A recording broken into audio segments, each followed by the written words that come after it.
Welcome back to Novel Explanation. Before we dive in, if you're new here, we bring you full story explanations, audiobook style, one part at a time. Let's get into it. Chapter 1551. 1551. The motive was not simple. It must be that you guys wanted to take the opportunity to get close to His Majesty. Obviously, Mengsk was not willing to step down. He wanted to borrow your hands to regain His Majesty's favor, said Torian as he looked at Jiang Fei from the corner of his eyes. Hee, for His Majesty's sake, I'll spare your dog life today. Jiang Fei laughed coldly. At that moment, what kind of strength did Jiang Fei have? Even the strongest powerhouse on this planet would not dare to speak to him like that, let alone a level 2 or 3 scum like Torian. Torian was so angry that his entire body was trembling. He wanted to say something else, but he suddenly felt a pressure that was as heavy as a mountain from Jiang Fei's body. It was only at this moment that Torian remembered the person standing in front of him was not an ordinary person. He was a level 5 superpowerhouse. Even Azar had to show some respect to them. At this moment, his attitude could easily lead to his own death. Torian was so frightened by Jiang Fei that he did not dare to say anything more. Jiang Fei glanced at the Tsar Nicholas and slowly said, "Since His Majesty suspects that we have ulterior motives, it's fine if we don't go to the palace." Then Jiang Fei looked up at the sky. Then he continued, "Your Majesty, it's fate that we met today. I originally planned to help you get rid of the disaster and forget about this fate. However, since you don't trust me, it's fine. I will come back to Sarkira's in a month's time." After saying that, Jiang Fei turned around and was about to leave. Wait. Nikolai was so scared that he broke out in cold sweat. He thought that Jiang Fei was planning to take his life in a month. "You're already beyond cure. You will definitely die within a month. When that time comes, I will help you cross over the souls of the dead. That is all." Jiang Fei waved his hand and left with the girls. "Hold on, Sir Jiang Fei. I have already regained my youth." Nicola was anxious. How could an emperor not be afraid of death? "Your Majesty, you are not young anymore." Jiang Fei sighed and said, "That is indeed the case. However, a few days ago, I took the divine medicine that a few friends sent me. I am now in the prime of my life." Nicola asked. Jiang Fei smiled faintly. Then, he did not explain further and walked into the distance. Wait. Nicholas ran to Jiang Fei in a few steps. Because Jiang Fei had saved his life, Nicholas had always had a good impression of Jiang Fei. He could not help but chase after Jiang Fei. "Your Majesty, what you have consumed is just a low-grade potion that overdraws your lifespan to stimulate your vitality. At this time, your lifespan has been depleted by more than half," Jiang Fei said as he looked at the Tsar Nicholas with pity. Nonsense. At this time, the players could not sit still anymore. Jiang Fei had already revealed their true colors. If they did not stop him, once the Tsar turned against them, the number of people they had would be gone. That's right. When the players came forward, Torian instantly had confidence, because he knew that these mysterious guys also had level 5 strength. Moreover, their numbers were not less than Jiang Fei's. With these people coming forward, the other party would not be able to use their strength to suppress him. "What?" Jiang Fei laughed coldly. "Humph. Who are you?" The leader of the players said with a gloomy face. "Hee. If the road is not fair, someone will take care of it. If the matter is not fair, someone will take care of it. Since you have done such a wicked thing, you must be prepared to expose yourself," Jiang Fei said righteously. "What?" The leader of the players looked very gloomy. Although he had said it quite harshly, he really did not want to fight. Because they had participated in this dungeon quest, their individual strength had been temporarily adjusted to around 11,000. However, compared to the local experts here, there was no absolute suppression. Once they started fighting, he was not confident that they would win. If they lost, their image in front of the Tsar would be ruined. When that happened, it would be difficult to deal with the population. Interesting. Jiang Fei smiled. He was just like these players. They were all bluffing. Although he could easily crush these players, in this quest, Vinolin had specifically instructed that it was best not to fight with players directly, This was to avoid attracting the attention of the development team. Everyone, please wait. Please wait. Tsar Nicholas quickly smoothed things over. At the same time, Jiang Fei and the players were also relieved. Mr. Jiang Fei, it's not that I don't trust you, but what you said is too unbelievable.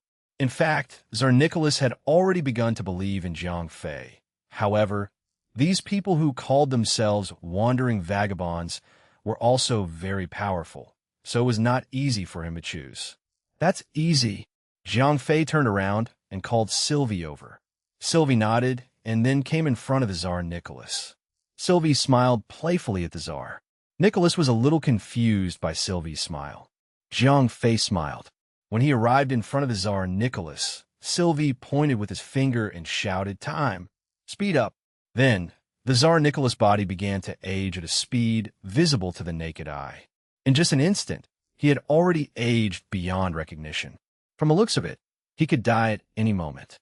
Because Sylvie had fused with the time core, although it was only the initial stage of fusion, he could only accelerate or decelerate the time of the enemy in battle. Most of the time, he would use this ability on himself. However, Tsar Nicholas did not even have the strength of a level 5, so Sylvie did not have much trouble using this ability on his entire body. Your Majesty, my ability is time acceleration. Take a look at your watch. Sylvie asked with a smile. How is that possible? Tsar Nikolai was stunned. That was because his watch showed that more than 20 days had passed in the blink of an eye. Moreover, based on his current situation, his body would not be able to last for more than a month. Needless to say, Jiang Fei was not lying. He had been deceived by those guys. Chapter 1552. Although the Tsar Nicholas understood that he had been deceived by the players, he could not care less about the responsibility of those people. Originally, he only had about a month to live. However, with Sylvie's acceleration, he would not be able to last through the night. Master Jiang Fei, I believe you now.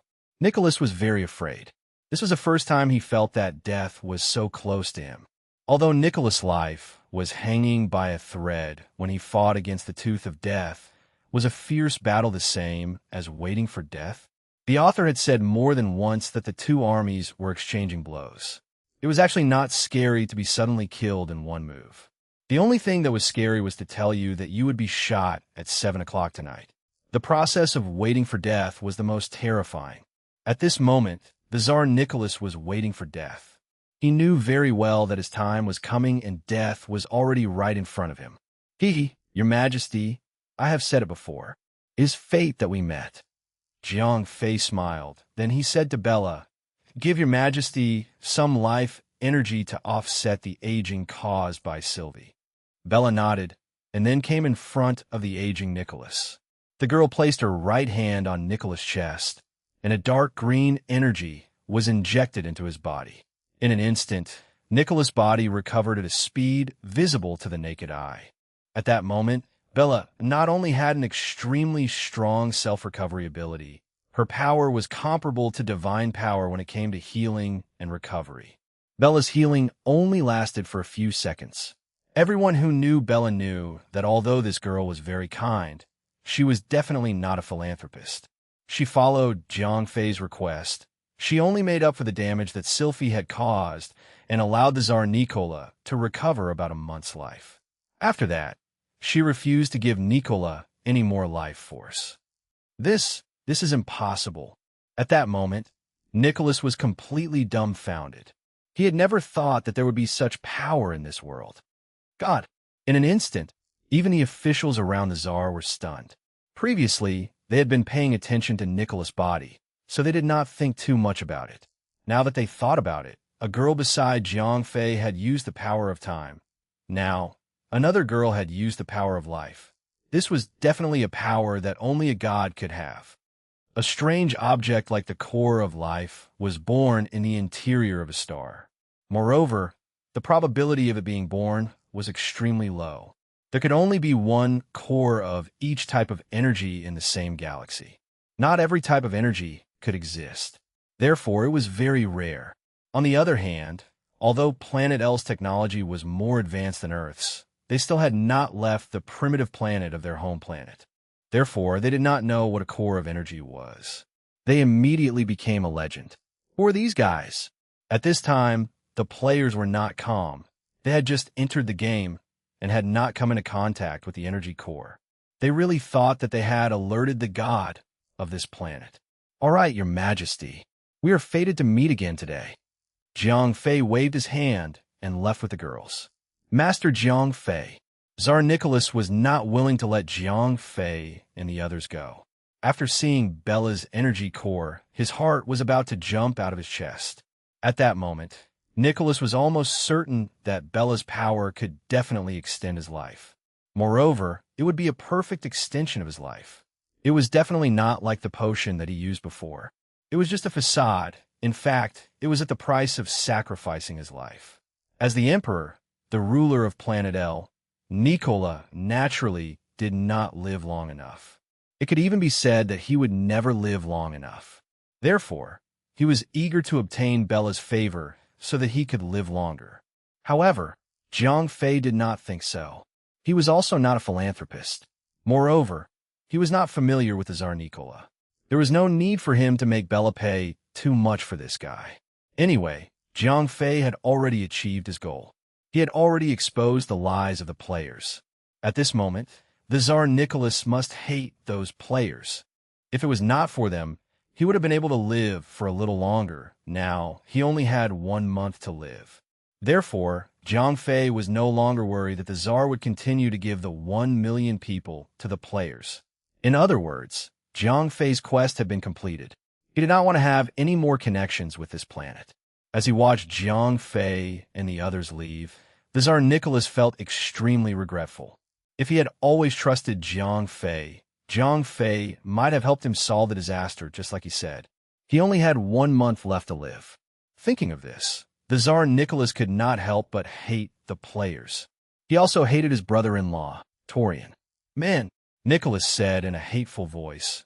At the same time, he turned to those players and said, "My lords, I know that you are powerful, and I can't do anything to you. Today, I, Nicholas, have ended up like this because of greed. But from today onwards, my L Empire will no longer welcome you."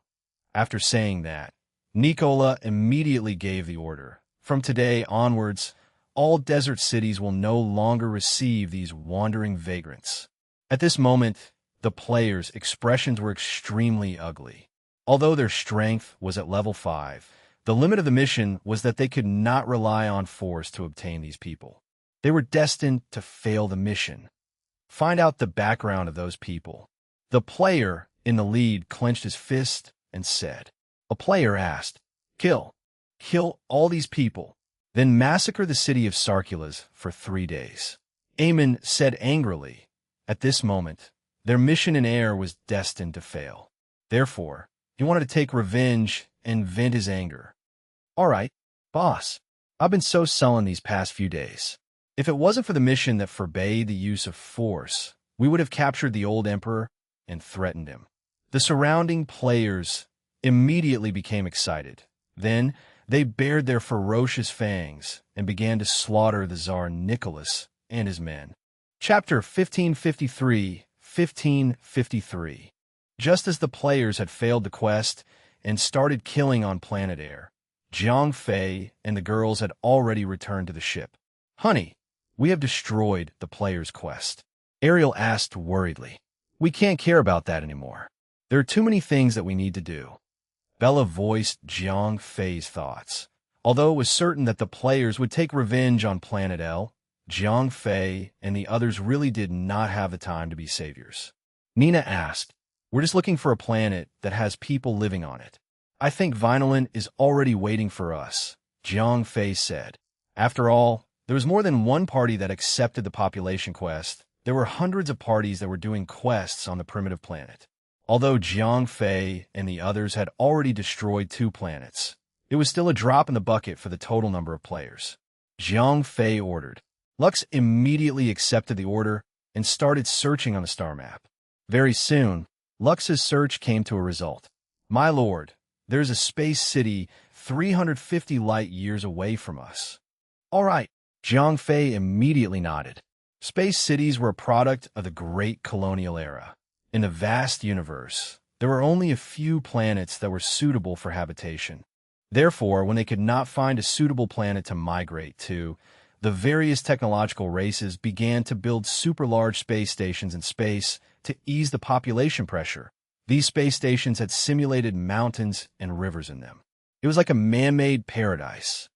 However, these space cities floated in space. After all, they were not as safe as actual planets. After all, whether it was meteors or space wars, they were too easy to threaten their safety.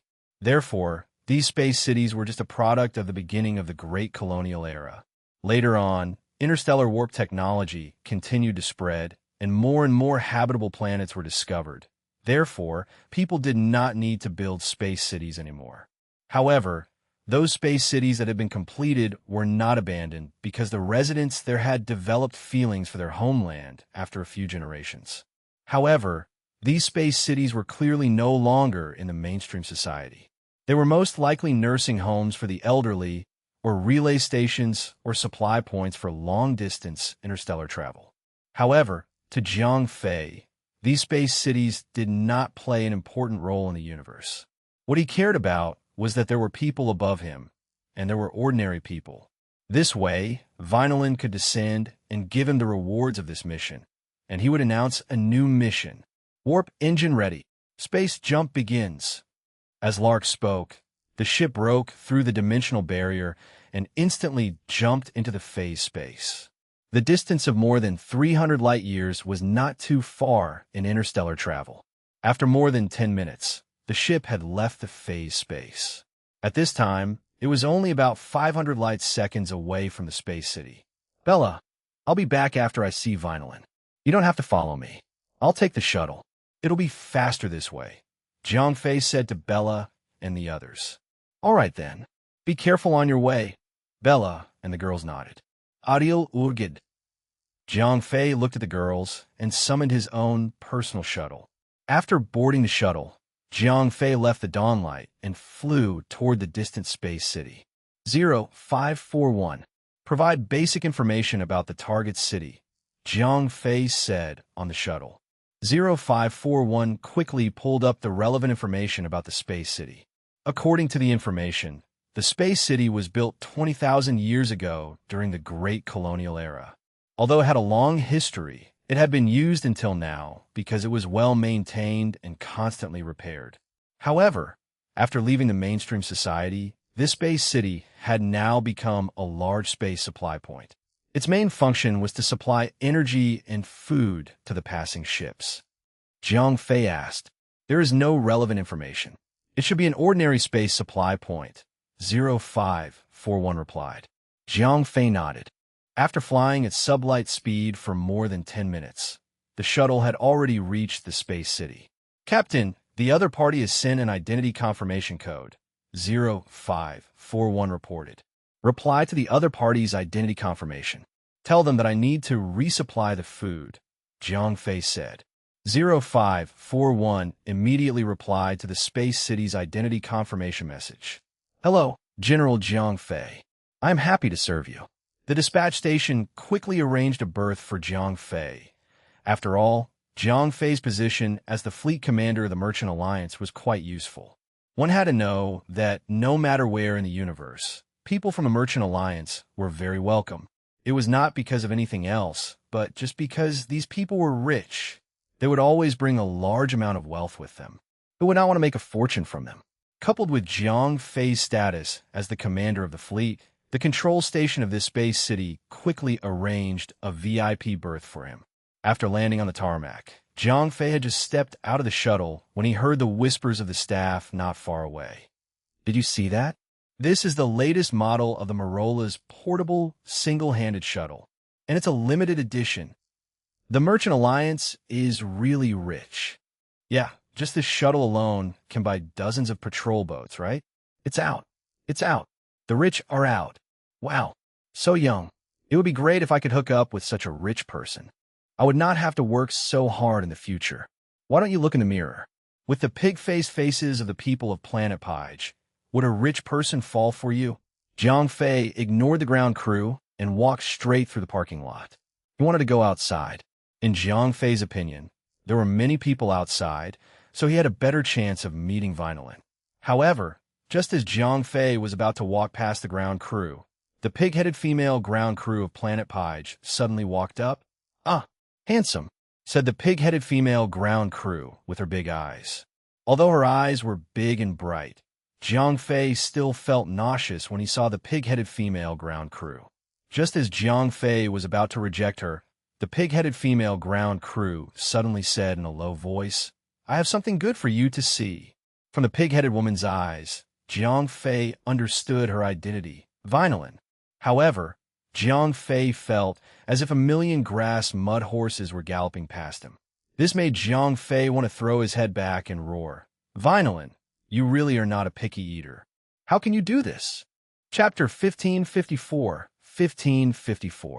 said the pig-headed girl, winking at Jiang Fei as if he was not disgusting enough. Jiang Fei felt his stomach churning. He almost spilled the lunch he had just eaten, said Vinolin as she held onto Jiang Fei's arm and walked to a remote corner where no one was around. Jiang Fei was speechless. However, in order to obtain the quest reward, he did not resist and obediently followed Vinolin into the dark corner. When Jiang Fei and Vinolin left, the entire parking lot became lively. What? Could it be that the rich from a merchant alliance have developed such a strong taste? Oh my God, I did not expect this rich and handsome guy to have such a unique taste. I used to think that the bunny girls on planet Ronabi were the most popular among the rich. I never thought that the pig heads on planet Pige were their favorite. It seems that after these rich businessmen got tired of playing with long legs, their tastes have become more and more intense. The discussion from the ground crew far away made Jiang Fei feel ashamed. He wanted to run back and explain to those people that he did not have such a special hobby. At that moment, Jiang Fei was beginning to hate his own powerful strength. If it was not for his powerful strength, he would not have been able to hear the whispers of those people from so far away. After coming to a corner where no one was around, Vinolin finally could not help but laugh out loud. Jiang Fei rolled his eyes. After a long time, Vinolin finally stopped smiling. Then, he said to Jiang Fei in a serious manner, "As you have successfully stopped the actions of the players on Planet L, according to the rules, this reward belongs to you." As he spoke, the pig-headed woman, Vinolin, handed over a fist-sized box. The box looked ordinary and even a little simple. Moreover, Jiang Fei did not feel any power fluctuations from the box. Jiang Fei asked curiously, "Open it and take a look," said Varen with a smile. Jiang Fei looked at the mysterious Varen and nodded. Then, he opened the small box in his hand. The box was opened. There was no light, nor any strange phenomenon. There was a pocket watch quietly lying inside the box. Jiang Fei could not help but feel a little disappointed. Although the quest on Planet L was not too difficult, the reward was too weak. "This is not an ordinary pocket watch. Open it and take a look," said Vinolin unhurriedly. Jiang Fei opened the golden cover of the pocket watch. After opening the cover, Jiang Fei cried out in surprise. It was not the dial that he had imagined. Instead, it was a small electronic display. However, there was only a green dot in the middle of the display. There was nothing else. Asked Jiang Fei curiously. Said Vinolin with a smile. Jiang Fei was still confused. "You have also seen it from the quest on Planet Orient. The players are no longer limited to operating spaceships in space. They will descend onto the carrier and appear among the various races in the universe. In your words, they want to gain reputation points from the various major factions and do quests to get rewards," explained Vinolin. Jiang Fei frowned. If the players appeared as a fleet, it would not be a big deal to him. After all, the equipment of the players was very poor. Their fleet could not even be ranked in the universe. As soon as they left the safe zone of the Alpha Star Zone, Jiang Fei could immediately follow them and monitor them. However, now that these players had arrived on the carrier, they would appear as carriers all over the universe. It would be very difficult for Jiang Fei to monitor them again. This little thing is actually an identification device. You can use it to confirm the identity of your teammates. This way, your teammates can be displayed on the screen in the form of green dots," said Vinolin with a smile. That good? Zhang Fei's eyes lit up instantly. If this thing worked, he would be able to receive a notification when a player appeared near him. Of course it's accurate. This thing is based on the monitoring system of the development team. Therefore, you do not have to worry about it being disturbed, said Vinolin with a smile. Zhang Fei was overjoyed. When he was on Planet L, Zhang Fei had been worried because the players who had descended were exactly the same as the carriers before he descended. If it was not for the information that Vinolin had provided him, Zhang Fei would not have been able to identify them. If that was the case, it was very likely that after a player appeared in front of Zhang Fei through the means of descending, Zhang Fei would not even notice it. He might even become friends or allies with the other party. If such a situation really happened, Zhang Fei could imagine how terrifying it would be. Once the players used the means of descending to spy on Zhang Fei, the damage to the universe would be even greater than the damage done by the fleet. However, now that he had this identification device, Zhang Fei felt much more at ease. Whether the other party was a player or not, Zhang Fei could see through everything with just a glance through this thing. Speaking of which, Zhang Fei's greatest fear was undoubtedly being betrayed. Back then, the incident with Akit series had made Zhang Fei experience the pain of betrayal. It was also from that time onwards that Zhang Fei could be said to hate the traitor to the bone. Now that he had this identification device, Zhang Fei could undoubtedly prevent any future trouble. All right, the reward has been distributed. Vinolin stopped smiling and put on a serious face. Yes, Zhang Fei put away the identification device and put on a serious look. Although you have destroyed the operation of the players on Planet L, there are still many primitive planets that are being conquered by the players, said Vinolin. Give me the coordinates and the general information. Zhang Fei nodded. He knew that he did not have much time. He could only try his best to disrupt the operation of the players. These are the coordinates of the Norton Star. Vinolin handed Zhang Fei a disc containing the information. Okay. After Zhang Fei received the information, he turned around and left. He really did not want to face this pig-headed woman anymore. Vinolin suddenly stopped Zhang Fei. Zhang Fei asked curiously. After Vinolin said that, her eyes went blank. Clearly, the ethereal had left. The pig-headed girl would soon regain her consciousness. Chapter 1555, 1555. Amen, Zhang Fei muttered to himself. At the same time, he walked out of the empty corner. After returning to the tarmac, Zhang Fei did not delay at all. He did not even bother to eavesdrop on the ground crew's discussion. He returned to his shuttle and left the space city. 10 minutes later, Zhang Fei's shuttle landed on the hangar platform of the Dawnlight. Hubby, how is it? Fei, is everything going well? Hubby, is there anything interesting in the space city? The girls immediately surrounded him. Zhang Fei briefly told the girls about his previous journey, including the identity recognition device he had obtained and the target of the next mission. Zhang Fei did not mention a word about it. Ariel asked. Yes. Zhang Fei was clearly very satisfied with the reward. Bella was also very happy that Zhang Fei had obtained such a treasure. Our next target is Planet Norton. Zhang Fei did not want to waste any time. He immediately had 0541 send the coordinates of Planet Norton and the mission information to Larks. Larks immediately began to adjust the direction of the Aurora ship and began to charge the phaser engine. After a few minutes, the ship that was ready entered the warp sequence. A powerful energy beam broke through the dimensional barrier, and the ship entered the phaser space. Zhang Fei asked. Larks answered after calculating. As the quest was specially selected by Vinolin, the destination was not too far away from Zhang Fei and the others. Zhang Fei nodded and said to 0541, analyze the capacity of the quest and see what conditions we can use. 0541 accepted the order and began to report the quest information to the other girls. The objective of this quest is to prevent players from obtaining the population. 0541 paused for a moment and then reported the details of the quest to everyone. This time, Zhang Fei and the others would head to Norton. However, compared to the previous mission, Zhang Fei and the others' mission this time was much more difficult. This was because the Emperor of Norton had already given the population to the players. These players completed the mission faster. Meanwhile, Jiang Fei and the others arrived a little later. Sylvie asked, according to the information provided by Vinlan, although the Emperor of Norton has given the population to the players have not yet obtained the population. The slaves who have been given to them are still on their way to the imperial capital, 0541 explained. Slaves? Si Tying asked, this planet is very primitive.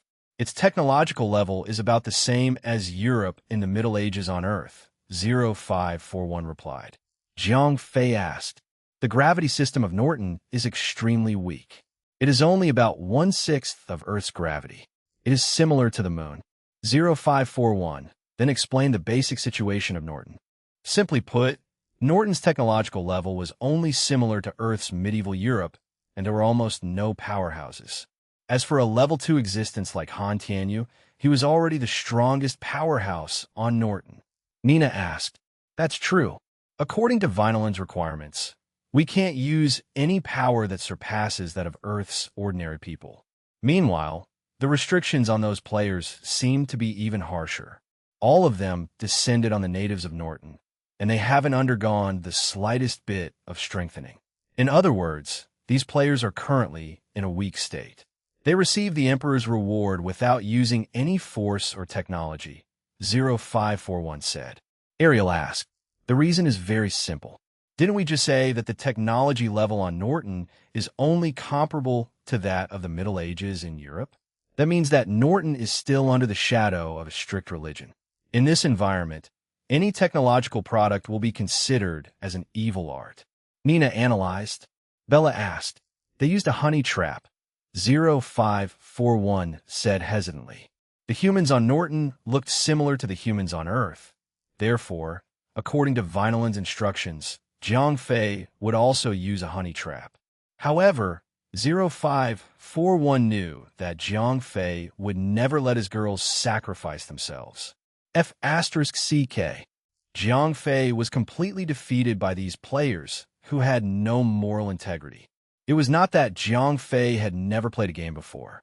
However, from the perspective of a player, he would never sacrifice his looks to serve the NPCs in the game in order to complete a quest. However, it made sense when he thought about it. The Northern Star was still in the Middle Ages.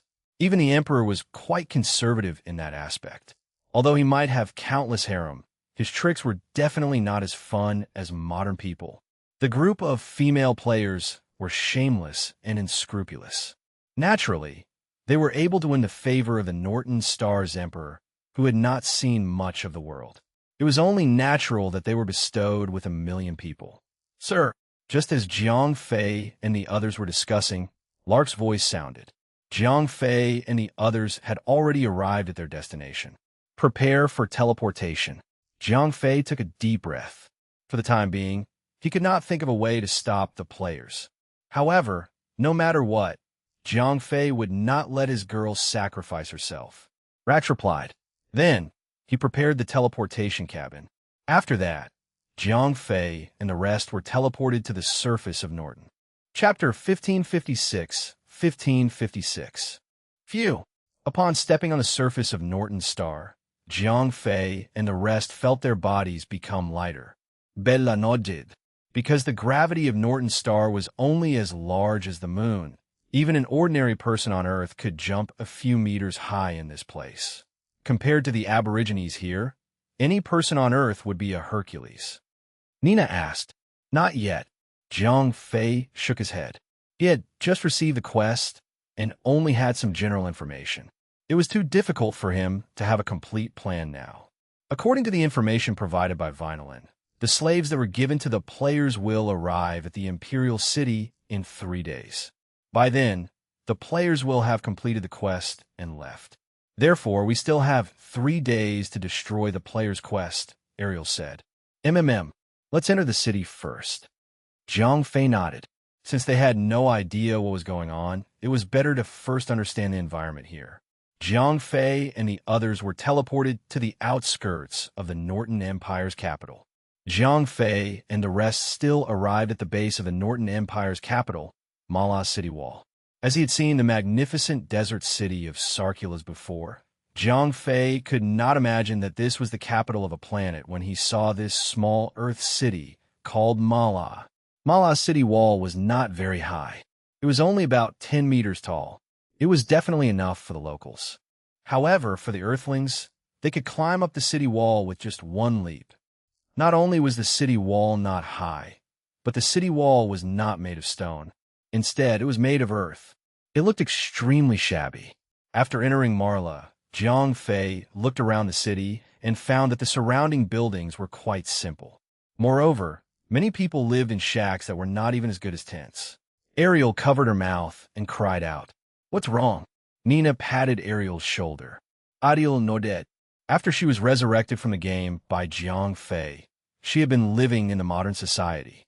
Moreover, because of her different interests, she did not like reading history books like Nina did. Therefore, she had no understanding of the lives of these ancient people. Salila also sighed. According to the agreement of the mainstream forces in the universe, they would not interfere with such ancient planets. However, it was her first time experiencing it personally. "Let's go. Let's confirm the location of the palace first," Jiang Fei said as he walked forward. As the Earth City was not very big, it did not take long for Jiang Fei and the others to arrive outside the so-called palace. However, this palace had disappointed Jiang Fei and the others as well. Rather than calling it a palace, it was more like an ancient castle. Moreover, it was a very typical European-style ancient castle. "Let's go and find someone to ask about the situation," said Bella, after finding the location of the palace. Jiang Fei nodded, and the few of them were about to leave. However, at that moment, something unexpected happened. As the sound of a gong rang, a loud and clear voice was heard. As they shouted, Jiang Fei and the rest noticed that the commoners who were originally doing their own things suddenly leaned on both sides of the road. Then, they knelt down respectfully. Ariel asked. At that moment, Jiang Fei and the rest were already very eye-catching as they stood in the middle of the road. Jiang Fei was also a little hesitant. It was obviously not possible to stand here because it would attract unnecessary trouble. However, it was obviously impossible for Jiang Fei and the rest to kneel down and worship others. At that moment, what kind of status and strength did Jiang Fei have? How was it possible for him to kneel down and worship a native of a primitive planet? "My lord." At this moment, Huang Mulan was quick-witted. She pulled Ariel and Nina and hid in a small alley. When Jiang Fei, Bella, and the others saw this, they quickly followed. Although Jiang Fei and the others did not choose to kneel, in order not to cause trouble, they still hid in the dark.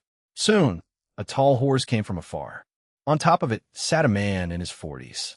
This man was dressed in luxurious clothes, which formed a stark contrast with the ragged commoners on both sides. Other than this suspected prime minister, there were also many followers on both sides of the horse. Although the clothes of these people were not luxurious, they were still very clean and tidy. The hierarchy between people was very strict. The prime minister and the others obviously did not notice Jiang Fei and the others who had hidden in advance. They went straight through the street and entered the castle known as the palace. Who is this guy? He can actually enter and leave the palace freely.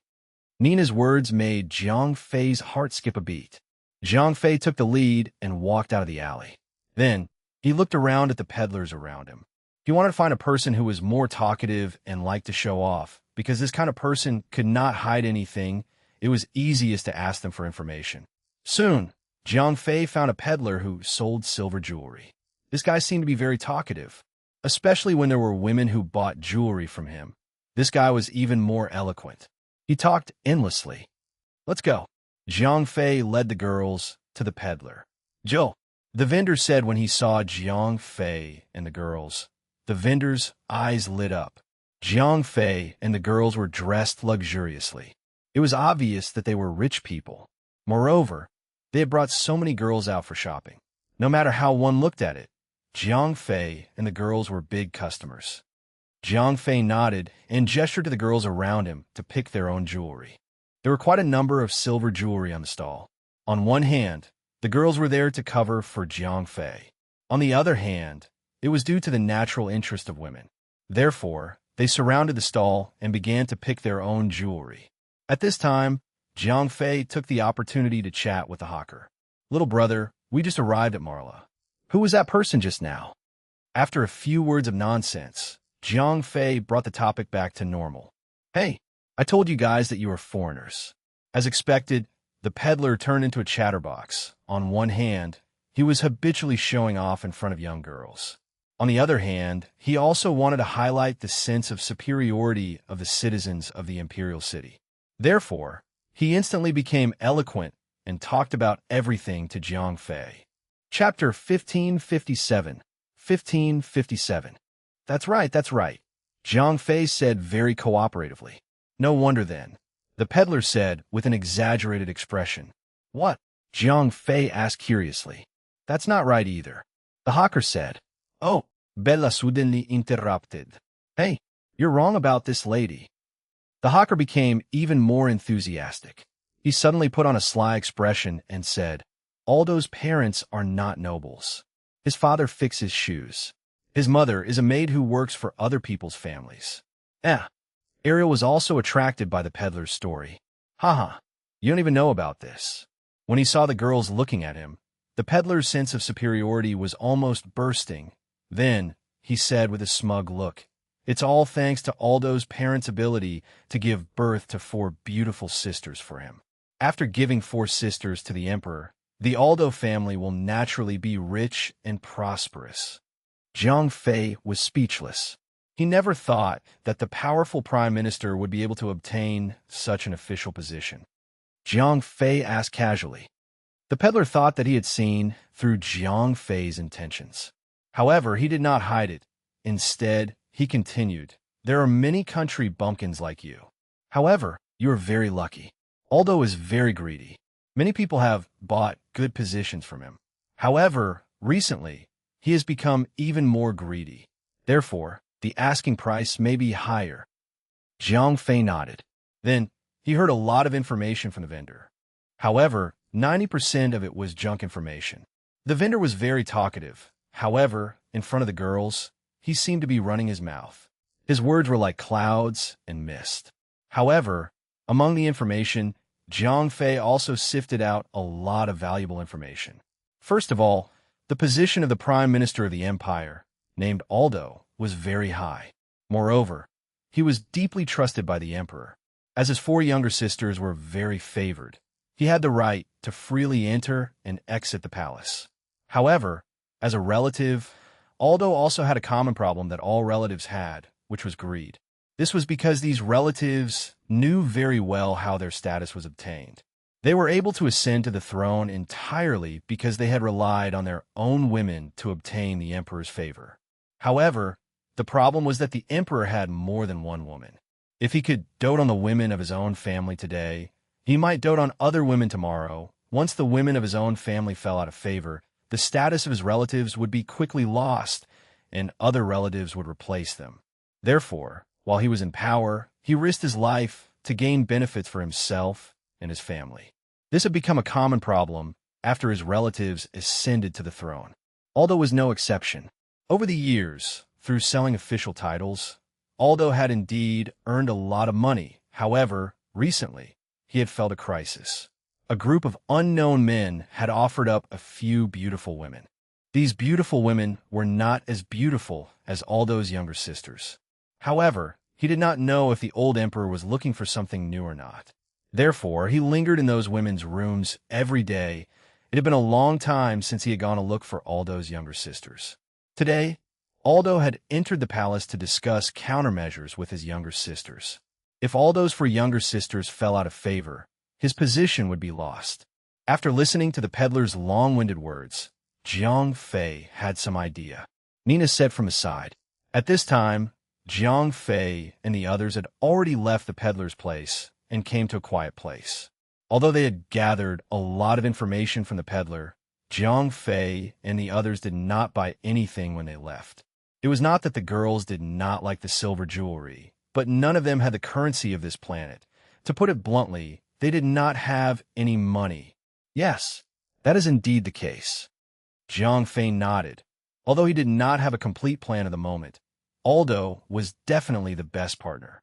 The reason why Jiang Fei made such a judgment was that both sides had common interests. Aldo's goal was to make those unknown women fall out of favor so that their family status could be preserved. Jiang Fei and the others were trying to sabotage the players' actions. This also required the emperor to stop favoring the female players. Therefore, both sides had the same goal. With the same goal, there was a basis for cooperation. However, as for the specific plan, Jiang Fei would need to meet with Aldo before he could make a decision. It was difficult to meet the emperor, but it was much easier to meet with Aldo. Everyone in Mara City knew the prime minister's official residence. Therefore, Jiang Fei and the others found Aldo's residence after asking around. Looking at the manor in front of him, Jiang Fei could not help but sigh. Aldo's manor was very luxurious. Although it was not as large as the emperor's castle, it was more exquisite than the emperor's. All of the money was collected by him over the past few years. However, Jiang Fei did not care whether Aldo was a corrupt official or an honest one. He came here to stop players, not to be the savior of Planet Norton. After finding Aldo's residence, Jiang Fei sat down in a small pub across from Aldo's manor. Therefore, Jiang Fei and the others decided to rest in this small tavern and gather some information. There were all kinds of people in the tavern. Even if they did not deliberately ask around, they could easily hear a lot of useful information. Have you heard? What happened? Something happened to the 1 million slaves that the emperor gave Lord Haroon. Oh, what happened? Hey, it's raining heavily in the south, causing the roads to be washed away. Those slaves are all stuck halfway. I reckon they won't be able to reach Mala in 3 days. Then they're really unlucky. If the slaves don't reach the deadline, they'll be punished. Hey, who cares about them? They're just a bunch of filthy slaves. It's better that they're dead. Otherwise, if 1 million people rush into Mala, just eating, drinking, and shitting would be enough to mess up the imperial capital. Chapter 1558, 1558. There is a saying that the speaker did not mean what he said, but the listener did. When these random customers in the tavern said it, they would treat it as a joke. However, when Jiang Fei heard it, it became an important piece of information. Originally, the 1 million slaves would arrive in Mala in 3 days. When that time came, the player's quest would be completed. Once they left, Jiang Fei and the others would have come for nothing. However, now, the heavens were helping Jiang Fei. The heavy rain in the south had caused the traffic to be blocked. The 1 million slaves would definitely be late in arriving in Mala. This meant that Jiang Fei had more time to destroy the player's quest. That's great. Now, we have more time to contact Aldo, Ariel said in a low voice. Yeah, I thought we were running out of time. Jiang Fei laughed. Fei, don't be too happy. Nina poured cold water on Jiang Fei to prevent him from being too happy. Yeah, those slaves will be severely punished if they fail to meet the deadline. So, in order to avoid being punished, they will definitely think of a way to come earlier, Bella reminded. Okay, don't worry. I won't get carried away. Jiang Fei laughed. Hey, at that moment, Si Tang pointed into the distance and said, Jiang Fei and the others immediately turned around and saw a desolate figure walking over from afar. Not only did this person not ride a horse, but he also did not have a follower by his side. F*CK. It really is Aldo. Jiang Fei was shocked.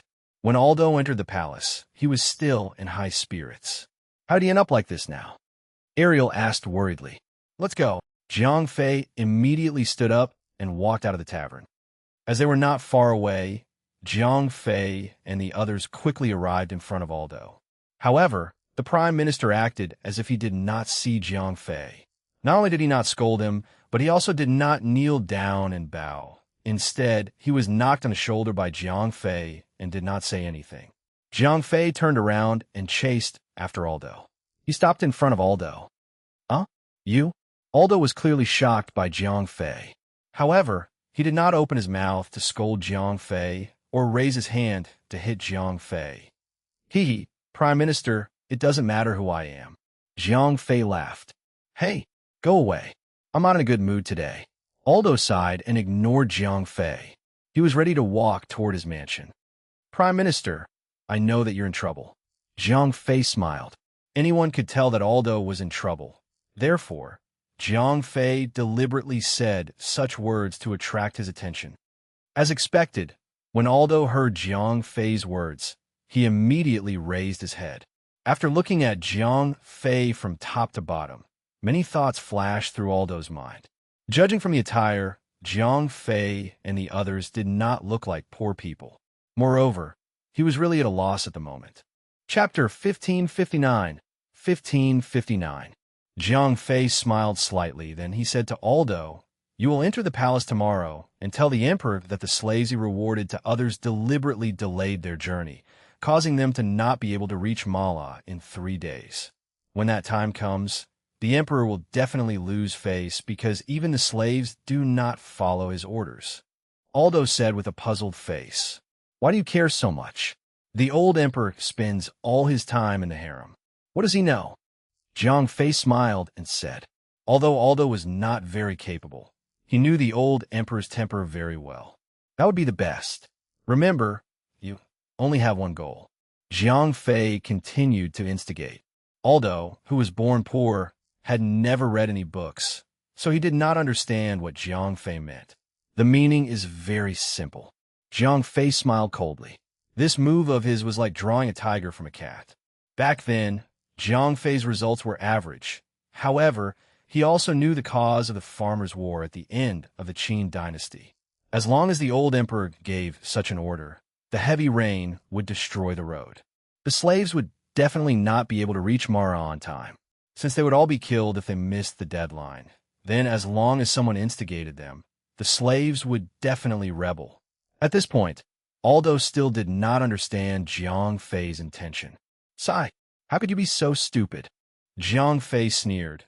Although the Norton Empire also had a large number of elite troops, with the production level of this era, it was impossible for them to gather their troops near the capital because the logistics could not be satisfied. A mud city like Marla City would not be able to hold out until reinforcements arrived. Therefore, it was almost certain that the city would fall. "You can do that?" After listening to Zhang Fei's explanation, Aldo came to a realization. When we break through the palace and kill the old emperor, those slaves will definitely not dare to become the emperor themselves. When that time comes, I will take the lead in electing you as the prime minister. Zhang Fei had painted a big picture for Aldo. At that moment, Aldo was already blinded by desire. So, the order to kill all the slaves must be given by the old emperor. You must announce it repeatedly when you give the order. Zhang Fei did not forget to remind him. Yes, of course. Since it was related to his own life, Aldo naturally remembered it. After everything was settled, Zhang Fei and the rest went to rest, leaving Aldo alone. He was so excited that he could not sleep for the entire night. Of course, Zhang Fei only told Aldo a part of his plan. In his plan, Aldo had no chance of becoming the emperor. Even if he did, it would only be a flash in the pan. Zhang Fei's goal was to destroy the player quest. Therefore, the more lively the planet was, the lower the probability of the player getting the population.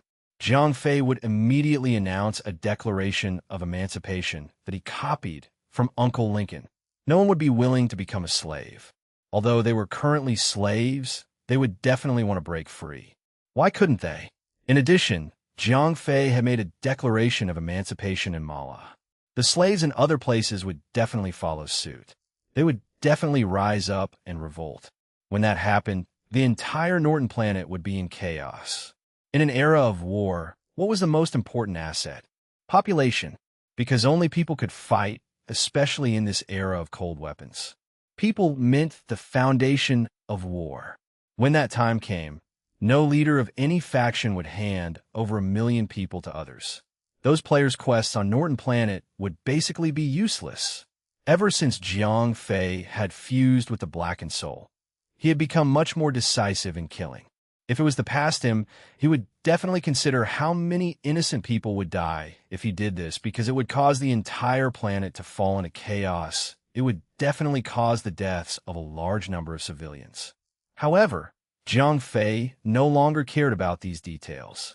What he wanted to do was to save the entire universe, not to mention millions of people. Even if it was a planet with hundreds of millions of people, he could sacrifice it just like that. The night passed very quickly. The next morning, Aldo entered the palace.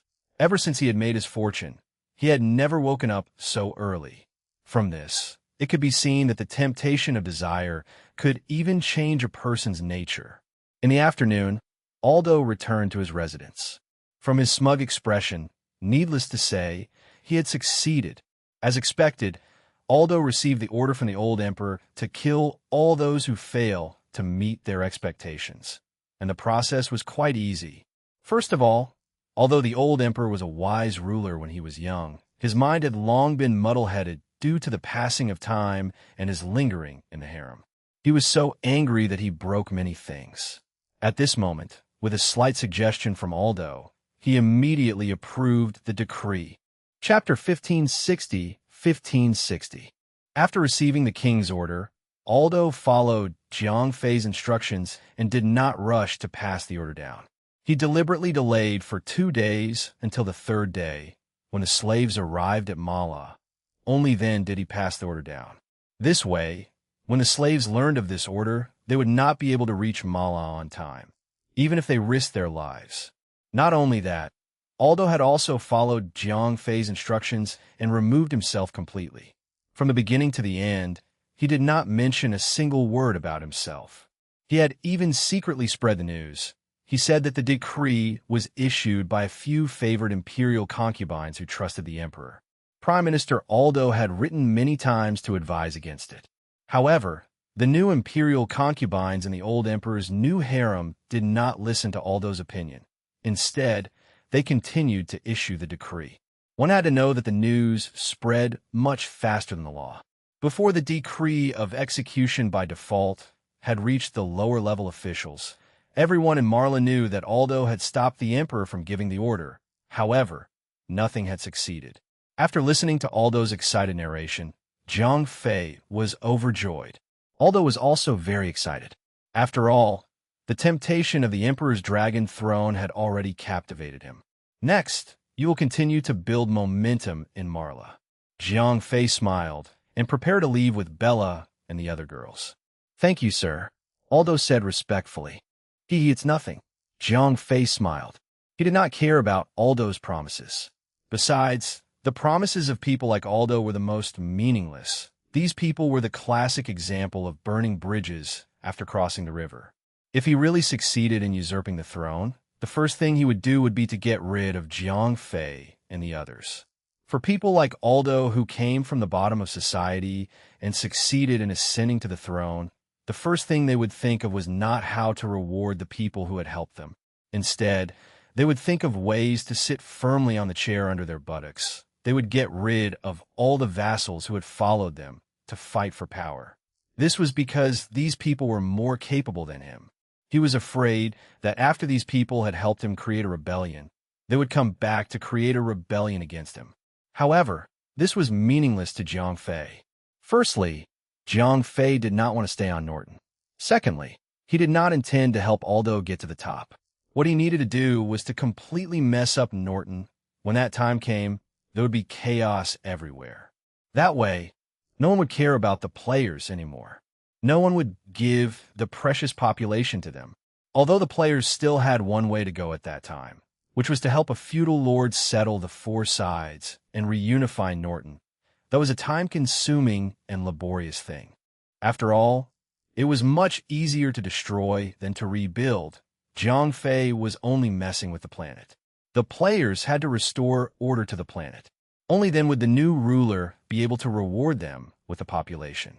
Even if the players could do it, it would take a lot of time. That was enough for Jiang Fei.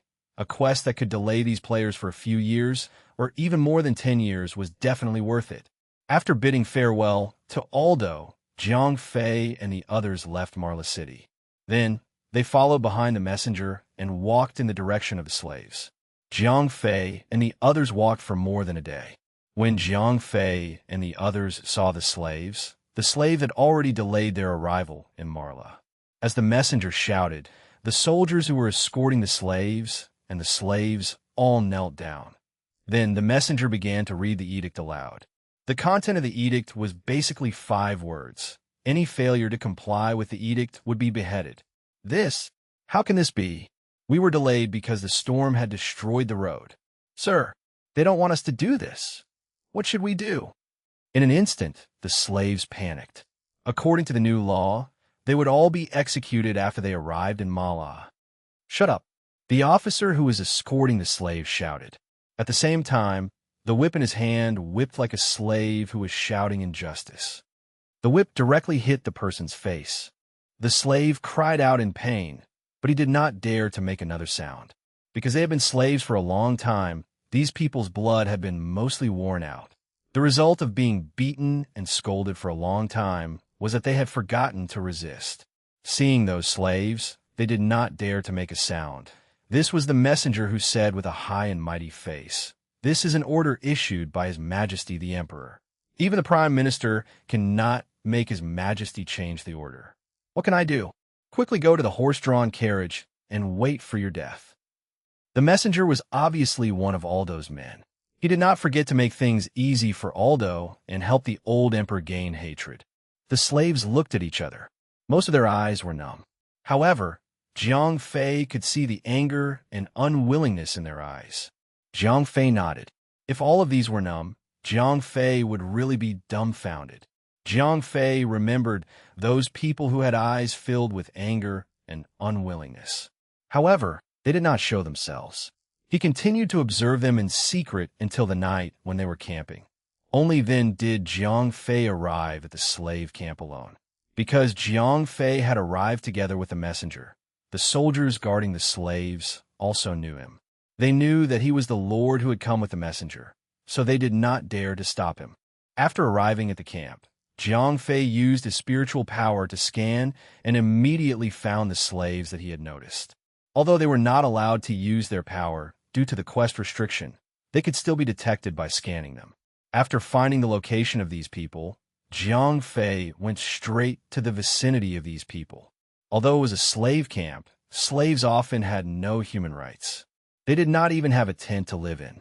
There were just a few pieces of rags that had been patched. Then he used a tree branch to build a shack. These few people living in the shack were considered to be in good condition. Most of the slaves slept directly on the ground. Previously, when a southern rain was heavy, many of the slaves died of illness due to the rain. 2 million slaves. Now, there were only about 800,000 left. A total of 400,000 slaves died on the road, just like that. No wonder these slaves did not have much of a reaction after hearing about the death judgment. Jiang Fei sighed in his heart. Chapter 1561. However, when Jiang Fei arrived near the shack, he heard a different voice. "Second brother, what should we do?" "Yes, second brother, I don't want to die." "Don't worry, I will let you live." But the messenger master said that if we delay the date, we will be executed when we reach Malala. "No, we will not be executed." But the messenger master said that this is an order personally given by His Majesty the Emperor. Even the Prime Minister cannot change it. It's over. It's over. I'm really dead now. I haven't married yet. You don't have to worry. I will protect you. Second brother, why don't we escape? No. Once we escape, we will be discovered very quickly. By then, we will not be able to escape from the cavalry. Then what should we do? I don't want to die. I don't want to die, Sob. You guys go to sleep first. Leave this matter to me to worry about. But second brother, there's no buts. You guys go to sleep first. After a few minutes, there was no sound in the shack. Just as Jiang Fei was about to go somewhere else to take a look, a tall figure walked out of the shack. After the brawny man walked out of the shack, he found a slope and made himself comfortable. Then, he held a straw in his mouth and sighed. Jiang Fei could tell that this was the second brother that the slaves were talking about. However, although he had comforted his brothers, he could not do anything about the matter of the all-out execution. Jiang Fei's heart skipped a beat. Although the burly man had not come up with a solution, he was able to silence a group of slaves who had received death threats and were almost scared out of their wits. This meant that he had a high prestige among the slaves. Jiang Fei needed such a person. What? Jiang Fei's voice sounded like a devil who had made an evil deal. Who? The brawny man was shocked and jumped up. Jiang Fei smiled slightly. The brawny man had clearly seen Jiang Fei before and had a good memory. That's right, it's me. Jiang Fei smiled and said. The brawny man was slightly stunned. Then he asked tentatively. Jiang Fei nodded. The brawny man did not say anything else. However, his eyes kept darting around. Clearly, he was weighing the pros and cons. At that moment, the brawny man was indeed troubled. He was hesitating whether he should kill Jiang Fei to silence him. That was because their conversation just now involved escaping. To a slave, that was definitely a felony that could lead to death. However, after weighing the pros and cons, the brawny man gave up on killing Jiang Fei. That was because Jiang Fei looked at him as if he was looking at an ant. That gaze was not contempt, but disregard. If it was contempt, it would be fine. It would only mean that the other party looked down on you. However, ignoring you is different. That meant that you were not worth mentioning in the other party's eyes. The other party would not even bother to pay attention to you. Therefore, the brawny man felt guilty. He was not sure if he could kill Jiang Fei. Even if he could, once Jiang Fei made any sound, the soldiers who were escorting the slaves would rush over. The brawny man and his brothers would still die. Therefore, after weighing the pros and cons, the brawny man gritted his teeth and decided to bear the humiliation. The brawny man fell to his knees in front of Jiang Fei. Sir, my brothers are just scared out of their wits.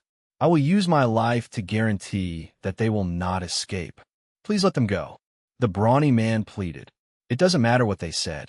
I just want to ask you, do you want to live on after arriving in Mara? Jiang Fei asked with a smile. The brawny man said without hesitation. Jiang Fei nodded in satisfaction. The brawny man asked hopefully, No, even the prime minister could not persuade the emperor, let alone me. I have never even met that old man. Jiang Fei said with a shrug. The brawny man was confused. He did not know why the sir in front of him was teasing him. I cannot save you. Jiang Fei said calmly. The brawny man was stunned. Yes, and I can tell you that all of you cannot survive. Some of you will die, but more of you will survive, Jiang Fei said. The brawny man was stunned. That's right. It all depends on whether you have the heart or not, said Jiang Fei. Said the brawny man coldly. Jiang Fei nodded in satisfaction and continued. Tell me your name. The brawny man said. Good. When Jiang Fei said this, a trace of mental strength could not help but be mixed into Gillant's mind. This made Gillant feel as if he had heard a heavenly voice. In his eyes, Jiang Fei was like a god that had descended from heaven. My lord, please say it, Gillant said with a determined look in his eyes. Very well. Jiang Fei's voice was very cold. What? Gillant was so scared that he took a few steps back. Jiang Fei asked disdainfully. Master, I do dare. But the messenger master is a martial artist and he has a weapon. I am not his opponent, said Gillant. You don't have to worry about that. He will not resist, said Jiang Fei with a smile. Gillant was still in a difficult position. You are not alone, Jiang Fei asked. Gillant still looked troubled. Jiang Fei asked with a gloomy face. Sir, I overheard the master of the guard say that there is still more than 850,000 of us slaves. But that was 3 days ago. Moreover, many of these people are infected with diseases. I reckon that they won't live for long. The number of people who can make it to Mala alive should not exceed 800,000, said Gillant. Jiang Fei nodded. This Gillant did have some ability to lead an organization.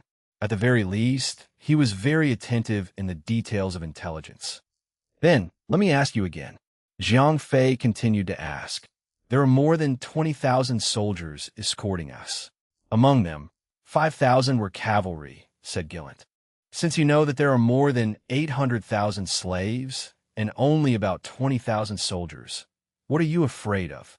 Jiang Fei shouted. Under the effect of mental power, Gillant was instantly brainwashed. Chapter 1562. The brainwashed Gillant seemed to have changed into a different person. If you do this and do it again, Jiang Fei whispered into Gillant's ear. Gillen took a deep breath as if he had made up his mind. After Jiang Fei had arranged everything, he quietly left the slave camp. After Gillen returned to his own shack, he did not speak for a long time. If there were cigarettes in this era, Gillen would definitely smoke one cigarette after another. Although he had just agreed to Jiang Fei's request, as a slave, it was still very stressful for him and his brothers to assassinate the messenger. However, the emperor's order was too decisive, leaving them with no way to survive. Although Gillen did not know if Jiang Fei's plan would work, this was at least an opportunity. He and his brothers would not only obtain freedom, but also wealth and status that they would not even dare to dream of. Gillen took a deep breath. At this moment, because he was nervous, the grass roots in his mouth had all been chewed up. The bitter taste filled his mouth, but it also made him completely calm down. Speaking of which, Gillen was also a very capable person. He became a slave only because his birth was not good. His parents were slaves, so he became a slave at birth. However, this did not stop Jylent from having an incredible wisdom. Soon, Jylent made a simple plan in the dark. Then, he pushed his brothers awake. "What's wrong, second brother?" "Yes, it's only midnight, second brother." "Stop it! Stop it! I'm exhausted. I want to sleep." After traveling for several days, and they could not eat or live well, each of Jylent's brothers was exhausted.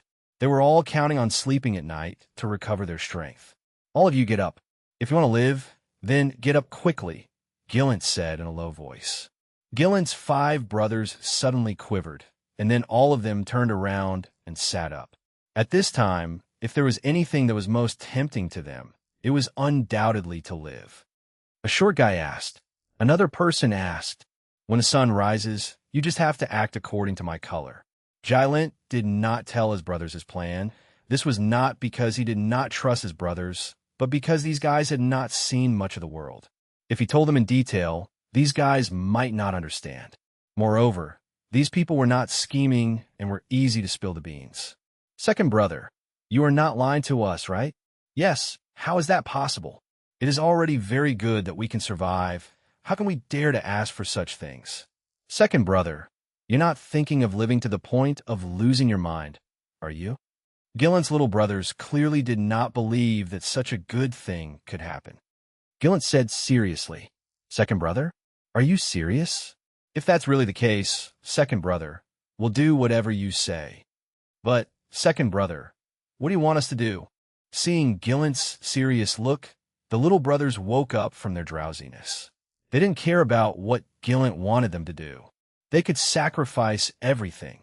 Not to mention the bright future that Gillen had promised them was beyond their wildest dreams. "You don't have to worry about the specifics.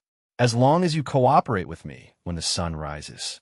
When the time comes, you will do whatever I tell you to do. No one is allowed to be a coward."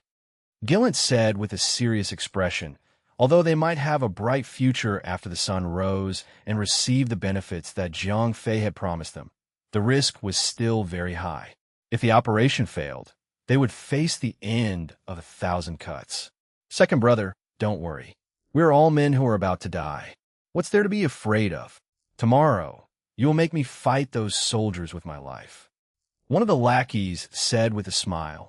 Although he had unintentionally made an analogy, he did not expect this analogy to be Gillen's plan. The night passed quickly. As Gillen's lackeys did not know about it, they quickly fell asleep again. However, because Gillen had something on his mind, he did not close his eyes for the entire night. The next morning, the soldiers began to drive the slaves away, urging them to go on their way. Before they left, the herald, under Jiang Fei's bewitchment, decided to give the slaves another lecture. When the slaves were done with their formation, the herald brought the megaphone to a high platform. "You lowly slaves, hurry up and go," the herald shouted loudly. However, his voice could only be heard by the slaves nearby. Most of the slaves relied on word of mouth to know what he said. "TCH, if we don't dare to show our faces, we will be executed. If we go to Marat, we will also be executed. Regardless, we will die." A strange voice suddenly came from among the slaves. In an instant, all the slaves looked at the owner of this voice, Gillen. "Second brother, are you crazy?" "Second brother, You. Sigh. Gillen's underlings were all frightened. Who said that? The messenger said angrily. Soon, the soldiers beside the messenger came to the slave team below, wanting to capture Gillen to the stage. Don't touch my second brother. Let go of my second brother. Needless to say, Gillen still held a high position in the hearts of his subordinates. Although his subordinates knew that they might be implicated if they stood up for Gillen at this time, they still stood up. You've really rebelled against me. The herald was furious. He had never seen a slave who dared to resist. More soldiers rushed to the bottom of the stage. They held weapons and whips in their hands. After a round of whipping, they quickly captured Gillen and his subordinates and brought them to the stage. After getting on the stage, Gillen could not help but look at Zhang Fei, who was behind the messenger. If it was not for the Lord's guarantee, he would not have taken such a big risk. Zhang Fei nodded without leaving a trace. He signaled for Gillen to rest assured. At the same time, he was very happy because his plan had begun as scheduled. Chapter 1563, 1563. You bunch of despicable slaves. How dare you defy master's orders? The herald roared angrily. The herald's attendants answered. Then they rushed up with whips and wooden sticks, wanting to beat Jylent and the others to death in front of these slaves. As the messenger was born into the ruling class, he was very disdainful of slaves. To him, slaves were no different from pigs and sheep. Their lives did not call for their lives. Killing a few slaves was nothing at all. Now, these slaves actually dared to defy his orders. Therefore, they had to be killed as a warning to others. The thick and heavy wooden stick was swinging in the wind. It went straight for Gillen's head and smashed down. However, just as the wooden stick was about to hit Gillen's head, the servant was suddenly frozen. A golden light flashed above Gillen's head. The heavens are dead, and the yellow sky is in its place. These insects have exploited us for too long. Gillen roared and said the lines that Zhang Fei had prepared for him. At the same time, Gillen snatched the wooden stick from the servant's hand and hit the servant's head with his backhand. Following a muffled sound, not only was the servant's head smashed, but his entire body was smashed into meat paste by Gillen's wooden club. Seeing this scene, not only the slaves below, but also the soldiers who were escorting them. Even Gillen himself was stunned. He did not remember that he had such divine power. The yellow sky has revealed its divinity. Gillen has become the chosen one. Zhang Fei hid in the crowd and shouted while taking advantage of the chaos. Freedom. At first, the slaves were unfamiliar with this word. However, the temptation of freedom quickly rekindled their bloodlust, especially with the chosen one leading them. The bloodlust for freedom could no longer be suppressed. Don't just stand there, Zhang Fei said directly in Gillen's mind through his spiritual power. Oh, Gillen immediately nodded. He instantly remembered that everything that had happened just now was related to the Lord from yesterday. Not only the strange phenomenon just now, but the divine power in his body must have been bestowed by that Lord. Of course, Gillen's guess was right. All of this was a trick played by Zhang Fei and the others in the dark. The yellow light came from the energy surge caused by Zhang Fei's spiritual power. The servant's big stick was instantly frozen because Sylvie used the power of time to stop the servant. Gillen suddenly possessed divine power. It was also Huang Mulan, who had the power core, who was transmitting power in the dark. With the help of Zhang Fei and the other cosmic powerhouses, Gillen was naturally like a god possessed. At that moment, Zhang Fei was among the crowd. Even if he did not use his spiritual power to hypnotize the slaves, they were still stirred up by the desire to be free. As he did not want to be targeted by the game development team, Zhang Fei could not directly use his spiritual power to hypnotize all the slaves. However, he could only use a very small amount of power to temporarily influence a small character. This would not attract the attention of the development team. Moreover, there was still Vinylin helping Zhang Fei to secretly erase the little clues. Huang Tian has given the order. Gillen followed the script that Zhang Fei had given him and walked towards the messenger with a big wooden stick in his hand. At this moment, the messenger was a little scared.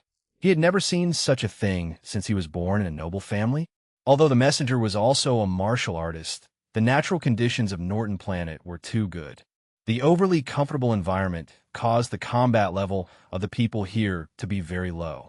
The messenger was considered to be an expert in the military, but on Earth, he was only at the level of an ordinary Special Forces soldier.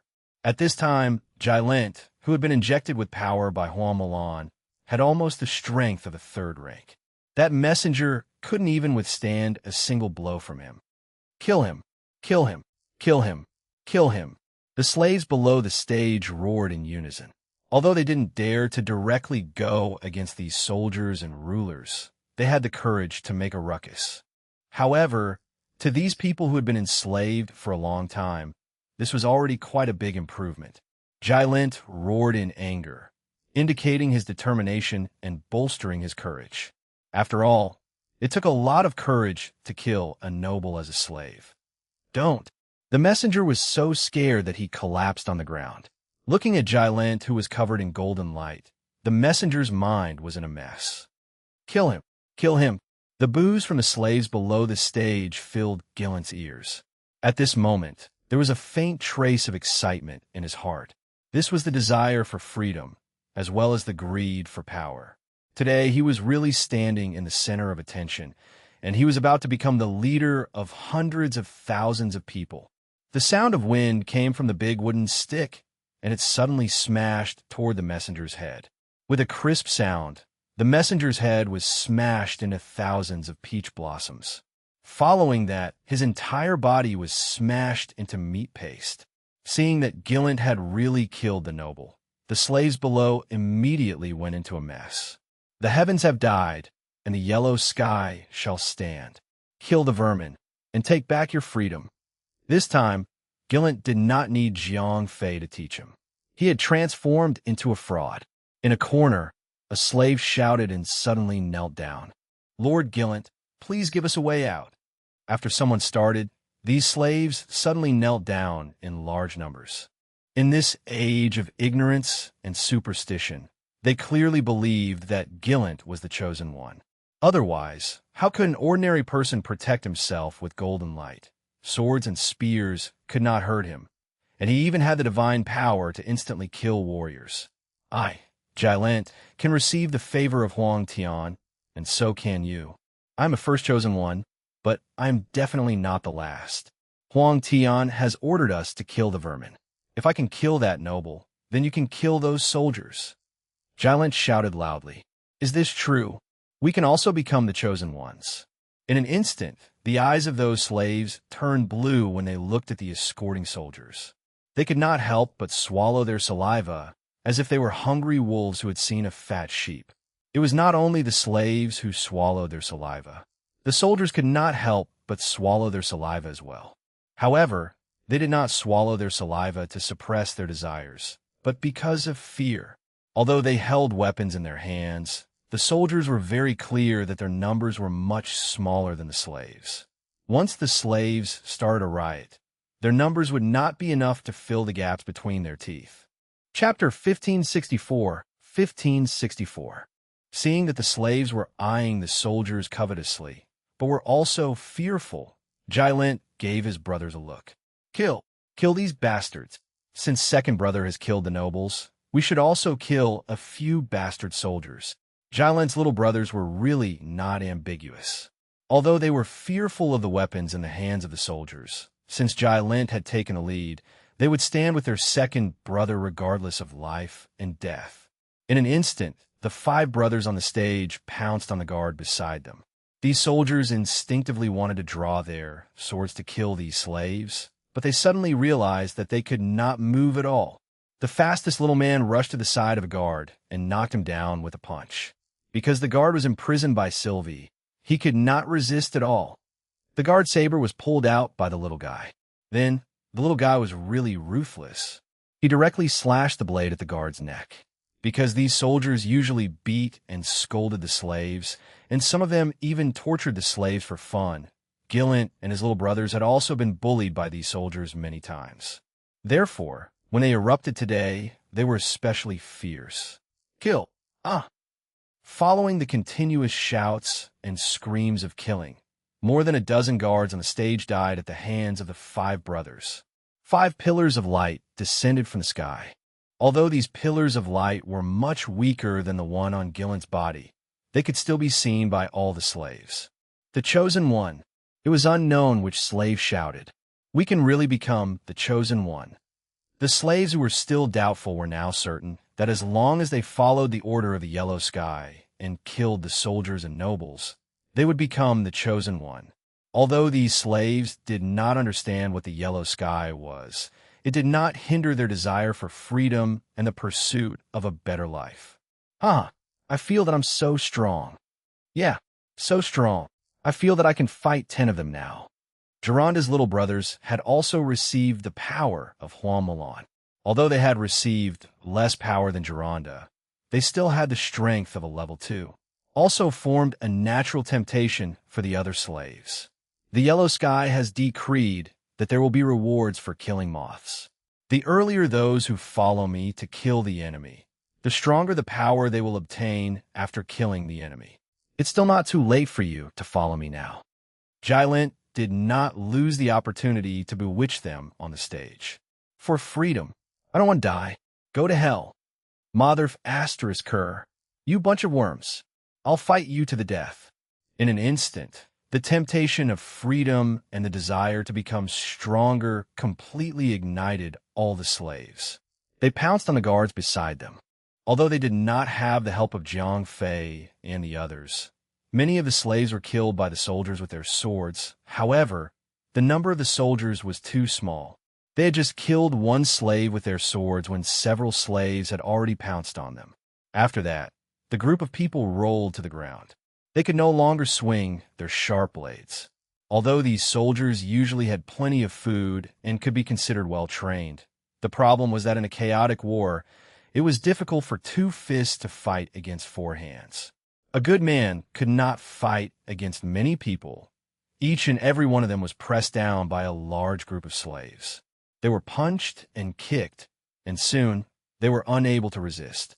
Moreover, after the sharp blades left their hands, they were quickly discovered by the sharp-eyed slaves. Then, when these sharp blades were in the hands of the slaves, they immediately became the soldiers' life-threatening talismans. Miserable cries rose and fell. Some were issued by the slaves, and some were issued by the soldiers. Although the soldiers fought bravely and killed at least 3 times their number of slaves, the number of slaves was more than 40 times their number. The death of more than 800,000 slaves and 70,000 to 80,000 people was nothing at all. The riot lasted for about half a day. All the soldiers and guards were killed. The slaves panted heavily. At the same time, their eyes were slightly red. These people who had never experienced killing before suddenly went on a killing spree today. Therefore, they were not used to it. One of the lackeys looked at Gilent and asked. At this time, Gilent could no longer find any trace of Jiang Fei and the others. Therefore, he asked in his heart, because Jiang Fei had once sent him a voice transmission in his heart, he felt that he could contact Jiang Fei this way. Sure enough, Jiang Fei sent a new order to Gilent. Brothers. After Gilent received Jiang Fei's order, he immediately shouted loudly on the high platform. After his voice was enhanced by Jiang Fei, it was directly transmitted to the ears of every slave. The slaves were clearly frightened by Gilent's ability. Everyone, listen to me. Although we have obtained a small victory now, because of our numbers, the Empire still has tens of millions of soldiers. If they come to encircle us, we will definitely die, said Gilent. A slave asked. Gilent paused at this point, then continued. But Lord Huang Tian has already given us guidance. The slave shouted. At this time, Gilent, this chosen one, was already half a myth in their eyes. Gilent shouted loudly, "Kill the Emperor! Kill the Emperor!" The emotions of the slaves were instantly ignited. At this moment, they had already rebelled and were committing a crime, so they had nothing to fear. In any case, they were committing a crime that would not end well, so killing the Emperor was not a big deal. Good. Gilent took the opportunity to shout. Yes. The slaves roared and followed Gilent's footsteps to Marla. This time, although their destination was still Marla, The morale of the slaves was completely different from before. Previously, they were going to Marla to die, but this time they were going to kill the emperor. How glorious was that? Gilent was indeed a capable person. On the journey, he had divided the slaves into 3 teams. The first one was a young and strong slave. They held the weapons that they had just captured. It was the one with the strongest combat strength. There were about 20,000 people. The other slaves followed behind. The last team was made up of the elderly, the weak, women, and children. After removing these burdens, the slaves' combat strength had obviously increased a lot. Chapter 1565. 1565, the rebellion began. 2 days later, Jiang Fei and the others followed the slave army to the outskirts of Mara City. However, there were only about 500,000 slaves who had arrived at Mara City. There were also more than 300,000 old, weak, women, and children following behind them. Gillen asked. Jiang Fei said without hesitation. The reason why the slaves were able to reach Mara City successfully was because the technology in this era was backward. There was a lack of fast means of communication. The Northern Empire had no idea that these slaves had rebelled. The Northern Empire was a super empire that ruled an entire planet. They had a huge army. It was enough to wipe out Gilent and his slaves. However, these armies were scattered all over the planet. Therefore, it was difficult to gather them all at once. Therefore, for Gilent and the others, time was their only weapon. They had to defeat Mala and kill the emperor before the empire could react. Only then would the empire be leaderless. When that time came, there was a high chance that the generals from all over the world would become their own kings and rule over a region. When that time came, the empire's army would be completely scattered. It would be impossible to gather together again. At that time, Gilent and the rest would be safe. Gilent said with some difficulty. Jiang Fei rolled his eyes. If this kind of earth-built city could be considered strong, then the ancient cities on earth would become castles that would never fall. But sir, we have neither weapons nor siege weapons. Gillen was still very conflicted. What we need siege weapons for? We need dozens of strong slaves. No, we need dozens of strong warriors. Jiang Fei said halfway. Then he suddenly remembered that the most taboo thing for these slaves was for others to talk about their identity. So, he immediately changed his words. Gillen said with some doubt, "Whether it's okay or not, you just have to do it." Jiang Fei said, "No problem. But I only ask you one thing," said Gillen after taking a deep breath. Jiang Fei asked. Gillen did not care about the lives of the other slaves. He only cared about his little brothers. "Don't worry. You won't die," Jiang Fei said with a faint smile. Gillen sighed. The next morning, Gillen began to mobilize the slave army. As everyone can see, Marla City is right in front of us. As long as we break through the city and kill the vermin inside, not only will we be free, but we will also receive the power bestowed by the yellow heavens, said Gillen loudly. Kill them, rob them of all their wealth, rob them of all their women. In an instant, those slaves who had been suppressed for too long were incited. Once upon a time, freedom was a luxury for them. Along with them were countless wealth and women with delicate skin. Slaves were not even qualified to marry commoners. Once the girls they gave birth to had a bit of beauty, they would be taken away by their masters when they were young. To them, there was an inherent temptation. Jiang Fei cursed silently. Although he had instructed Gillen to incite the slaves, he did not expect Gillen to incite the slaves into becoming thugs. The entire city would become a purgatory. Jiang Fei sighed. In his history class, although he had praised the peasant uprising, Jiang Fei could still see the brutality of the peasant uprising from the occasional historical records. After these people overthrew their previous oppression, their oppression of their companions was even greater than before. If even the peasant uprising army was like this, then the rebellious slaves would be even worse.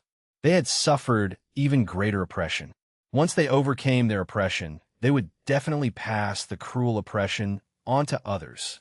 However, although Jiang Fei sighed endlessly about this, he did not intend to stop the rebellion. The reason was simple. After the fusion of the Dark Soul, Jiang Fei's character was no longer as weak as before. Although he sympathized with the civilians of Norton, he knew the importance of the safety of the universe. Therefore, even if he had to sacrifice the entire Norton planet, Jiang Fei would not change his decision. After a short mobilization, the 500,000-plus slave army was already boiling with excitement. Under Gillen's arrangement, they forcefully suppressed the excitement in their hearts. Then, they pretended to be travel-worn as they headed towards Marla City. From afar, the guards of Marla City had already discovered the slaves that had come from afar. There was a saying that there was no end to the number of people who came.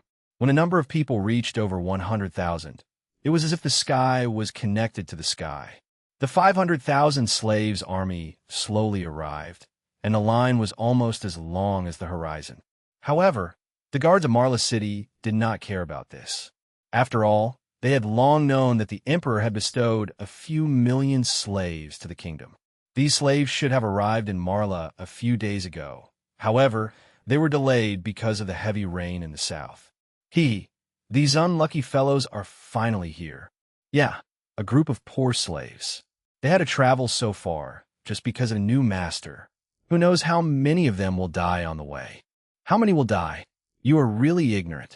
You don't know that His Majesty has issued the latest decree, right? What decree? All those who fail to comply will be executed. All of them. That's right. None of these unlucky bastards will survive.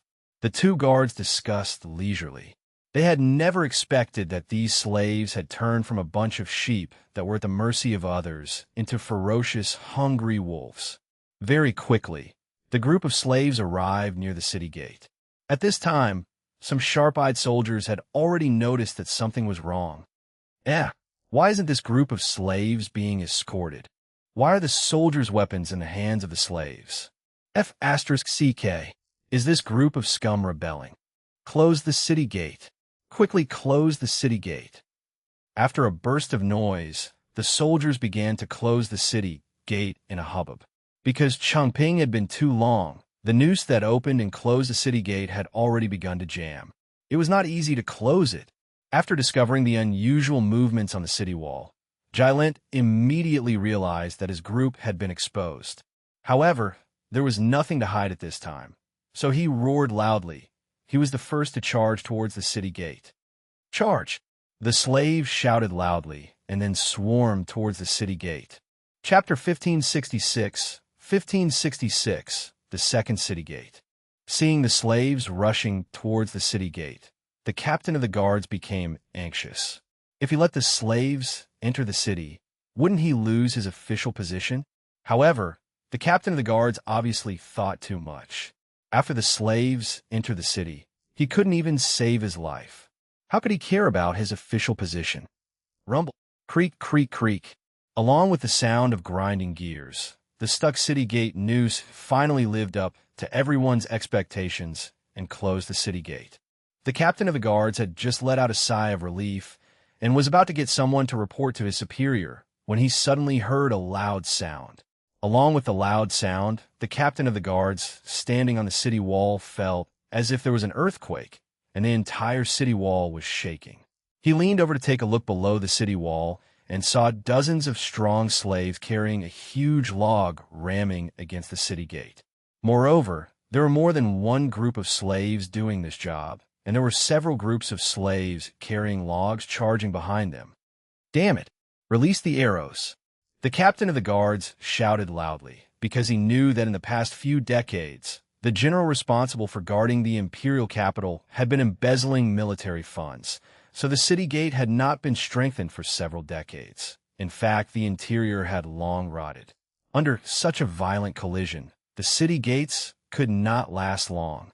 The soldiers on the city wall immediately released arrows. The sharp arrows easily pierced through the unprotected slaves. One by one, the corpses fell down.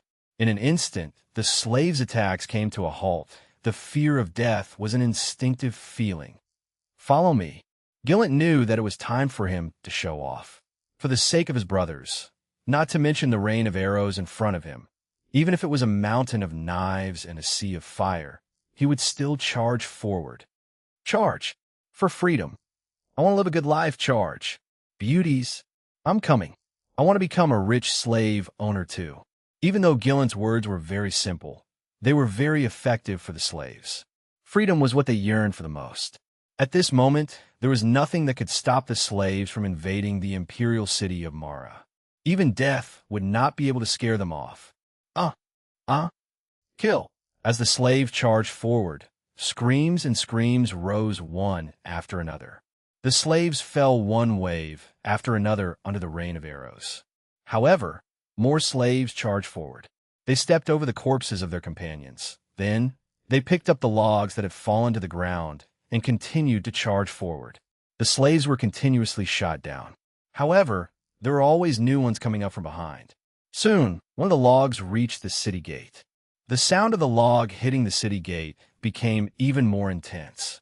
The two logs hitting the city gate at the same time caused more damage to the city gate, and the time it took to break through the city gate became shorter and shorter. Shoot! The captain of the guards was so anxious that his eyes were red. Although he had already sent troops to ask for help, the city gate had been in disrepair for a long time. At this time, it was already riddled with holes. However, this was completely useless. The slaves outside the city had already gone crazy. Their attacks were getting stronger and stronger. This dilapidated city gate could not last for long. Sir, there was a saying that went, "When a house leaks, the night rains." At this moment, the captain of the guards hated his immediate superior. This old fellow was greedy for military funds and had no restraint at all. There were very few arrows and other defensive equipment on the city walls. Only a few were piled on the surface for inspection. The rest had long been sold for money. The captain of the guards cursed in his heart. Then he shouted loudly, "Brothers, I don't care what methods you use, you must guard the city gate for me. Think about your family's wealth. Think about your wives and daughters.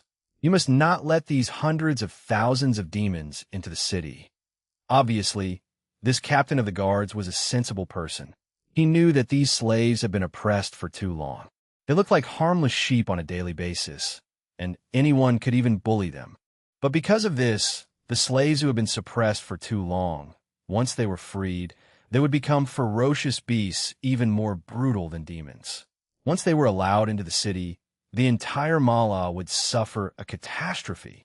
Yes, the soldiers replied, and then they risked their lives to guard the city gate. The arrows on the city wall had been used up, so the soldiers moved rocks from below the city, and then used the rocks to smash the slaves below the city. After the rocks were used up, the soldiers had no choice but to demolish the houses near the city gate. The losses that the commoners would have to bear would be even greater. Sir, it's bad." A soldier ran over while panting. However, he brought a piece of news that almost angered the captain of the guards to death. It turned out that when the slaves were attacking the city, the general guarding the imperial capital had received the news. This fat old fellow had drunk too much blood from the soldiers. He knew very well how empty the imperial capital's guards were under his crazy exploitation.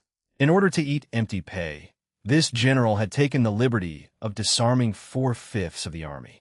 The entire imperial capital was known as 100,000 soldiers, but in reality, there were less than 30,000. Not to mention all kinds of equipment and armaments. They were all just for show. It was fine to deal with the inspection of the emperor, but in a real war, it might not be as effective as a big wooden stick. It was precisely because he knew what he had done that the general had long determined that Mala would fall. So, he did not wait for the captain of the guards to send someone to inform him. He collected some gold and silver and then took 37 concubines with him. He sneaked out of the city through a secret tunnel, and his family fled to the north. In fact, like the general, there were many nobles who escaped through the secret tunnel with their family. Corrupt officials were usually more intelligent than honest officials. It was just that they did not use their wisdom in the right place. There is a saying that a crafty rabbit has 3 burrows. These corrupt officials and nobles were no exception. They had long dug the secret tunnel. This secret passage also saved their lives. Damn it! The captain of the guards cursed and ordered the soldiers to directly go to the imperial palace to seek help. However, in a short period of time, He clearly did not have any reinforcements. Brothers, now Mala City can only rely on us. Today, we will fight to the death. Not for those detestable nobles, not for that stupid emperor, but only for our parents, wives, and children not to be harmed by the demons. The captain of the guards saw that the city gate was about to be breached, so he made the final mobilization. For our parents, wives, and children. Fight to the death. The soldiers roared angrily and then lined up in front of the city gate. Because the city gate was about to collapse, after that, there would be the second city gate made of flesh and blood. Chapter 1567. 1567. General died in 100 battles. Following a loud bang, the city gate, which had been in disrepair for a long time, finally could not withstand the violent impact of the slaves. In the end, it turned into a pile of broken wood. At the same time that the city gate was broken, the slaves swarmed in. The ones who charged at the front were all strong slaves with weapons in their hands. Previously, because they had killed the guards who were escorting them, the slaves had also obtained more than 20,000 sets of equipment. Although these equipment could not be considered as good, they could still be used to kill people. No matter what, they were much better than big wooden sticks. For my parents, my wife, and my children. Let's fight until the end. The people are in the city. The captain of the guards waved his long saber, and the soldiers formed a formation. With the help of the narrow terrain at the city gate, they would fight to the death with the enemy. Facing nearly 100 times more enemies than themselves, the few thousand city gate guards not only did not retreat, but instead they began to charge. The soldiers took orderly steps. They were well trained, and at the same time, they brandished their sabers. At the same time, they sheathed their sabers, and in an instant, they beat up a group of slave soldiers formed from a motley crew. Although they held weapons in their hands, slaves without any training could not be compared to well-trained soldiers. However, the captain of the guards was a young and ambitious officer. Under his strict training, these thousands of city gate guards could be considered elites. Kill, kill, kill. Along with the rhythmic shouts of the city guards, the slaves were forced to retreat. They were even forced to retreat outside the city gates. However, there was one point. The number of slaves was too many. The weapons of the city guards could not be considered exquisite. After they killed a few enemies, many of their blades had become dull. The inferior blades would immediately break when they hit the bones. After killing a few people in a row, the entire blade was almost useless. Moreover, manpower was at its limit. Even if the city guards were well trained, they were only ordinary soldiers after all. After killing a few people in a row, they were so tired that they could not swing their blades again. Charge! After charging in Amala, I declare that I will be free to move for 3 days. Gillant was a little afraid when he saw his slave warriors being killed. Some of them were so afraid that they did not dare to move forward. So they made a promise on the spot. Kill them. Kill them. Mara will be ours. Charge in. The wealth and beautiful women will be ours. In an instant, the slaves' desires were ignited once again. Gillant's promise was no different from a city slaughtering order. The meaning of the so-called free movement was clear to everyone. In these 3 days, the slaves would be allowed to do as they pleased, whether they killed or robbed. It would all be legal. Faced with the temptation of money and beautiful women, the slaves went crazy again. They suddenly rushed towards the city gate. This time, although the soldiers guarding the city wanted to kill the enemy, they were powerless to reverse the situation. Their blades had become dull. They could not even chop off the enemy's head with a single slash.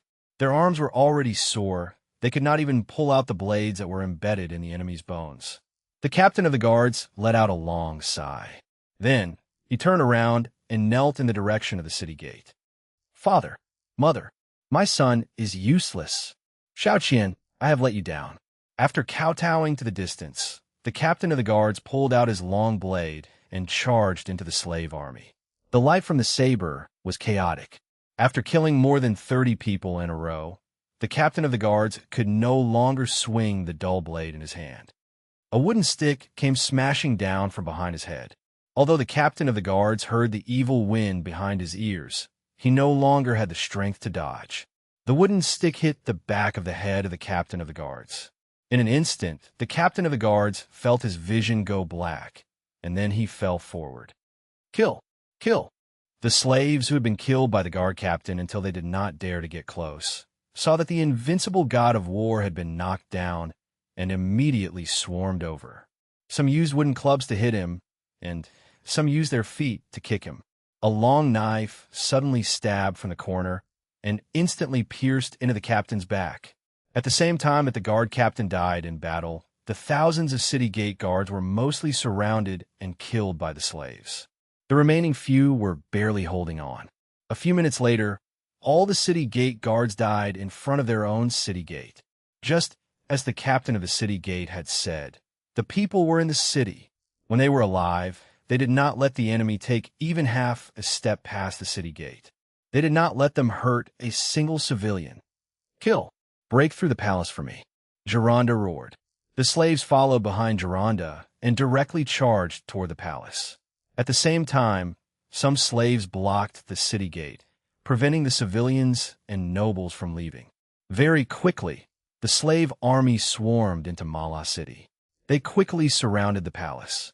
At this time, the old emperor had just gotten dressed and was about to call the general who was guarding the imperial capital over for questioning. A servant reported. What? He escaped? The old emperor said furiously. However, he never expected that he would not have a chance, because he would die here today. Your Majesty. At this time, another servant ran in. What? In an instant, the old emperor was completely flustered. The severity of the situation was far beyond his imagination. Damn it! In the harem, a group of people were sitting around and discussing. Needless to say, these people were the players of the Gamma Space. Exclamation point. It's all because of that old fool's idiotic order that the slaves delayed their arrival due to the heavy rain.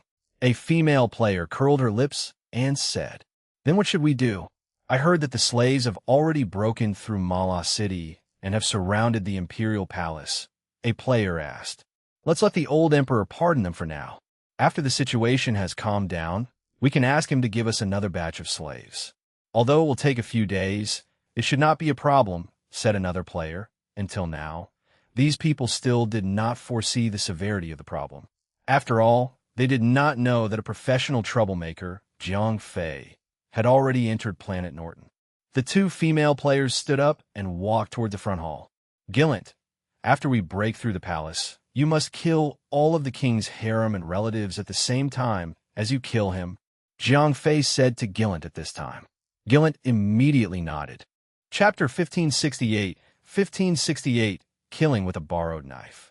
As the slaves surrounded the palace, Gillant blew the bugle to attack the city. Speaking of which, the castle-like palace was much stronger than the earthen city walls. However, the royal guards had not fought for a long time. They had become a display that could only be inspected. Before the war even started, they had already pissed their pants. If they were to count on such a bunch of useless people to defend the city, the result would be obvious. Under the condition that the city was sturdy and had all the necessary equipment, the 20,000 royal guards only managed to hold on for less than half an hour before they were led out of the city to surrender under the captain's lead. Good. Gillant nodded his head in satisfaction. He did not expect the palace to be so easy to break through. The captain of the guards stood respectfully in front of Gillant. Gillant nodded his head. Just as he was about to show his mercy, something strange happened. It's him. I recognize him. He killed my uncle. That's right. I know this guy. I saw him kill my grandfather with my own eyes. Someone shouted loudly from Jylent's slave army. After all, in the eyes of the upper class, the lives of slaves were very worthless, and most of the members of the royal guards were descendants of nobles. Therefore, it was not strange that their hands were stained with the lives of slaves. Get away. I want to kill him. Don't stop me. Whoever stops me, I will chop him to death. When the two slaves saw their enemy, the fury in their eyes burned fiercely. If it was in the past, when they saw these nobles, they would definitely be so scared that they would even dare to gasp for breath, even if they were the enemies who had killed their own family members. But now it was different. Not only had the slaves broken through the imperial city, they had even broken through the imperial city. Now that they had become masters, they naturally had to take revenge. Kill! Ah! Ah! With 2 screams, the 2 royal guard were killed on the spot. But this was just the beginning. I've seen that guy before. He's the one who took Xiaoli. Give me back my Xiaoli. You beast! I'm going to kill you. More and more slaves found their enemies. Soon, Jalent found that the situation had gone out of control. At this time, it was too late for him to stop it. The slave army had poor discipline. Now that they saw their enemies, they would not listen to anyone's orders. Therefore, Jalent could only watch helplessly. Hey! In the end, Jalent closed his eyes and gave the order to kill. Kill! This guy's knife is so beautiful. It's mine. Damn it. I don't even have food to eat every day, and you guys are actually wearing such luxurious clothes. What a bunch of moths. These clothes are mine. Go to hell. The slaves quickly went from revenge to killing for property. They killed the royal guards and took everything they could get. A few minutes later, the square in front of the palace was like a locust crossing the border.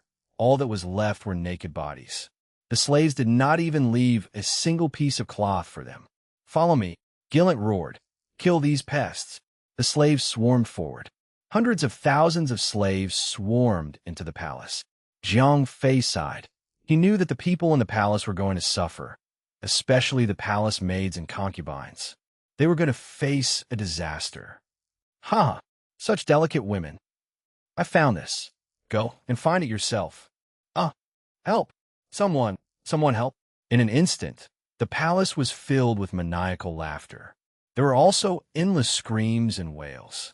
These slaves who had lost control were now more dangerous than the most terrifying beasts. They had suffered a lot in the past, therefore, once they turned the tables, they would take revenge on others 10 to 100 times what they had suffered. Didi. After following the slaves into the palace, Jiang Fei found that his pocket watch had begun to call the police in a low voice. Jiang Fei took out his pocket watch and opened it. At that moment, the small screen of the identification device showed a large group of green dots gathered at the center of the screen. Needless to say, these were Jiang Fei and the girls around him. As Jiang Fei had already added the smell of the girls into the identification device's range, they were also marked with green dots. The reason the pocket watch called the police was not because of Jiang Fei and the girls around him. Instead, 2 red dots appeared not far in front of Jiang Fei. Jiang Fei was overjoyed. It seemed that the effect of the identification device was pretty good. According to the distance shown on the screen, the players were still a few hundred meters away from Jiang Fei. Ariel asked. Jiang Fei smiled slightly. Then, he used his spiritual power to secretly order Gillant to kill the players. My lord. At that moment, Gillant was obeying Jiang Fei's orders like a god. He was smart enough to know where his power and authority came from. You guys take some men and search the palace in front of you. Everyone in the palace, regardless of gender, age, will be killed on the spot. Second brother, don't worry. A shifty-eyed little brother asked with a cheap smile. Cut the crap. ? Let me tell you, no matter how beautiful the women in this palace are, you must kill them on the spot. Gillant said with a serious face. Good. The underling didn't dare to disobey Jalent, so he had to rush into the palace with his men. Oh no, the palace has been broken through. That old guy is really useless. What should we do now? At this time, in their own bedroom, the 2 female players who had been sacrificed to the old emperor were also a little anxious. Their companions' whereabouts were unknown at this time. They had descended upon the bodies of the ordinary Norton star women. They did not have any combat power at all, so they could only run around the room anxiously. The palace door was smashed open by the slaves, and a large number of slave warriors rushed in. Sister, what should we do? What else can we do? Let's sacrifice our lust first. Perhaps we can charm the leader of these people, and then we can finish the mission. The 2 female players had a simple discussion. Seeing the slaves rushing in, they were about to say something, but these slaves did not waste any time talking to them and directly raised their blades. 2 delicate heads rolled on the ground. Sigh. The leader of the shifty-eyed slaves sighed, but he did not dare to disobey his second brother's order. Chapter 1569 Get Lost. 2 female players had died. They did not know that Jiang Fei had done something to them. Other than the 2 female players, there were 2 other male players protecting the old emperor as they retreated to the back door of the palace. They wanted to kill their way out. After all, the empire had tens of millions of soldiers. As long as the old emperor could survive, he would be able to quickly gather an army and quell the chaos caused by the slaves. Unfortunately, Jiang Fei could not let the players succeed. Therefore, he had already arranged for Gillant to send people to block the back door. When the old emperor and his men arrived at the back door, they were ambushed. After a bloody battle, the old emperor's personal guards died one after another. In the end, the emperor, who had been living in luxury for his entire life, became a prisoner. Among the captured people, other than the old emperor, the 2 players were also captured. Because of the quest requirement, they had descended on ordinary people. They did not even have the strength to fight back. Gillant immediately reported to Jiang Fei and all of his princes, "If you do not want to die, you have to get rid of them. As long as one of the princes escapes, he will be able to organize an army to wipe you out. Only when the royal family is wiped out will the guards around the world be able to establish themselves as kings. When that happens, the world will be in chaos." Jiang Fei said, "Yes, my lord." Gillant obeyed Jiang Fei's every word. That's right. Jiang Fei took special care of the 2 male players. "Don't worry, my lord." Gillant nodded. Then, he specifically asked his subordinate to carry out the quest. Very soon, the 2 male players followed in the footsteps of their companions. Until their heads fell to the ground, they did not know how this originally smooth mission had developed into such a state. According to the information, there are more than 4 players on planet Norton. Jiang Fei muttered to himself. Perhaps they have gone to do something else or escaped in advance, Nina analyzed. It's possible. Jiang Fei shook his head. Although a few players had escaped in advance, it did not matter. As long as the entire planet Norton was in chaos, those players would not have the chance to obtain another million people. After a night of noise, the entire palace had almost turned into ruins. The slaves had almost destroyed the entire palace in order to obtain the fine gemstones inlaid on the walls and the gold foil branded on the floor. If the palace was only a loss of wealth, the women in the palace had gone through a terrifying night of hell. These completely liberated slaves were like man-eating beasts. They did things that they had never dared to think of before. There was nothing that they could not do. They raped and plundered, and they did it even more inhumanely than the most experienced scoundrels. However, after these demons were freed, they did what Jiang Fei had hoped. The old emperor and all his descendants were killed. Not a single one of them escaped. The entire Norton Empire was wiped out. On the day Marat City was conquered, Gillant read out the Emancipation Proclamation that Jiang Fei had copied. For a moment, the entire Norton Star slaves were in an uproar. The power of role models was endless, since Marla's slaves were able to overthrow their masters and successfully obtain their freedom. They had also obtained countless wealth and beauties. Then, why couldn't their slaves do the same? Therefore, the entire Norton Star began to erupt with slave riots. They killed the soldiers under their supervision, killed their own slave owners, and some slaves even began to attack the city. After the news of the Mara catastrophe spread, various regions began to organize their forces to resist and encircle the slaves who had rebelled. At the same time, the various vassals who had lost the leadership of the emperor began to establish themselves as kings. The entire Norton planet was in a state of separation. Ariel could not bear to ask. After all, the entire Norton planet had been destroyed by them. It was a little unethical to leave now. Previously, the Norton planet was still in the era of slavery. The life of the slaves was very tough. However, most of the people were still living in peace. However, now, the entire Norton planet had fallen into war. The war between the various vassals was still ongoing. The rebel army of the slaves was even more cruel. The losses they had caused were far greater than the losses caused by other wars. Sigh. Jiang Fei sighed. They had basically completed the mission here. No leader of any faction would be willing to give them 1,000,000 people. 0541. Inform Larksy to prepare for teleportation. Jiang Fei said after calming himself down. This time, the mission on Norton was not difficult at all.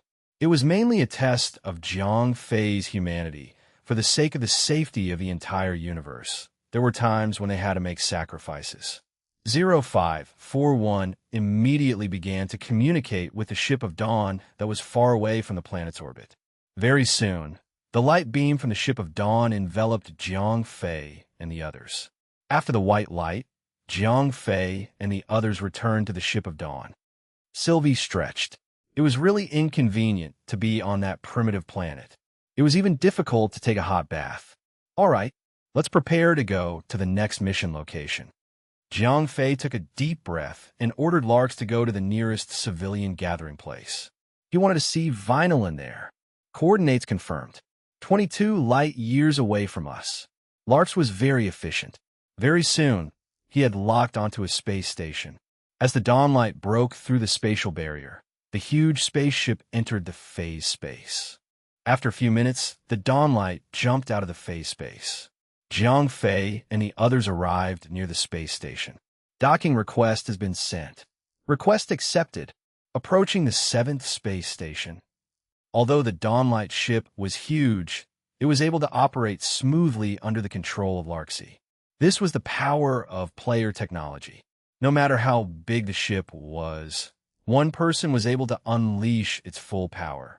After the dawnlight ship stopped at the space station, Jiang Fei did not dare to bring the other girls along to prevent any accidents like the pig-headed girl. He left the ship alone and walked into the public area of the space station. Chapter 1570 Reward Dungeon.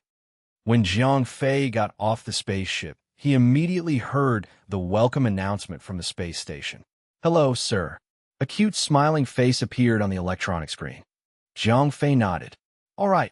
The smiling face greeted politely, then it disappeared. After all, this relay station was similar to a service area on the highway. If you did not buy anything or eat anything, just say that you went to the bathroom. People would definitely not bother with you. After walking out of the port area, Jiang Fei strolled along the street of the space station. Although there were many shops on both sides, they mostly focused on eating, drinking, and having fun. However, this time, Jiang Fei did not come here for these things. He strolled along the street alone. He was waiting for Vinylin to appear. Almost half an hour had passed, but Vinylin still did not appear. This made Jiang Fei very confused. This guy was always very punctual. He immediately returned. However, for some reason, this guy actually did not come today. Forget it. Jiang Fei sighed and was about to turn around and leave. However, at that moment, a little girl holding a large number of flyers stopped Jiang Fei. The little girl handed Jiang Fei a flyer. Jiang Fei initially thought that Vinylin had arrived. He did not expect that it was just a little girl handing out flyers. After receiving the leaflets, Jiang Fei casually glanced at them. The ingredients on them were quite rich. They covered almost all the meat ingredients in the universe. It seemed that this mining company that was under the business alliance was quite powerful. Jiang Fei. Just as Jiang Fei put away the leaflets and was about to leave, the little girl's expression suddenly changed. It was very obvious that Vinylin had arrived. Jiang Fei nodded and followed Vinylin to a quiet corner. Vinylin's first words shocked Jiang Fei. Jiang Fei guessed that Vinylin's lateness this time was probably related to this matter. Vinylin did not immediately answer Jiang Fei's question. Jiang Fei was stunned. He did not know which item Vinylin was referring to. "I told you to be careful of a player named Eamon," Vinylin reminded him. "I remember." Jiang Fei was stunned. Vinylin asked, "His brother?" Jiang Fei was a little dumbfounded. Said Vinylin with a sigh, "Yes, why? I did not do it." Jiang Fei asked. Said Vinylin with a sigh. Jiang Fei asked. "He's nothing much," said Veen. Jiang Fei shrugged. He did not understand why Eamon kept telling him to be careful against such a mediocre player. Veen's words were very simple, but it made Jiang Fei suck in a breath of cold air. In the past, Jiang Fei might not have understood what it meant to be a super rich man. However, I forget it no Han Tianyu.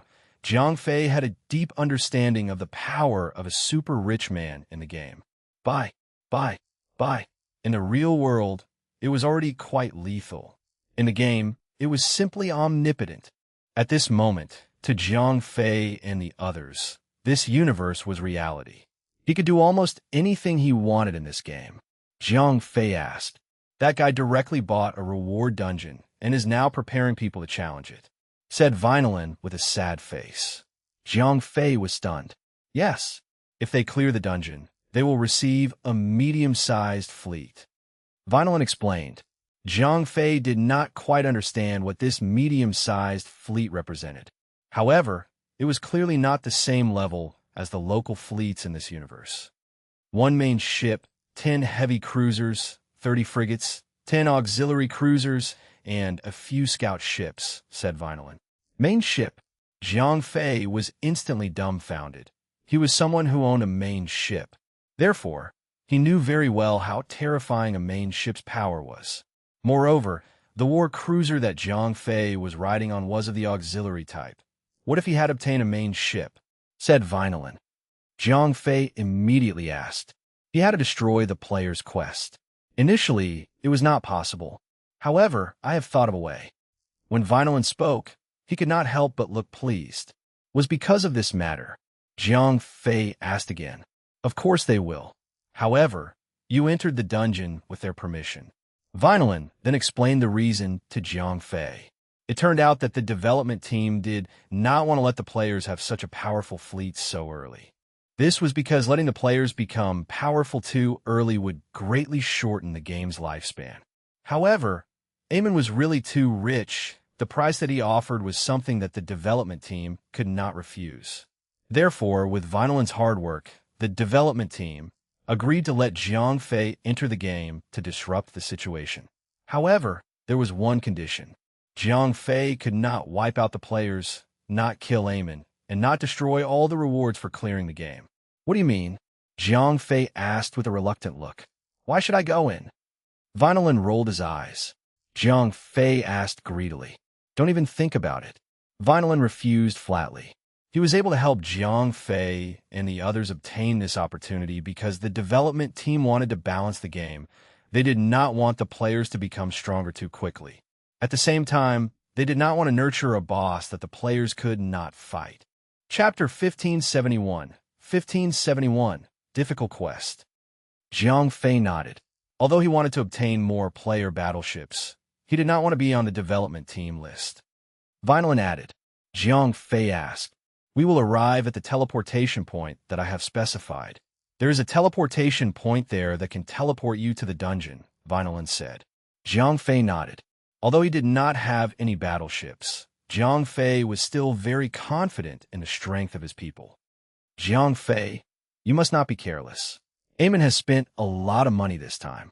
Not only have they obtained a stronger carrier, they have also bought very heaven-defying equipment. Vinolin warned. What? Jiang Fei was stunned. Although he knew that the strength of the players in this universe depended entirely on the carrier and the equipment, he did not expect that the tycoon would be so generous. Jiang Fei and his girls were considered to be the top combination among the mainstream forces in the universe. Other than the Hermit with a combat power of more than 20 million, very few people were able to withstand their attacks. However, these players were able to obtain such great power in such a short period of time. It had to be said that in any game, the growth rate of players was much faster than NPCs. All right, get ready and head to the coordinates as soon as possible, said Vinolin.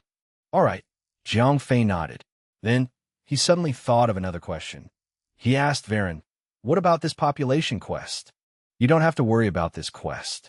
Although you only stop 2 batches of players, their quest is the simplest.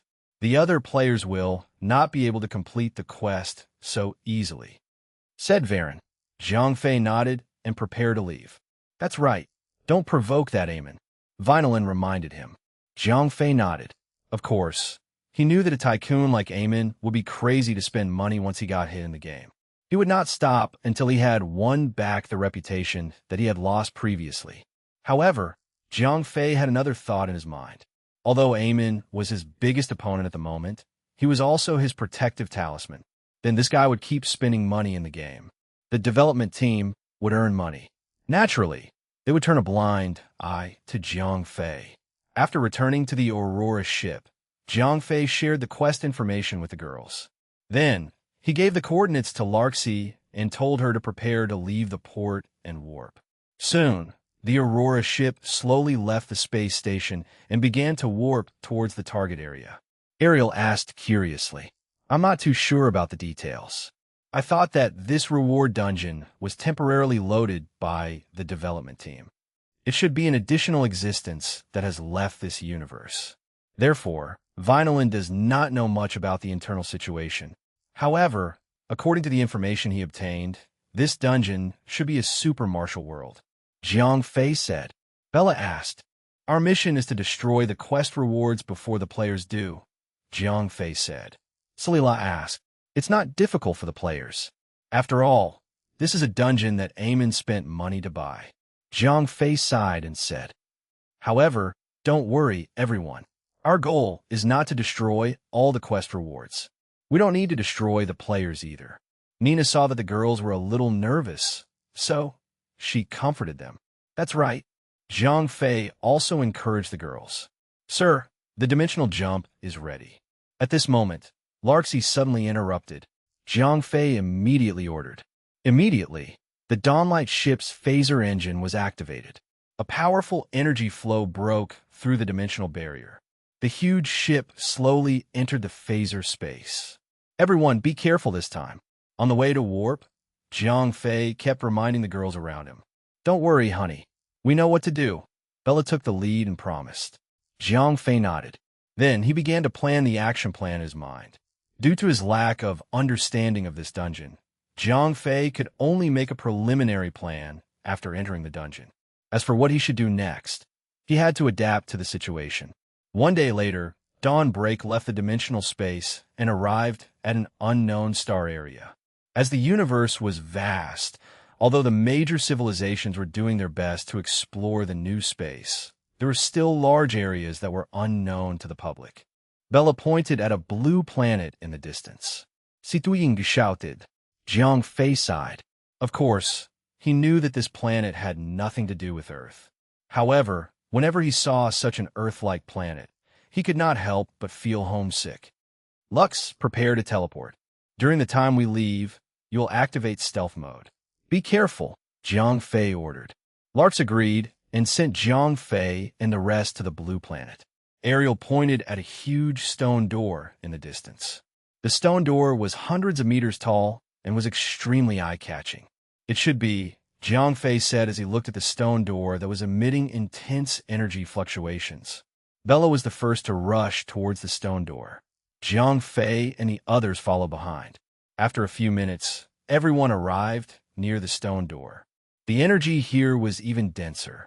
The intense energy flow made it difficult for them to stand still. They could already clearly see the faint energy film on the stone door. On the other side of the film was a completely new world. Chapter 1572, 1572, Keiha's Journey. Jiang Fei nodded at the girls beside him. Then, he was the first to walk through the stone door. The moment he walked through the stone door, Jiang Fei felt as if he was surrounded by a powerful energy turbulence. In the next moment, the scene in front of him instantly changed. At that moment, what appeared in front of Jiang Fei was no longer the primitive Earth-like planet that was filled with green trees and the sea. Instead, it was a sci-fi city filled with tall buildings. After a few white lights, Bella and the other girls were teleported over one after another. "It seems like this is a one-way teleportation formation. We have to complete the quest before we can get the way back," Nina analyzed. Jiang Fei looked around. Behind them was a dead end. Moreover, there was no way back. Bella took a deep breath and said, Previously, Jiang Fei had received very little information from Vinolin. They did not even know the number of players who had arrived here. They did not know their specific abilities. nor did they know what kind of quest the players were going to complete. As for where the quest rewards were hidden, Jiang Fei and the others had no way of knowing. This is too unfair. We don't know anything. Sylvie complained. It's not like we don't have anything. Jiang Fei laughed as he took out his identification device. As soon as the pocket watch-shaped identification device was taken out, Jiang Fei and the rest immediately heard a faint alarm sound. Jiang Fei quickly opened the cover of the watch to check. As expected, 3 small red dots appeared about 10 kilometers ahead of Jiang Fei and the others. Jiang Fei saw that the small red dots were moving quickly. Judging from the way they were moving, they would soon be out of the detection area of the identification device. Therefore, he did not dare to delay any longer. He immediately led the girls and ran in the direction of the players. Jiang Fei and the others were extremely fast. However, the 3 little red dots were not slow either. Although they were only about 10 kilometers away from each other, Jiang Fei and the others had been tracking them for nearly 5 hours. Only then did they catch up to the other party's footsteps. After discovering the other party's tracks from afar, Jiang Fei did not dare to get too close. He did not want to alert the enemy so early.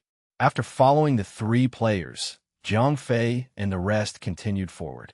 After about 3 hours, the players stopped and entered a large manor. Captain, stop chasing. There are surveillance cameras ahead.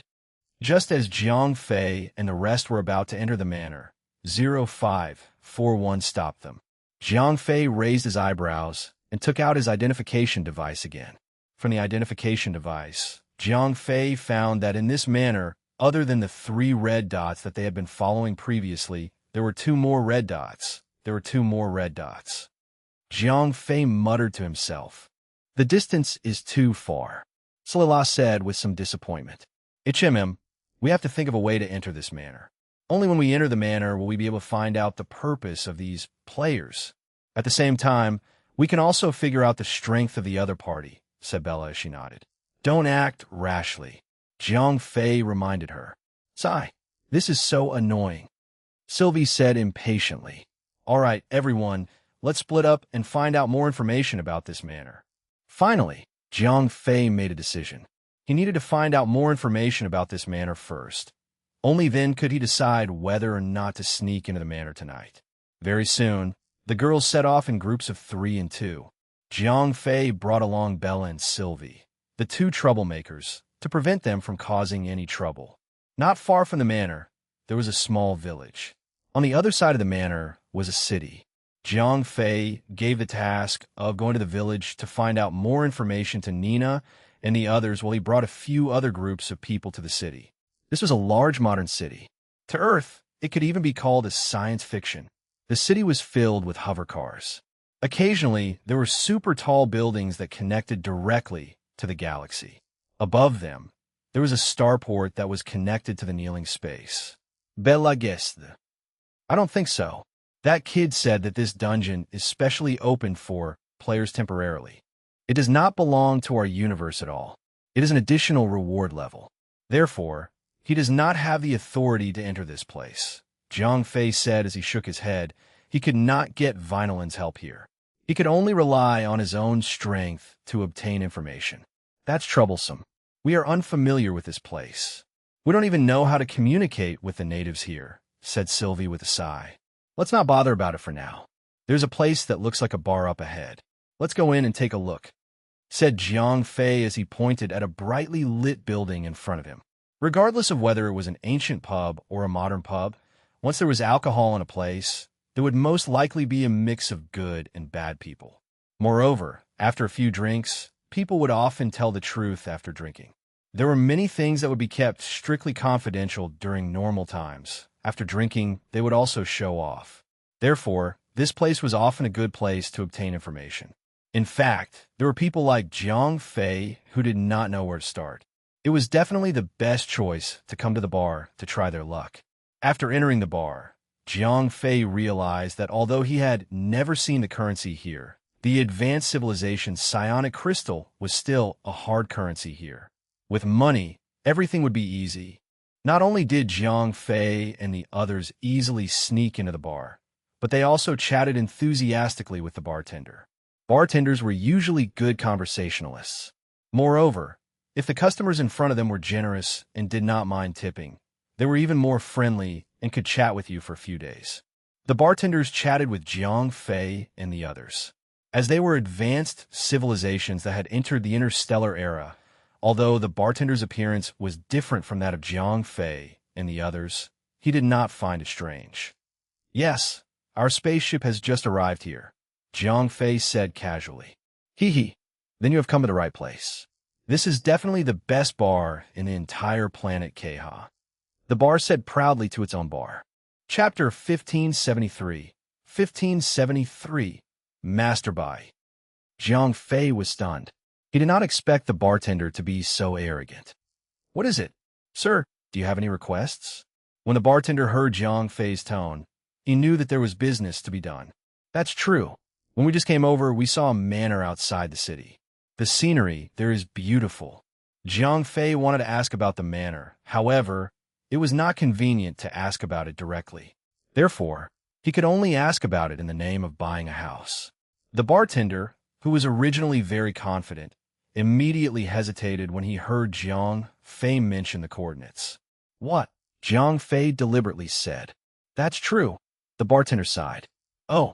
Jiang Fei immediately took the opportunity to ask. "That is Master Bai's manor. That old man is the richest man in this city. He is extremely wealthy, but he is extremely stingy," the bartender said with a twitch of his lips. Jiang Fei nodded. He then asked the bartender, "Does that Master Bai have any hobbies?" "Hobbies? What hobbies could he have?" The bartender rolled his eyes. From the words, Jiang Fei could tell that the bartender despised Master Bai. Jiang Fei muttered to himself.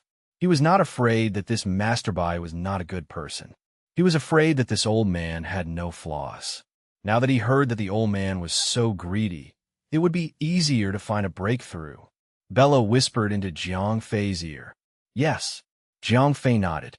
He also planned to take advantage of Master Bai's greed to find an opportunity to get close to him and sneak into his manor. As for meeting the players face-to-face, Jiang Fei was not only worried. Although Jiang Fei and the others had previously interacted with Eamon on Planet L, at that time, they had appeared as desert humans. Their appearance was completely different from their current appearance. Moreover, Jiang Fei and the others' auras had been concealed back then. Therefore, even if they met again, Eamon and the other players would not be able to recognize Jiang Fei and the others. Moreover, this was a reward dungeon that Eamon had bought with money. They would never have thought that an NPC from the outside would be able to sneak in. Therefore, they would not be wary of Jiang Fei and the others at all. They would only treat them as normal NPCs in this dungeon. They might even invite them to join the quest. On the other hand, Jiang Fei had an identification device on him. He could easily identify those players. Therefore, when both parties met, it was clear that they had an advantage. After making a decision, Jiang Fei and the others asked the bartender for more information. However, the information was not very valuable. After that, they left the bar and returned to the outskirts of the manor. When Jiang Fei and the rest arrived at the outskirts of the manor, Nina and the other girls had also returned. Other than Jiang Fei and the rest, the girls who went to the city did not have much to gain. As the time was too short, the girls only found out that the manor belonged to Master Bai. Some even said that Master Bai was a kind person. He was also very willing to help others. However, compared to Jiang Fei and the others who went to the city, Nina and the others had much more to gain. When they went to the village, at first, people did not dare to pay attention to them. The people there seemed to be very afraid of strangers. However, Nina, who was born as a saintess, soon showed her terrifying affinity.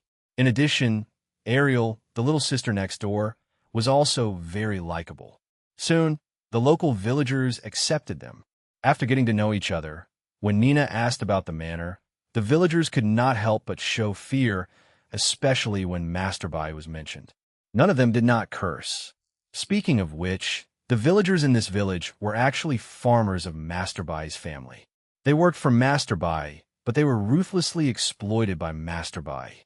After a year, They could hardly get any wages. Some people even worked for a year and owed Masterby money.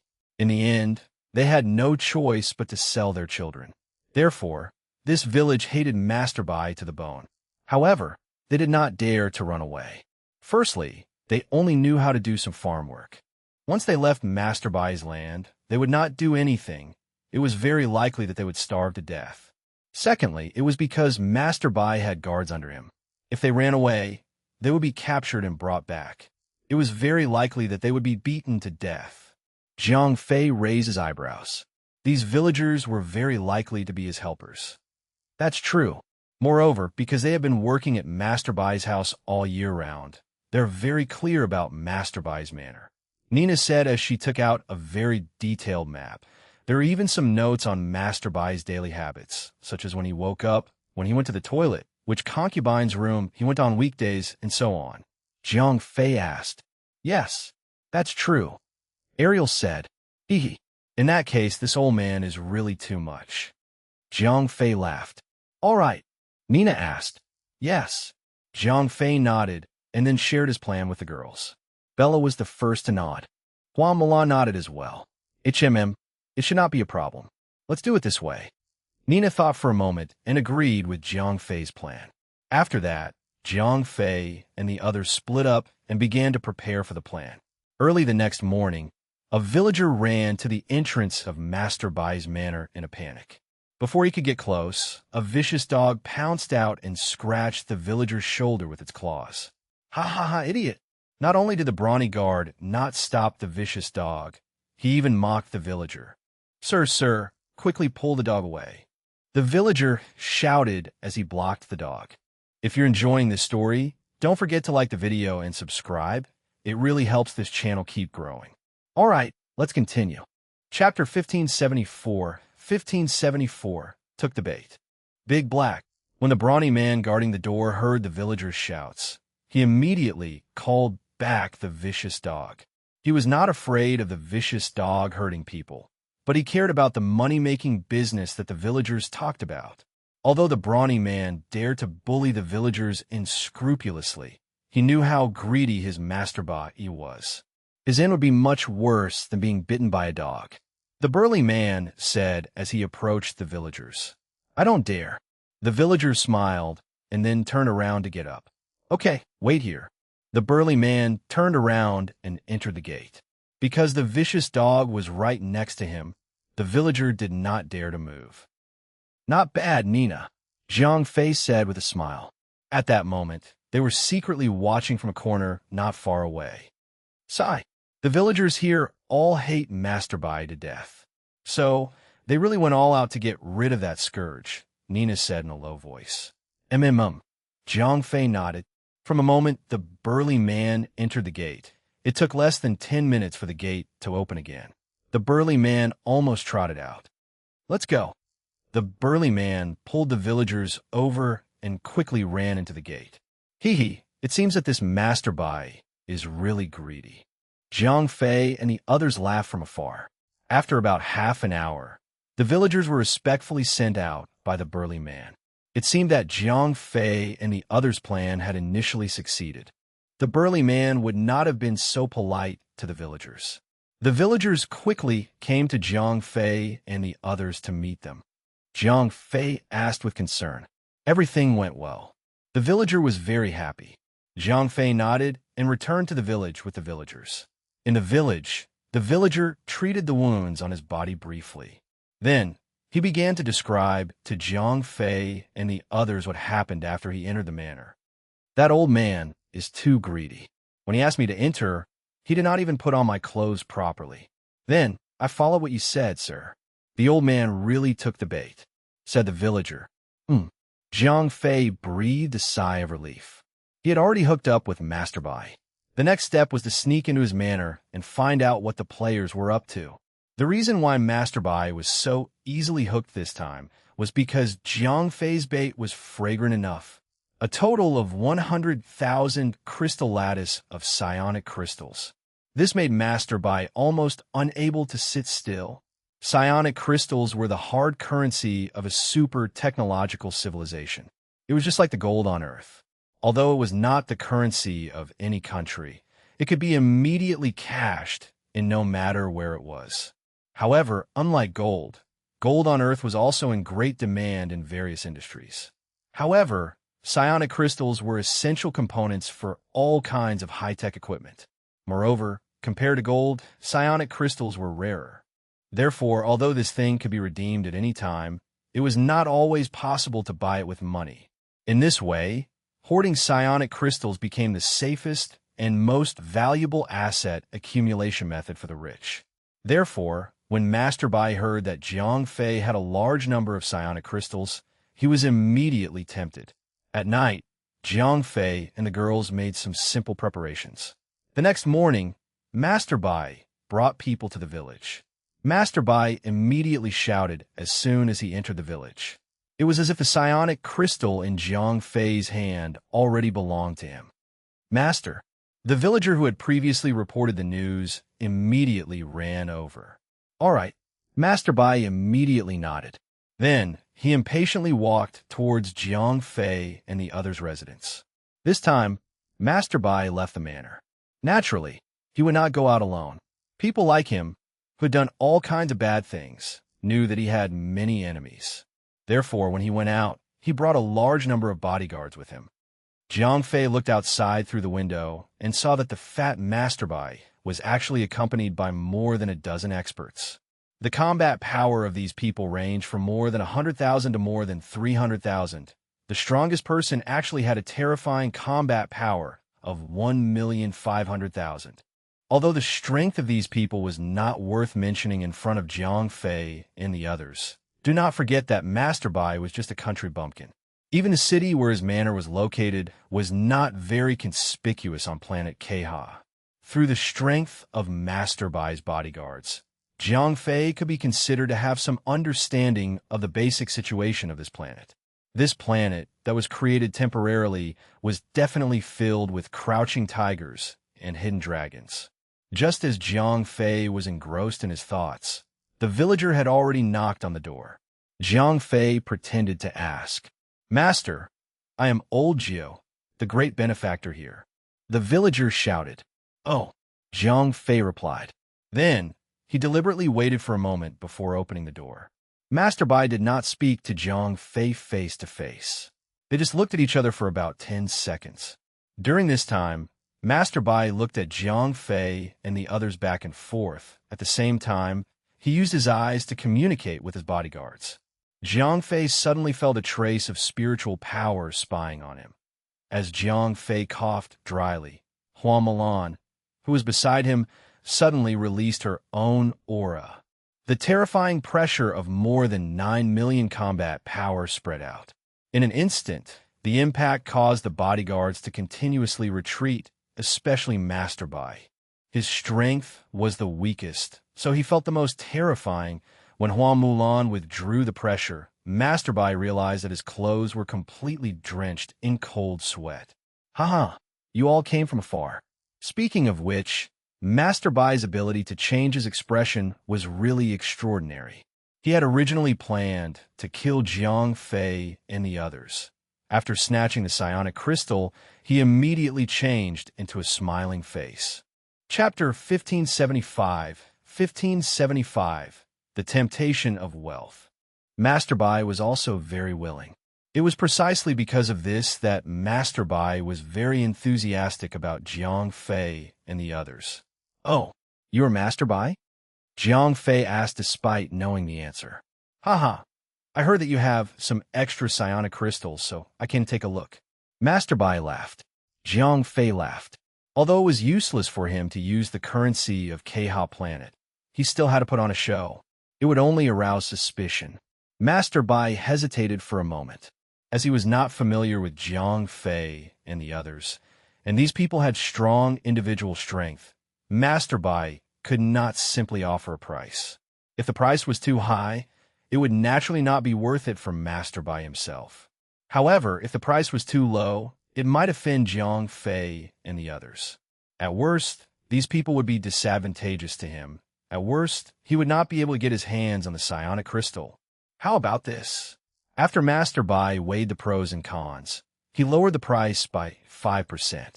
Although the price was a little lower than the market price, it was not too outrageous. Even if Jiang Fei and the others were not satisfied, they could still bargain. I can give you 100,000 crystal lattice ionic crystals for this price. Jiang Fei smiled and said. He had previously learned about the market for psionic crystals on Keha Planet. Although the price was a little lower, if there was an additional condition, it would not arouse suspicion. When Master Bai heard that Jiang Fei agreed so readily, he was overjoyed. He could not help but use honorifics when he spoke. You also know how rare this psionic crystal is. Most people would rarely sell it, Jiang Fei said, deliberately pausing for a moment. Then he continued, the reason why we are willing to sell the psionic crystal is because we have this thing. Master Bai was shocked. However, he soon realized that Jiang Fei had kept his mouth shut. Master Bai, there are too many people here. Jiang Fei deliberately said half of his words. Master Bai pondered for a moment. Then he suddenly said to Jiang Fei, can I see the quality of the 100,000 crystal lattice psionic crystals first? Jiang Fei nodded. Then he gave Hua Mulan a look. Hua Mulan opened the box beside her. There were a large number of psionic crystals inside. Even though Master Bai was not young and looked fat, when he saw the psionic crystals, he almost jumped to the front of the box. Top grade. Master Bai muttered. These psionic crystals were obtained from young Master Wild. Wild had spent a lot of money to buy the old antique from planet Namek, the Braveheart spaceship. There were a lot of psionic crystals in stock. Moreover, Wild was a second-generation heir to the universe. How could he have inferior products? Therefore, the purity of these psionic crystals was extremely high. How is it? Jiang Fei smiled. No problem. Master Bai laughed so hard that he could not close his mouth. If he had known that the quality of these psionic crystals was so good, he would have been willing to increase the price by 20%. Jiang Fei pretended to be deep in thought. Master Bai took the initiative to invite him. Is your house quiet? This is an important matter. Jiang Fei pretended to be cautious as he spoke. Don't worry, Master Bai promised. All right, Jiang Fei nodded. After that, Hua Mulan put the box containing the psionic crystal into the spatial container. In this era of advanced technology, simple spatial containers were not uncommon. After that, Jiang Fei and the others followed Master Bai's team to his manor. When the people in the village saw that Jiang Fei and the others had successfully approached Master Bai, their hearts were filled with anticipation. Soon, Jiang Fei and the others arrived at Master Bai's manor. Both parties took their seats in the living room. After the servants served tea and left, Jiang Fei opened his mouth to speak. Master Bai, I heard that there are still some unknown people in your manor. I hope they won't affect our business. Jiang Fei deliberately mentioned those players. It was to test Master Bai's attitude. As expected, when Jiang Fei mentioned those players, Master Bai was stunned. First of all, I'm not interested in who those people are. You don't have to explain. What I mean is, you just have to remember what I say later. If you can't guarantee that those people are absolutely reliable, please don't let them know, Jiang Fei said carefully. No problem. No matter how the business deal goes, I guarantee that your words will rot in my heart. Master Bai promised confidently. Jiang Fei nodded in satisfaction. Although he knew in his heart that Master Bai's promise was nothing compared to **T, this was the effect that he wanted. The more careful he was, the more Master Bai would believe him. I've said it before. This psionic crystal is very rare. Ordinary people would not be willing to sell it. Jiang Fei said. Master Bai's eyes immediately widened. A psionic crystal vein. What did this mean? This meant a huge amount of wealth and a huge amount of risk. The reason was very simple. All the psionic crystal veins belonged to the Keha Federation. Anyone who dared to dig for the psionic crystals privately would be charged with a serious crime. Although the crime of digging for the psionic crystals was very serious, there was a saying that said that wine could touch the heart of a person. In the face of such a huge amount of wealth, there were many people who dug for the psionic crystals. That was why when he was in the village, Master Bai had already vaguely guessed this possibility. That was why he had brought Jiang Fei and the others to his manor. His wealth would increase by hundreds of thousands of times. Chapter 1576. 1576. Infiltrating the manor. Under the temptation of great wealth, Master Bai easily believed Jiang Fei, especially after seeing the extremely pure psionic crystals that Jiang Fei had shown him. Master Bai no longer had any doubts.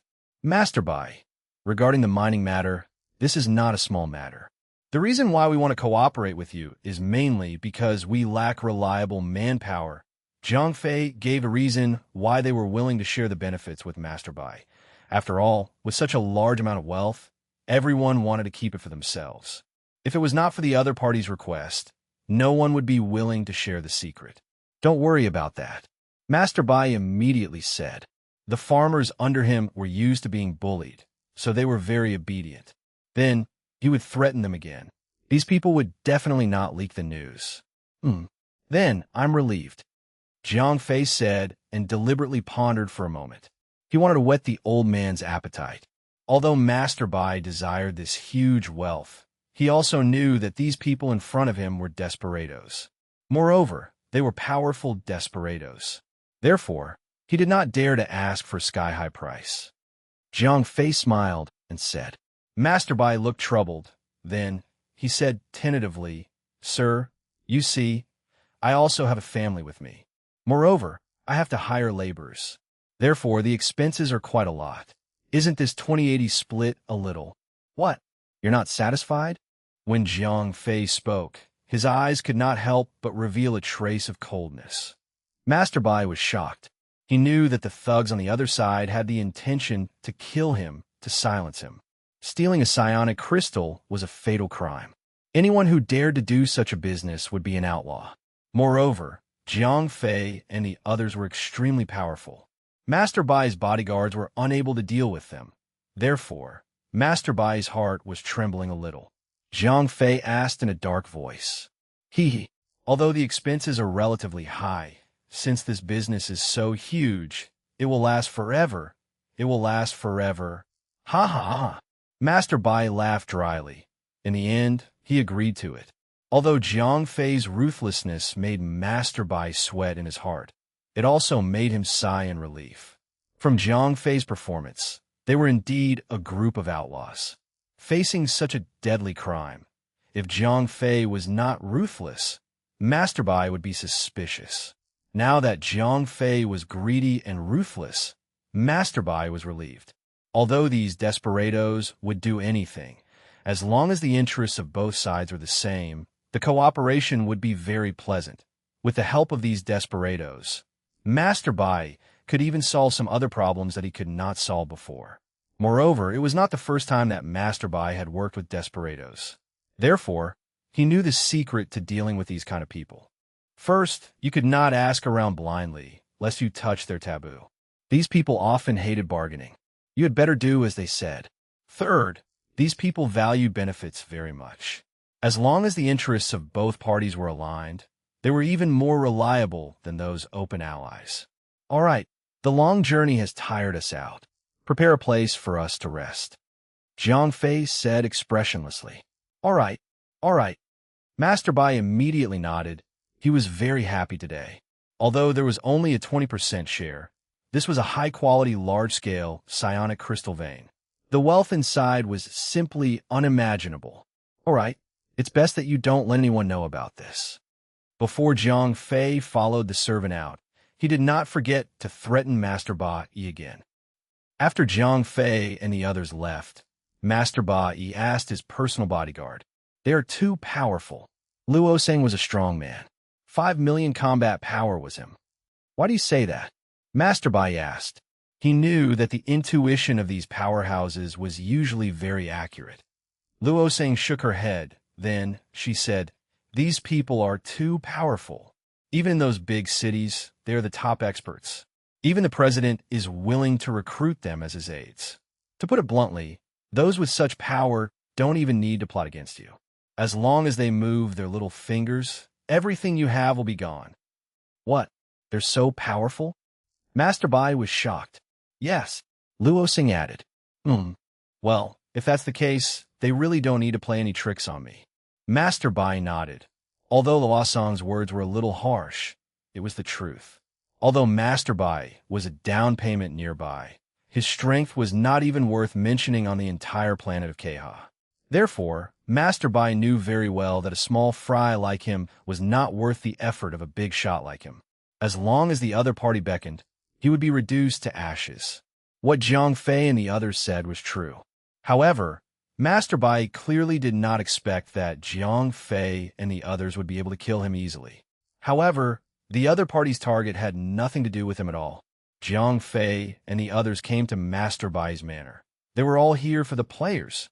While Master Bai, who was filled with joy, was dreaming of making a fortune, Jiang Fei and the others had already moved into a small villa on the east side of the manor under the arrangements of the servants. All right, we are not used to outsiders serving us. After settling down, Jiang Fei immediately dismissed the servants that Master Bai had sent over.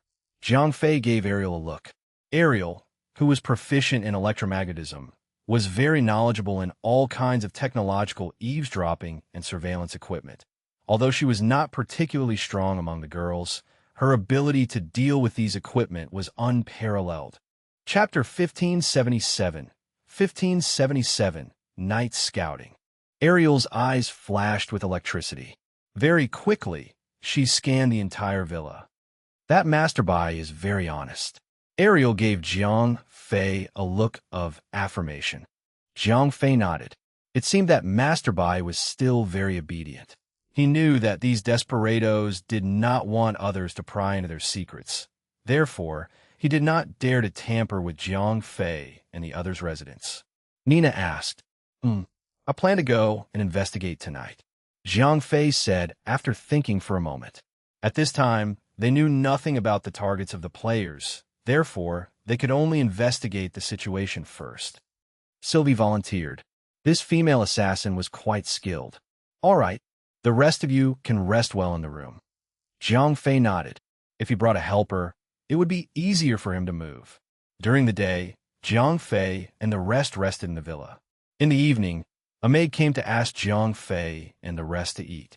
However, Jiang Fei and the rest refused. Master Bai did not mind. He just asked the maid to bring a table of delicious food over.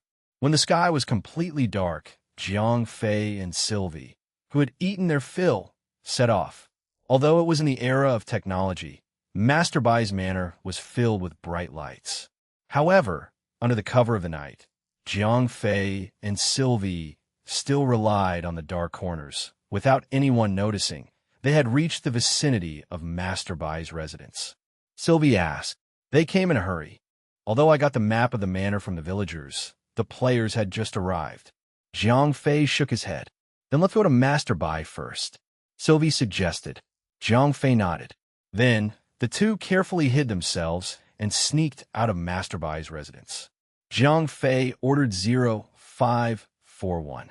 Although he and Sylvie could do their best to hide their auras, the ubiquitous cameras could still find their tracks. After two faint blue lights, Jiang Fei and Sylphie's figures disappeared into the dark corner. After that, Jiang Fei and Sylphie sneaked into Master Bai's residence. As there were no players here, it was impossible for Master Bai's trash bodyguards to detect Jiang Fei and Sylphie's auras. Jiang Fei and Sylvie sneaked in very smoothly. 0541 provided them with the shielding technology to detect their presence. Moreover, Master Bai's bodyguards would not be able to detect their presence. Therefore, until the two of them reached Master Bai's door, no one found them. Jiang Fei heard Master Bai's voice as soon as he reached the door. Sylvie whispered to Jiang Fei through her spiritual power. Jiang Fei made a gesture of silence. Although it was a spiritual voice transmission, it was still easily detected by others. Master, those guys have been here for a few days, but they still refuse to tell me their purpose. I don't know what they are trying to do either. That Master Bai mentioned was not referring to himself and the others. It was very likely that he was referring to those players. These guys are really displeased. Master Bai snorted coldly. Yes, Liu Song looked. That's right. A large and high-quality psionic crystal lode. Master Bai was very happy when he mentioned Jiang Fei and the others and the psionic crystal load. But what are you going to do about those people? Luo Sang changed the topic back to the players. Sai, what else can we do? Those guys were recommended by the Skeleton Society. Can we afford to offend them? Anyway, they won't eat much. As long as they don't cause me any trouble, it'll be fine, Master Bai sighed. Jiang Fei memorized the term in his mind. That's true. But sir, I feel that these guys are always sneaky. Luo Sang continued. That's right. These people go out every night and come back to sleep during the day. Anyone would know that they're doing something shady. However, these people are related to the Skeleton Society after all. Master Bai waved his hand. He signaled Luo Sang to stop talking. After that, Master Bai and Luo Sang began to chat. The content was nothing more than how to exploit the farmers or other bullying activities. Naturally, Jiang Fei was not interested in listening to these words. After leaving Master Bai's residence, Jiang Fei and Sylvie discussed it.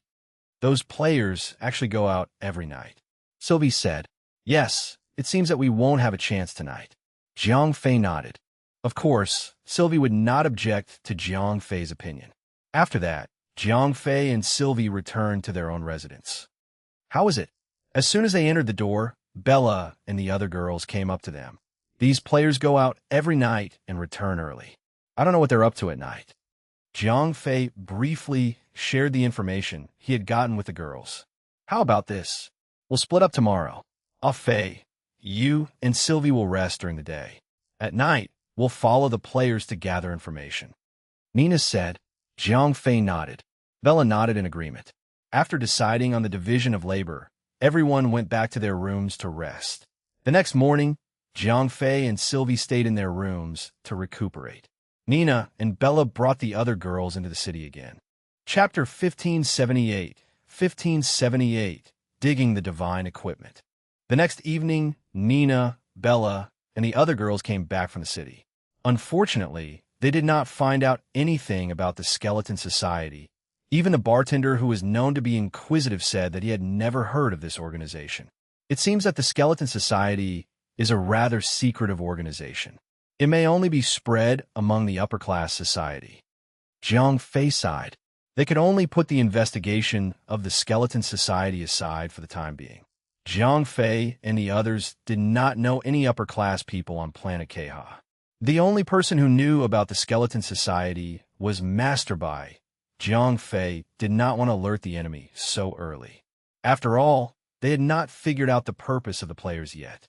When the sky gradually darkened, Jiang Fei and Sylvie changed their equipment and quietly left the residence. Jiang Fei adjusted the detection range of the identification device to the maximum and carefully monitored the entire manor. Slowly, the sky completely darkened. At that moment, the identification device in Jiang Fei's hand suddenly vibrated slightly. Jiang Fei gave Sylvie a look. At that moment, 7 to 8 small red dots had appeared on the identification device. Sylvie said, Jiang Fei nodded. Then, the 7 to 8 small red dots began to move quickly. Jiang Fei called out to Sylvie, who was beside him. Then, the two of them quietly followed behind the players and followed them into the distant mountains. Because Jiang Fei had learned from Vinylin that these players were also given very powerful powers when they descended, they also had a very long range of perception. In order to avoid exposing their tracks, Jiang Fei and Sylvie followed them very far away. They only followed the coordinates shown on the identification device and did not get too close. After about 2 hours, the little red dots finally stopped moving. This was already the center of the mountain range. It was surrounded by mountains, and the trees were also lush. Jiang Fei did not find any traces of wild animals. The strange silence also caused Sylvie to be wary. Maybe. Jiang Fei nodded. Then, he and Sylvie hid their auras together and quietly approached.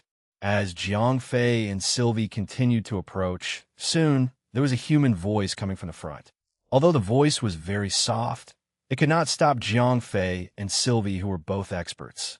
With their sharp ears and sharp eyes, the soft conversation was also heard clearly by them. I don't know why, but recently I heard that several waves of people have failed the quest. Yeah, what the hell? Is this game really that difficult? I don't know. Maybe we're just too lucky. Otherwise, even a tycoon like Eamon would be defeated. Why would we be so successful? However, this game is really interesting. Those NPCs are very interactive. It's much more fun than those rigid games. Yeah, especially those chicks. Haha, the way they fight back is so awesome. That's right. That's right. The greatest joy of this game is that there are no laws. We could do anything. It's so fun. D*M in it. Don't let me find a chance. When Zhang Fei heard the conversations of these players, he was so angry that his lungs were about to explode. Previously, the players had invaded the universe in the form of battleships. Although they posed a great threat to the entire universe, at least they had not done anything outrageous yet. However, as the game progressed, the players had more and more ways to enter the universe. Especially after they possessed themselves, they became even more lawless and dared to do anything immoral. Originally, these players in the Gamma space might have been just a bunch of Asterisk souls or ordinary people. However, in Zhang Fei's universe, these players were given superpowers. Not only did they have immortal bodies, but they would also descend upon the strong according to the different quests. A large portion of the players could be said to have committed all sorts of evil deeds. Although these players had yet to touch Earth, their actions had already made Zhang Fei want to tear them into pieces. However, reason told Zhang Fei that he could not kill the players in this universe. Even if he destroyed their bodies, these players could still reappear. When that time came, not only would he not be able to save others, but he would also be implicated. Zhang Fei forcefully suppressed his anger and continued to lie in the dark to eavesdrop on the conversations of the players. These players were not only happy to share their evil deeds during that time, they also mixed in some information that was very valuable to Zhang Fei. How much do you think that Tycoon Eamon spent this time? I don't know. At least 100,000. King rich. He could spend so much just playing a game. Who cares? We could just work for money. We can even earn money if we have fun. How satisfying is this game? Yeah, but how long will it take to dig this mountain? What do you care? Anyway, there are these labor NPCs working. We can enjoy it during the day and work at night. That's true, but these days are probably not long. After the artifact is dug out, we'll have to meet up with the other teams, right? Yes. When the time comes, we'll be able to open the treasure trove. I wonder what kind of top-tier equipment that Tycoon Eamon would be able to get after spending so much money. Digging for divine equipment? Zhang Fei rolled his eyes when he heard those words. After that, Zhang Fei and Sylvie eavesdropped for a while. They only quietly left the valley when the sky started to brighten. Just as Zhang Fei and the rest left, the players also left the valley and returned to Master Bai's manor. Seeing that the players had left, Zhang Fei brought Sylvie back to the valley. Just as Zhang Fei and Sylvie were about to approach the position of the players from yesterday, 0541 suddenly called out to him. Zhang Fei asked, "There are defensive weapons in front of us. If we enter rashly, we will immediately return and attack." 0541 said. Zhang Fei nodded and said to 0541, "Since it's a technological defense system, I'll rely on you. Help me break the defense system here." Tapte da 1579 a 1579 Platinum Disc. 0541 began to try to connect to the automatic defense system after receiving the order. More than 10 minutes later, 0541 received good news. The automatic defense system had been completely deactivated. For a super artificial intelligence like 0541, this automatic intelligent defense system was not even as good as the ancient traps. As long as he could find the access port, the system would be broken sooner or later. On the other hand, the ancient trap skill was triggered by machinery. 0541 could not do anything about it. "Let's go in," Zhang Fei said to Sylvie. The two of them entered the area that was closely protected by the players. The reason why Zhang Fei could enter this place so easily was that the players had underestimated the enemy. Although they had set up a defense, this was after all a reward dungeon. Therefore, the players did not expect that someone would come and disrupt the situation. Therefore, the defense system here was only set up to prevent local NPCs from entering by mistake. To Jiang Fei and the others, it did not have any effect on intercepting and warning them. After entering the depths of the valley, Jiang Fei and the others quickly heard the sound of a human being. Jiang Fei quickly took out his identification device. However, the screen of his pocket watch was empty. Only his and Sylvie's 2 green dots were flashing. Jiang Fei immediately identified the identity of these people. Following that, Jiang Fei and Sylvie hid their auras and activated their cloaking devices. Then, the 2 of them quietly walked forward. Soon, Jiang Fei and Sylvie found many sheds. There were no less than 200 to 300 ordinary civilians living inside. These civilians did not have much combat power. These people were in charge of digging the mountain. Sylvie asked through her spiritual power. Jiang Fei nodded. As the workers worked in the middle of the night, they were sleeping soundly. Sylvie said as she pointed at a distant Shandong.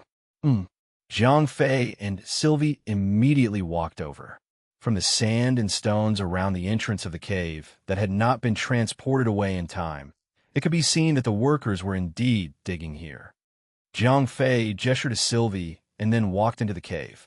As the cave required the workers to constantly enter and exit, and the workers did not have much combat power, the players did not put any defensive facilities there. As Jiang Fei and Sylvie walked forward, they were extremely shocked. Because the cave was extremely deep, they had almost dug to the center of the mountain. It was known that the players did not only dig at night to cover their tracks. They even had simple digging equipment in their hands. They did not have any large vehicles or equipment for them to be able to dig all the way here. It was obvious that they had been working for a long time. After moving forward for a while, the tunnel began to turn from parallel to downward. Although it was not a vertical turn, the slope was still quite steep.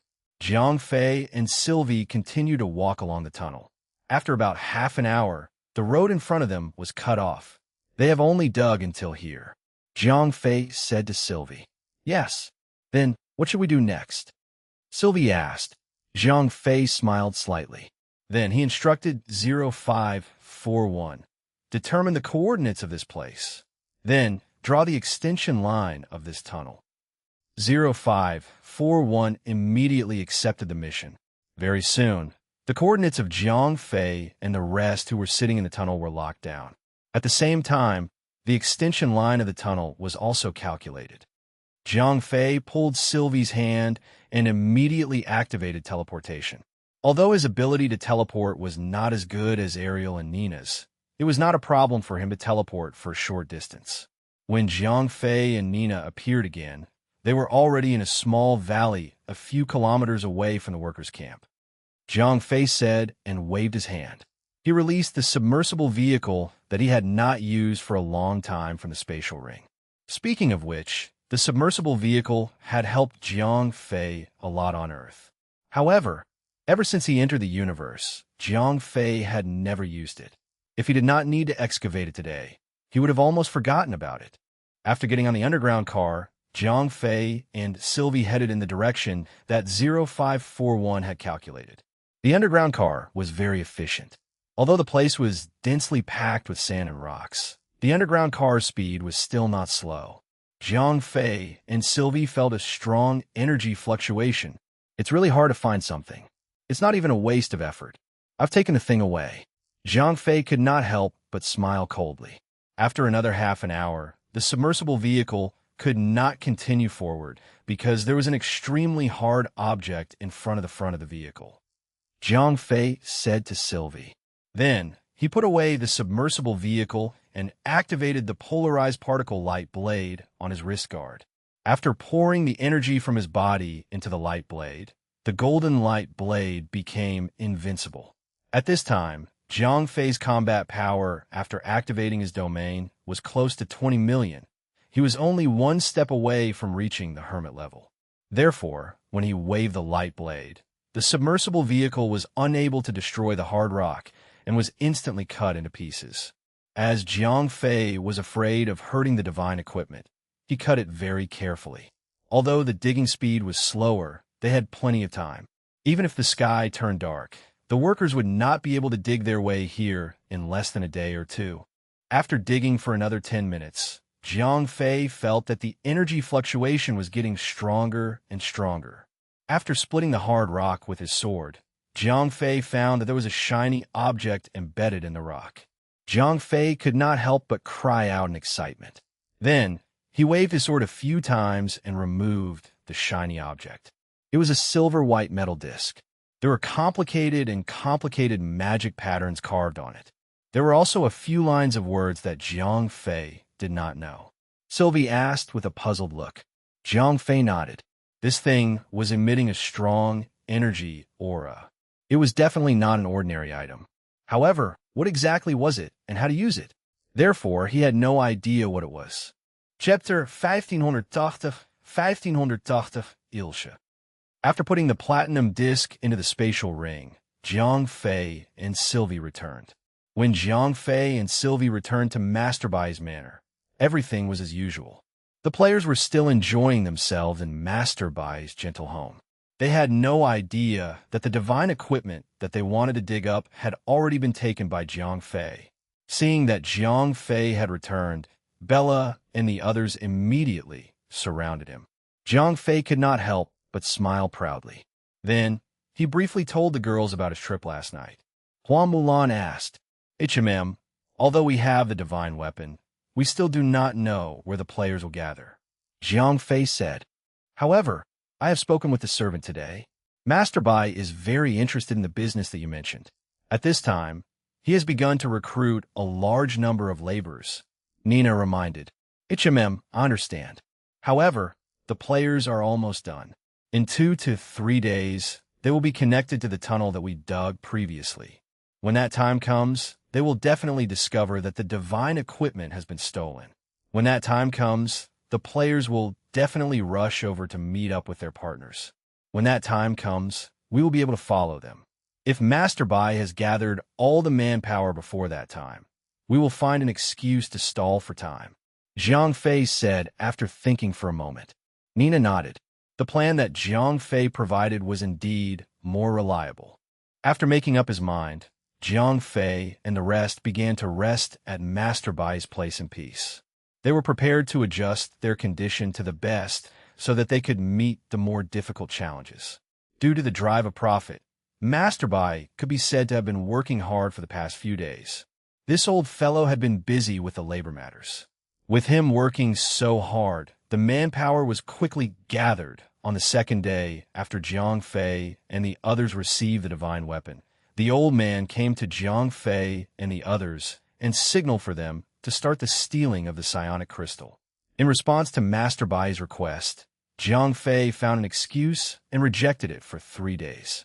Although Master Bai was anxious, he did not dare to show it in front of Jiang Fei and the other desperados. In the end, he could only suppress his anxiety. He waited for Jiang Fei and the others to leave. The next day, at midnight, the players left the manor in a hurry.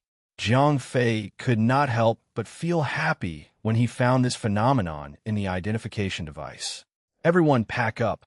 Jiang Fei called out to the girls around him. These players had come back in such a hurry. Needless to say, they must have found out about the theft of the divine weapon. Sylvie, follow me to scout. The rest of you pack up. Jiang Fei instructed the girls. Then, he took Sylvie and left the villa where they were staying. After changing into their stealth equipment, Jiang Fei and Sylvie quietly approached the players' residences. Previously, Jiang Fei and Sylvie did not dare to get too close to them for fear that they would be discovered. However, things were better now. The players were all in a terrible state due to the loss of the divine equipment. Therefore, they had relaxed their guard. F*CK, who was the one who snatched the divine equipment away before the others. D*M. Are these NPCs idiots? Although the energy fluctuation of the divine equipment is obvious, it is useless to them. Why are they snatching it? It must be because our excavation over the past few days has alarmed these local NPCs, causing them to think that it's some kind of treasure. What should we do next? Let's talk to Eamon and the others first. After all, we work for him. Now, other than the problem, we have to let the boss know. All right. Just as Jiang Fei and the others approached the player's residence, they heard two players talking. Sylvie asked through her spiritual power. There are 9 people in total. Other than the guy who went out to supervise the workers 8 nights ago, there's another person. Jiang Fei checked the number of players through the identification device. Sylvie guessed. Jiang Fei nodded. Then, he heard the voices of the players again. Eamon sent a message back. What did he say? What else can he say? He scolded us. He said that we took so much money and even messed up the matter. Now he wants us to go and find the divine equipment. Otherwise, he will teach us a lesson. F***CK.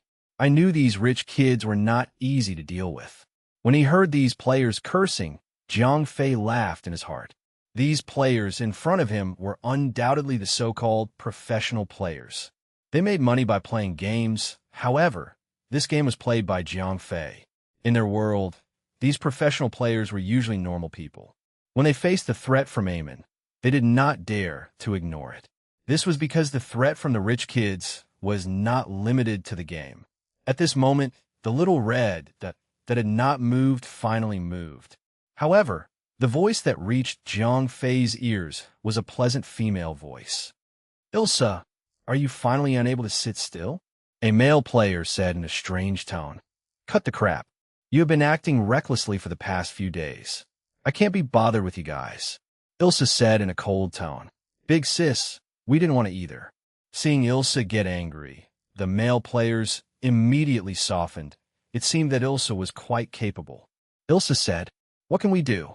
A few male players were a loss. What a bunch of trash. They're useless. Ilsa snorted coldly. Then she instructed these guys, go find that old guy and see what forces are nearby. Then, ask that old guy to help us make contact and see who dug up our artifact. Okay. It was unknown whether the male player was trying to curry favor with Ilsa or was in a hurry to get the artifact back. He didn't wait for Ilsa to finish speaking before he ran all the way to find Master Bai. Chapter 1581. As he was in a hurry, the male player walked past Jiang Fei and the others. However, he did not find any traces of Jiang Fei and Sylvie. Jiang Fei let out a long breath. Although the male player did not find them, Jiang Fei was still shocked when he saw the guy running towards him. What should we do? Sylvie poked Jiang Fei and asked. They initially wanted to follow these players and find their headquarters. Now, that Eamon actually let these guys take care of themselves. Jiang Fei pondered for a moment and then said to Sylvie, follow me. After that, Jiang Fei and Isabella quietly left the players' residence and returned to their own villa. Bella and the others surrounded Jiang Fei and asked. At this time, the girls had already packed their luggage and were ready to leave at any time. Jiang Fei had already made up his mind. Naturally, the girls did not have any objections. All of them followed Jiang Fei and quietly left Master Bai's manor. At that moment, Master Bai was busy entertaining the player. In addition, he did not dare to plant any spies on Jiang Fei's side. Therefore, he did not know that Jiang Fei and the others had already left. After leaving the manor, Nina asked Jiang Fei. Jiang Fei said with a smile. What? Sylvie asked with a smile. Of course. Jiang Fei said with a smile. The girls were confused by Jiang Fei's words. Nina was the first to react. Weren't these players looking for someone to get their divine equipment back? Then let's just do it openly. After all, players don't have things like identification devices. So, even if we meet them, they won't know who we are. They will only treat us as the natives here. Jiang Fei said with a smile. In that case, as long as we show enough strength to make these players unable to do anything to us, they will naturally look for other people. Nina continued Jiang Fei's words. That's right, Jiang Fei said. The group of people were all experts, so they were extremely fast. After more than 10 minutes, Jiang Fei and the others had arrived at the previous village. My lords, you're finally back. How is it? When the villagers saw Jiang Fei and the others, they immediately surrounded them. Jiang Fei said, That's good. The villagers said happily. Jiang Fei led the conversation back to the main topic. What is it? The villagers said very politely. Because Jiang Fei wanted to help them get rid of Master Bai, the villagers were very friendly to them. Jiang Fei asked directly, "Why?" When the villagers heard Jiang Fei's words, they became even more excited. "Yes, Master Bai Yi's side is more troublesome. We still need to let him live for another 2 days." Jiang Fei said he had promised the villagers that he would kill Master Bai. However, because of his own matters, he could not take action for the time being. Therefore, he felt a little guilty. Of course, Jiang Fei did not mind taking action immediately. The villagers cried out in excitement. Then, they immediately told Jiang Fei about all the bandits and bullies in the vicinity, and even the lair of the local ruffians and hooligans. All right, after Jiang Fei heard that, he immediately locked onto a mountain that was dozens of kilometers away from the village. According to the villager, this place was relatively remote. The Imperial Army was a little out of reach.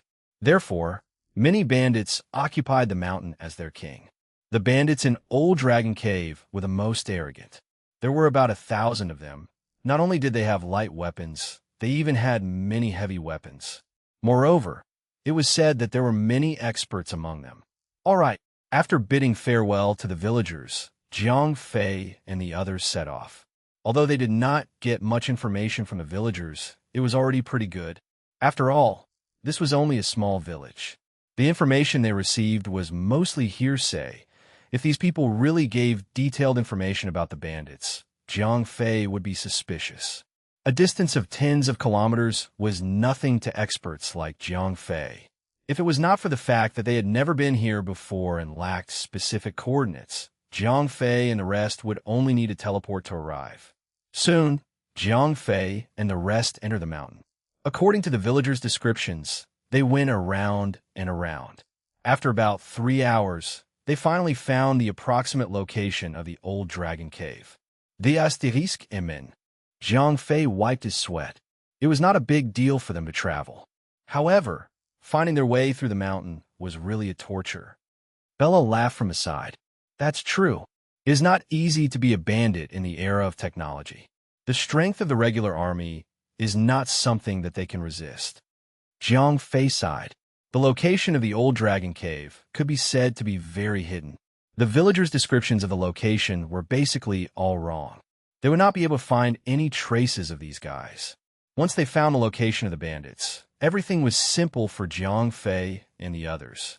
The disparity in strength made it so that Jiang Fei and the others did not need to make any plans. They just needed to directly attack the door. As soon as Jiang Fei and the others approached the Old Dragon Cave, a voice immediately came from the inside. At the same time, countless guns were pointed at Jiang Fei and the others. "We are here to worship the mountain," Jiang Fei said with a smile. He was not worried about these light weapons at all. Even if they were bombarded with heavy weapons, it would not be able to hurt the super experts like them. "Worship the mountain?" The small fries in the mountain asked. After all, they did not know the identity of Jiang Fei and the others. They could not go back and report it. "It is not certain where we used to be," Jiang Fei said with a smile. His meaning was very clear. He was clearly here to cause trouble. Chapter 1582. 1582. First Blood. F***. They're here to cause trouble. The minions in the mountains were furious when they heard that. "Don't be so polite with them," another minions said as he turned on the safety of his gun. Whoosh, whoosh. A few hidden castles shot out a few dim beams of light. These were the lights emitted by light laser weapons. Jiang Fei snorted. Before he could even make a move, Nina had already set up a defensive barrier. Oh no! When the minions saw that their weapons were ineffective, they immediately understood that the person who had come this time was not someone they could deal with. After that, the minions continued to suppress the enemy, while the leader of the minions ran to the side and activated his communication device to send a message. "Husband, why are you so slow?" Sylvie said with some annoyance. After all, they did not need to spend much effort to deal with these bandits. There was no need to make it as troublesome as it was now. "Don't worry, we just need to kill the leaders. These minions are still useful." Jiang Fei smiled. This time, They intended to communicate with the players directly, although the players did not know the identities of Jiang Fei and the others. The problem was that Jiang Fei and the others were too conspicuous. A man with a group of girls. Although this kind of combination was not unique, it was definitely not rare. If the players like Eamon found out that the NPCs who opposed them were always this group of people, they would sooner or later become suspicious.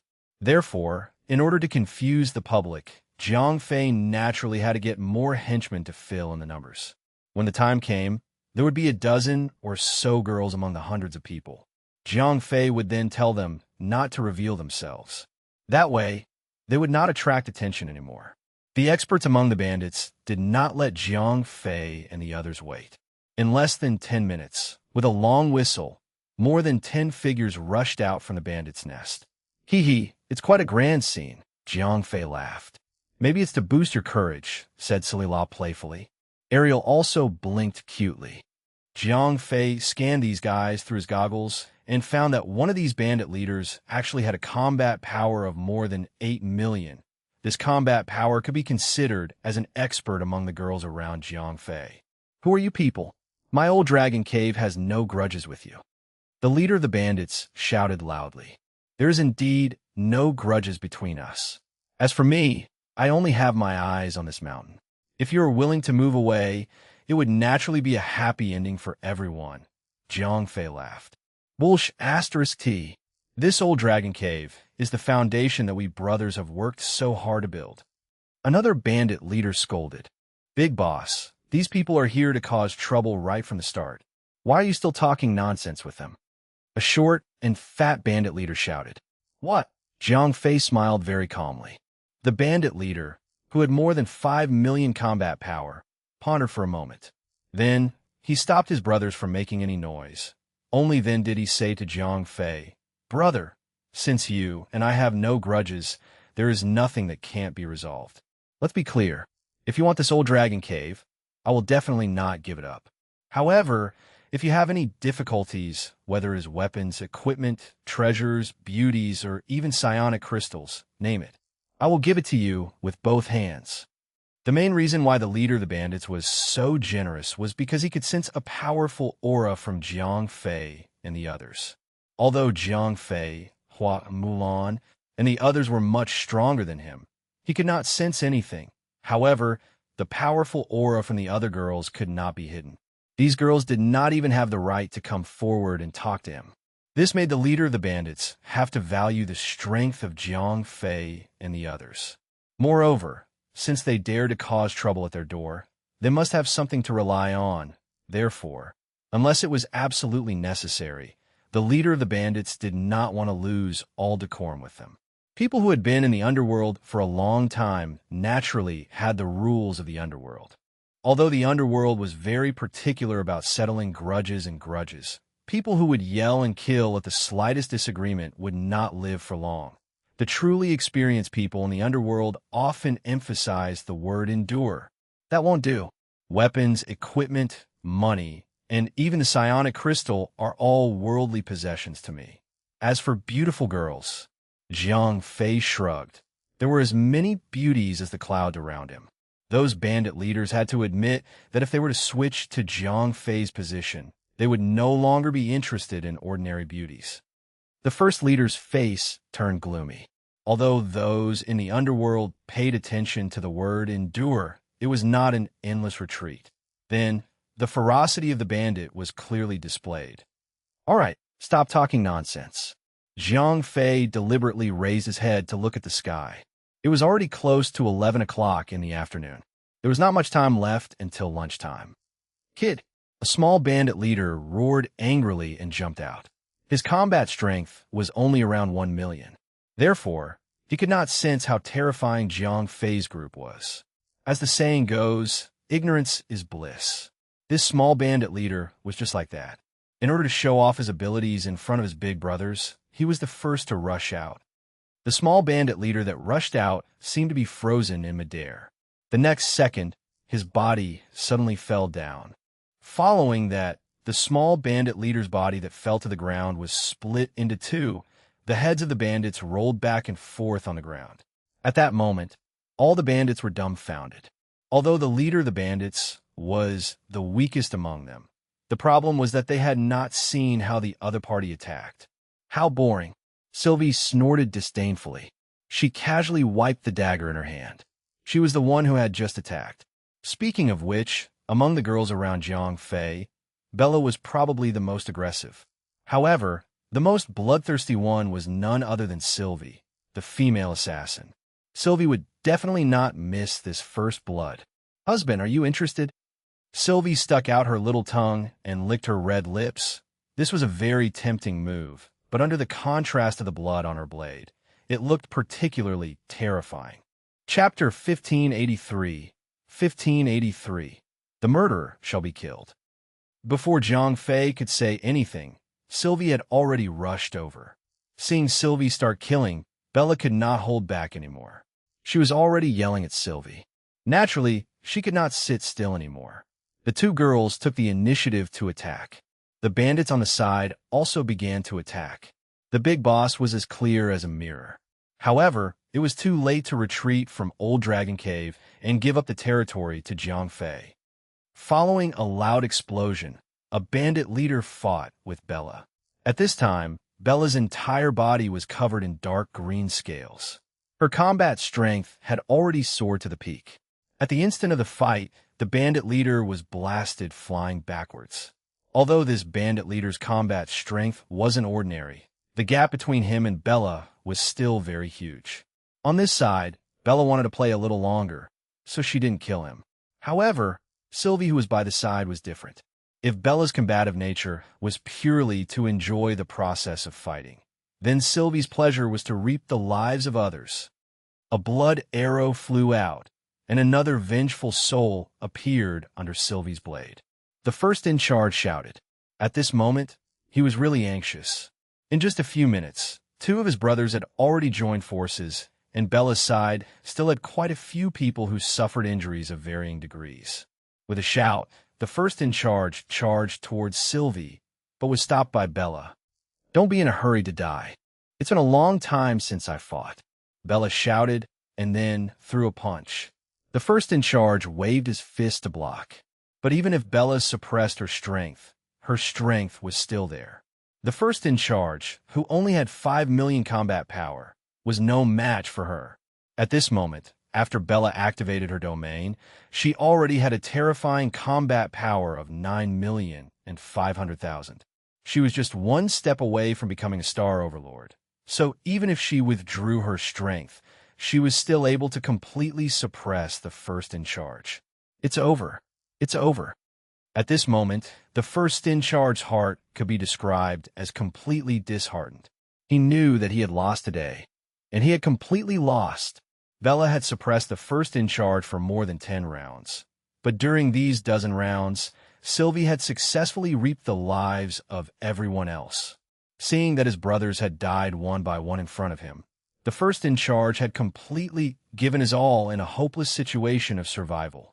The desperate first in charge did not hesitate to use his back to receive Bella's attack.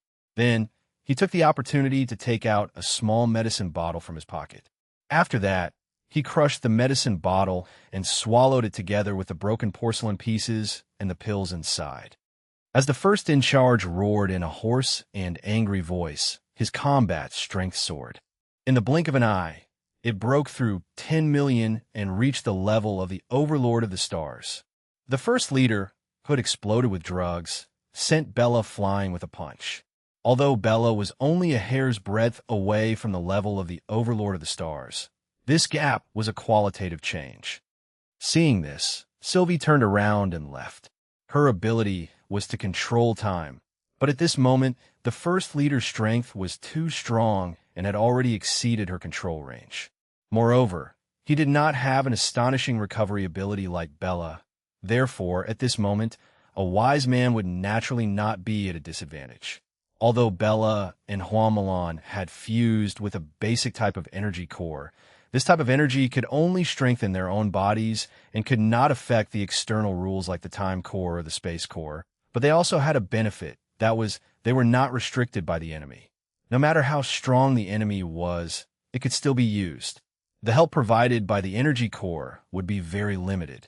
Although she was sent flying and suffered some minor injuries, Bella's interest was actually aroused at this moment.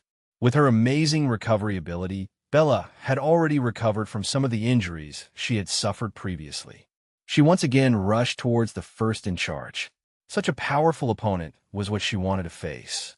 Bella's aggressive genes came from the dragon race. Although the dragon race was not a good race, they disdained to bully the weak. Only facing a powerful opponent could stimulate their desire to fight. Bella was the same at this moment.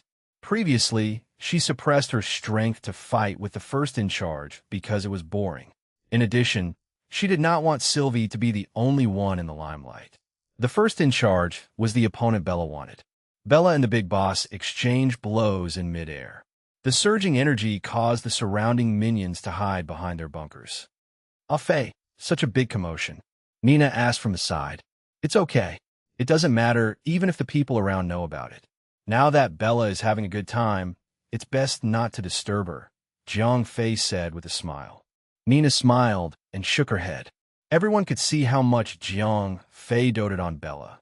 In midair, the battle between Bella and the big boss was still going on. From the looks of it, Bella was completely suppressed by the big boss' powerful attacks. Under such a powerful attack, Bella would not receive any damage at all.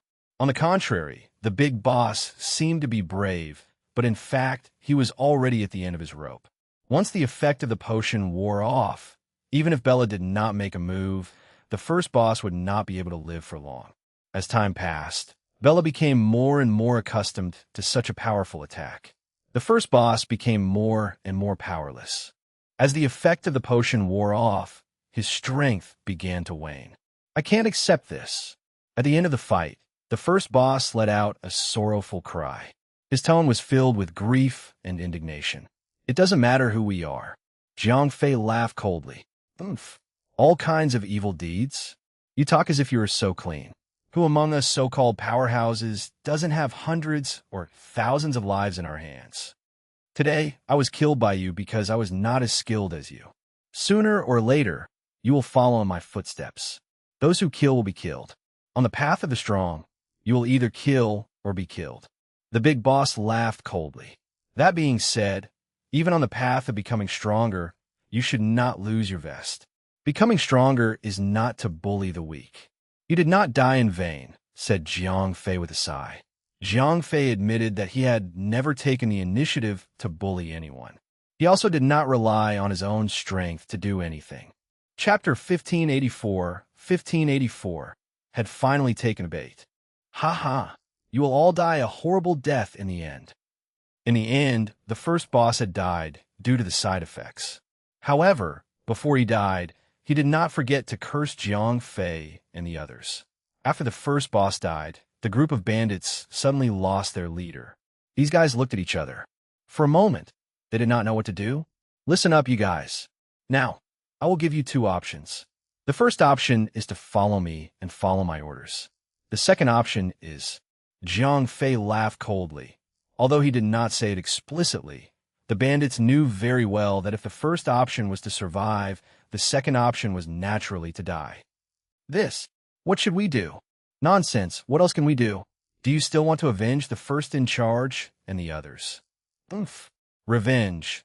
Even if we have the intention, do we have the ability to do so? Forget it.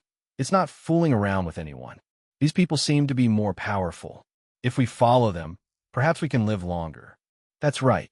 No matter what, it's still better than dying now." The bandits discussed among themselves. However, these people quickly came to a consensus. Although these people did not trust Jiang Fei and the others, the threat of death was real. Although the first leader and the others had treated these small bandits fairly before, there was a saying that was true hooligans but false righteousness. These bandits did not have any sense of loyalty. Naturally, they would be able to live longer. Even if they were surrounded by the government army, they would have a better chance of survival. "Master, you are our new boss." "That's right. Greetings, Master. Long live, Master." These bandits easily submitted to Jiang Fei. Moreover, some of the sycophants even started to run over and kiss Jiang Fei's shoe. F*CK. Jiang Fei cursed in his heart. He knew very well that it was not worth it for those bandit leaders. After dealing with the experts among the bandits, a small leader naturally led Jiang Fei and the others into the old dragon cave. The defensive facilities here were indeed well built. It would be very difficult for an ordinary army to break in. In order to please Jiang Fei and the others, a few sycophants took the initiative to offer the core information of the old dragon cave. Very good. From now on, you guys will be in charge of the fortress. Jiang Fei was very straightforward. He directly promoted these sycophants to a small leader. Jiang Fei's idea was very simple. He did not plan to continue running the mountain stronghold. As long as these sycophants could temporarily maintain the operation of the mountain stronghold and listen to his words, that would be enough. There was no need for him to investigate who was capable. The sycophants were overjoyed. A sycophant with the nickname Big Nose asked with a flattering smile. The reason why he asked this was because he wanted to have a chance to pass on Jiang Fei's orders. He wanted to show off in front of his former companions. Yes, Jiang Fei smiled. Although he understood Big Nose's intention, he did not expose it. Instead, he said very cooperatively, "Go to the warehouse and take 50 million salas and distribute it to the brothers. Tell the public that we have recently made a big deal, so we reward the brothers." "Big boss, your purpose is to appease the brothers?" Big Nose asked very shrewdly. He thought that Jiang Fei was being clever because he did not want the other mountain strongholds to take advantage of the old dragon cave change of owners and cause trouble for them when the morale of the army was unstable. "That's right. Tell the brothers to keep their mouths shut," Jiang Fei said with a dark expression. "Don't worry, big boss." Big Nose immediately promised. "That's good." Jiang Fei smiled and nodded. He did not care if the other bandits would have their eyes on him. He distributed the money mainly to silence the bandits so that the players would not know that he was the new chief. Moreover, these little bandits would definitely go around squandering money after they received the money. If they did as Jiang Fei said and spread the word that they had done a big deal, it would definitely attract the players over. After all, the biggest incident recently was that they had lost their divine equipment. After distributing everything, Jiang Fei and the others settled down in the old dragon cave in peace. In order to prevent Bella and the other girls from attracting attention, Jiang Fei did not arrange for them to hold any positions in the mountain stronghold. In the old dragon cave, only Jiang Fei was in charge of everything. Even Big Nose and the other sycophants thought that the girls were just Jiang Fei's harem. Therefore, not many people paid attention to them. Time passed quickly. In the blink of an eye, 2 days had passed. During these 2 days, Jiang Fei seemed to be living a life of debauchery in the old dragon cave. However, he was actually paying attention to the actions of those players all the time. At noon on the 3rd day, Big Nose appeared in front of Jiang Fei. He brought the news that he had been waiting for a long time. "Big boss, there's a rich man 70 miles away from here who wants to see you," Big Nose said. "What's his name?" Jiang Fei asked. "He calls himself Bai. I think he's here to discuss a business deal with you," Big Nose said. Jiang Fei asked. He wanted to know if Master Bai was accompanied by players. "He was introduced by the Skeleton Society," Big Nose said. "Oh," Jiang Fei's heart skipped a beat. Then he asked Big Nose, "You also know about the Skeleton Society?" Big boss. Look at you."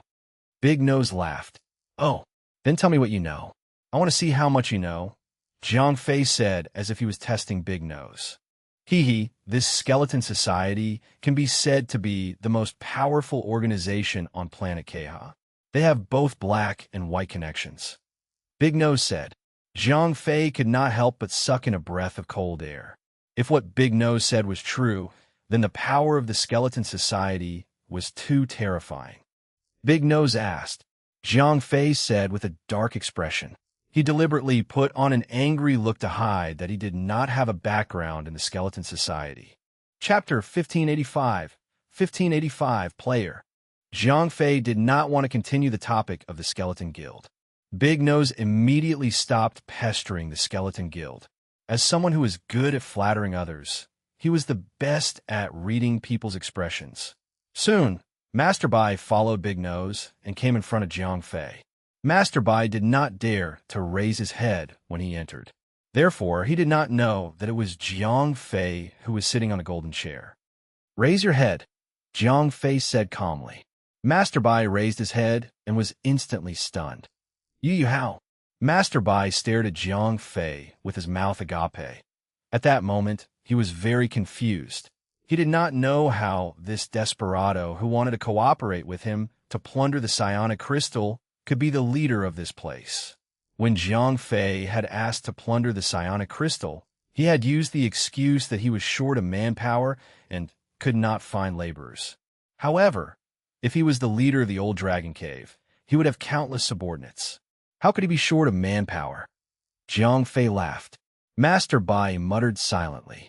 Suddenly, Master Bai remembered the instructions of those people. They claimed that their treasure had been stolen by someone, and they suspected that the treasure had been stolen by the bandits of the old dragon cave. Therefore, they had asked him to come over and ask for information. If it was really them who had taken the treasure, those people were willing to pay a price to get the treasure back. Could it be that these people are lying to me about stealing the psionic crystal? Their goal is to get close to those people and steal their treasure. Master Bai came to his senses. However, his heart was also drenched in cold sweat. After all, Jiang Fei and the players were both outlaws in his eyes. He would definitely be the unlucky one. "What?" Jiang Fei asked with a smile. Master Bai sighed. However, he did not dare to go too far. He was in the old dragon cave. If the fugitives in front of him were to become famous, he would not be able to leave alive. Jiang Fei smiled. He did not care how upset the old man was. I was also asked by someone. Since I know the whole story, I should go back and send a message. Master Bai said to Jiang Fei with an apologetic smile.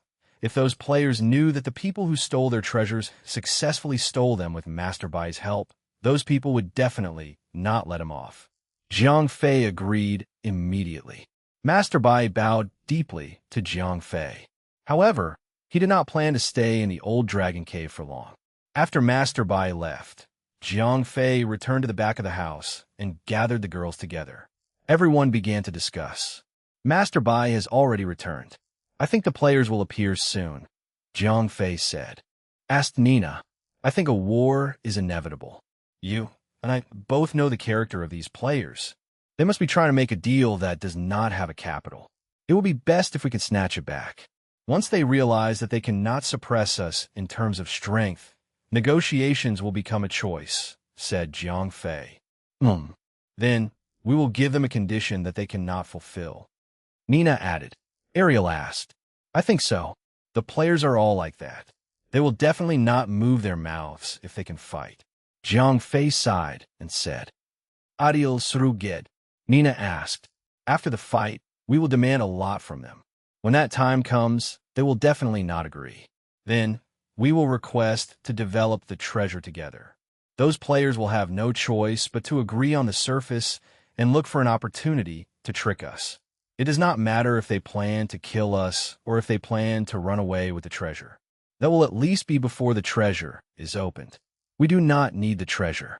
Jiang Fei had already made up his mind. Nina nodded. That's right. Let's do it this way. Bella nodded as well. After making up their minds, Jiang Fei and the rest began to wait patiently. However, their wait did not last long. After all, the players were much more anxious than them. Early the next morning, 8 or 9 players arrived outside the old dragon cave. Big boss, this is bad. Big Nose rushed to Jiang Fei.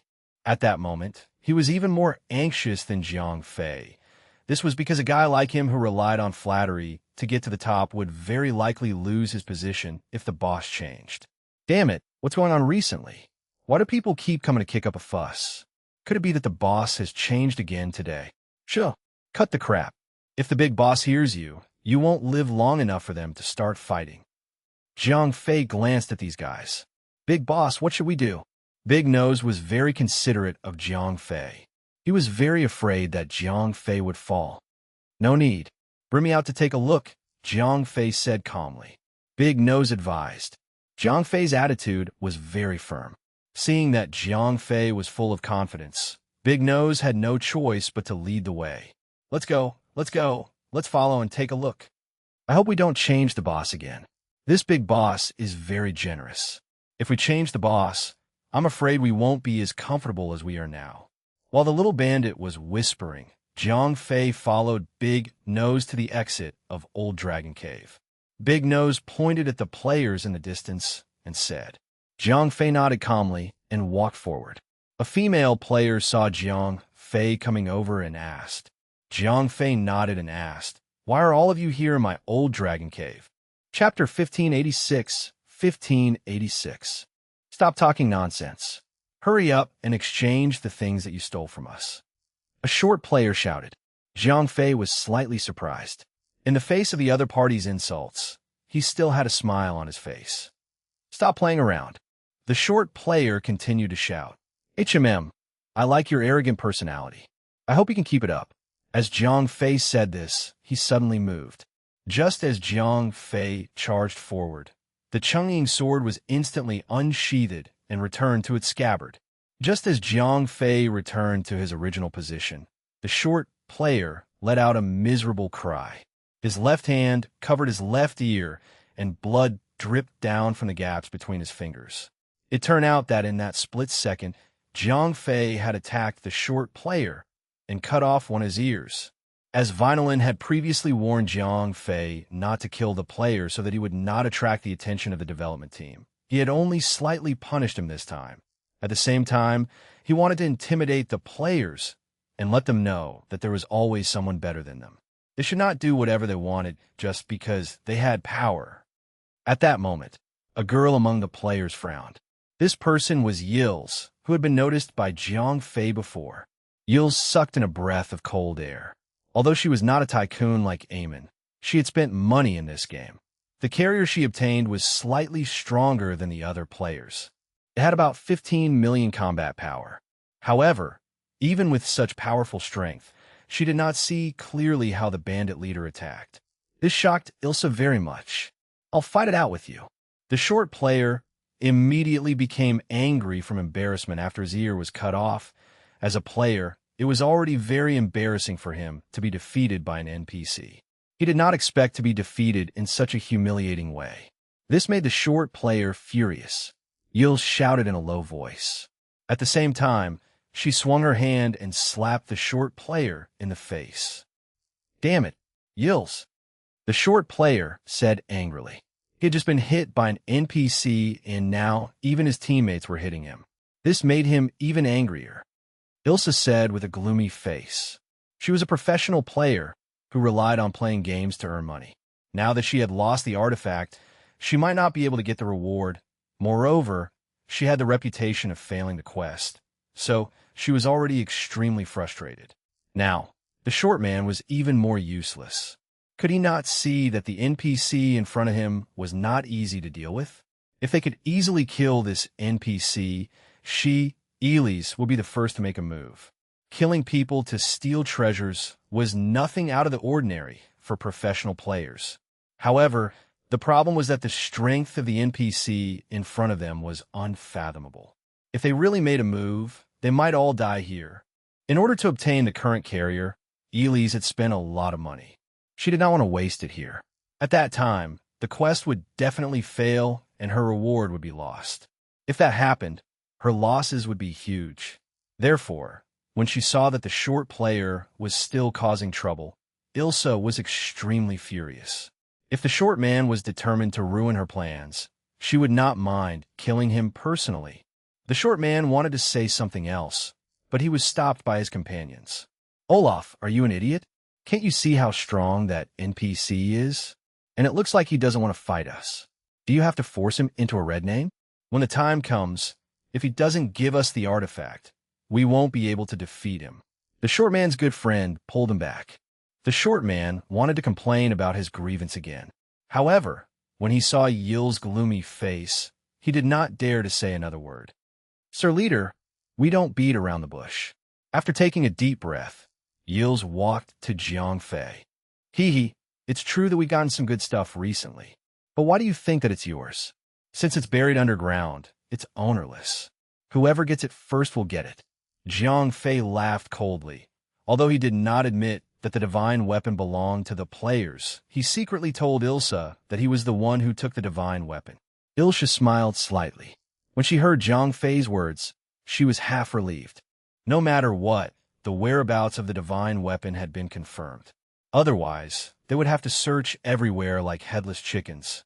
However, although she knew that the divine weapon was an old dragon cave, Ilsa could not explain it to the NPCs.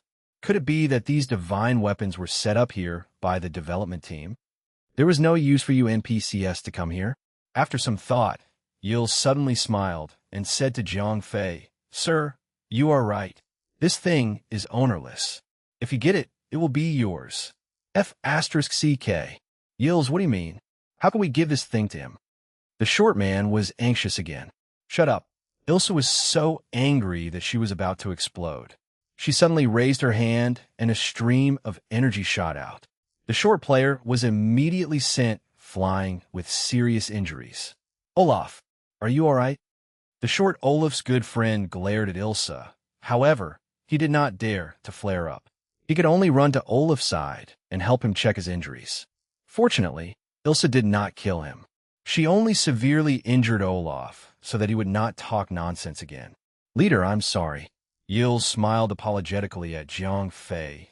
Then she said, "I admit that the divine weapon is yours. However, we really need it. Moreover, you don't know how to use it. There's no point in keeping it. Why don't you name a price and we'll buy it over? What do you think?" Ilsa's plan was very simple. She would turn the divine weapon obtained from battle into a divine weapon obtained from quest. As long as Zhang Fei nodded, they would be able to obtain the divine weapon as long as they completed the quest that Zhang Fei had given them. This was the common method that players used to clear the game when they faced an unrivaled boss. Chapter 1587. 1587. Zhang Fei raised his eyebrows. Then he smiled and said, "I can do that. However, the price." When Ilsa heard that Zhang Fei was willing to give up the divine weapon, she promised on the spot. Zhang Fei laughed loudly. "State your conditions," Ilsa said. "You know that all of us who rule over the mountains have our heads tied to our belts. We might be wiped out by the regular army one day." Zhang Fei stopped mid-sentence. Yils let out a sigh of relief. Although she had promised Zhang Fei to give her any conditions, she was really afraid that Zhang Fei would ask for too much. "Tell me, what kind of official position do you want?" As the players had already organized the Skeleton Guild, Yils was very confident in Zhang Fei's request. No, no, no. Zhang Fei shook his head like a rattle drum. Yils frowned. "Since I'm the king, I don't want to be someone else's subordinate," Zhang Fei said with a smile. "Then what do you mean?" Yils asked in confusion. "Of course, I don't want to be summoned." Zhang Fei suddenly put on a serious look and said, "Are you King crazy? Why don't you take a piss and look at yourself?" This time, it was not only Olaf, but the other players could not stand it anymore. This time, Zhang Fei was not only asking for more. He was practically swallowing the moon. The old dragon cave was indeed not weak. This was something that Ilsa and the other players also admitted. However, they were nothing compared to the entire planet Keha. Compared to the government that ruled the entire planet, how could this be compared? You even wanted to appease them. Isn't that nonsense? "Sir Leader, your request is indeed a little too much." This time, Yils did not stop her subordinates from shouting. Even she herself felt that Zhang Fei was a little too much. "Oh," Zhang Fei raised his eyebrows and said, "If that's the case, everyone, please leave." After saying that, Zhang Fei turned around and walked into the old dragon cave with the bandits. Seeing that Zhang Fei had left with his people, the players who were left outside the old dragon cave were dumbfounded. D***MN, is this guy crazy? What the hell? The players were still in a daze. Ilsa frowned. She did not believe that this powerful NPC would be a madman. However, it was impossible for him to fulfill his request. Suddenly, Yils thought of a possibility, but she quickly rejected it. This was because this divine weapon could only be used by players. How could a smart person sacrifice the benefits in front of them for an item that could not be used and offend a large group of experts? Yils could not help but feel a little frustrated. A cold voice asked. The owner of the voice was Olaf's friend. Previously, Yils had even attacked Olaf to avoid offending Jiang Fei, even if she had taken the initiative to hurt her own companion.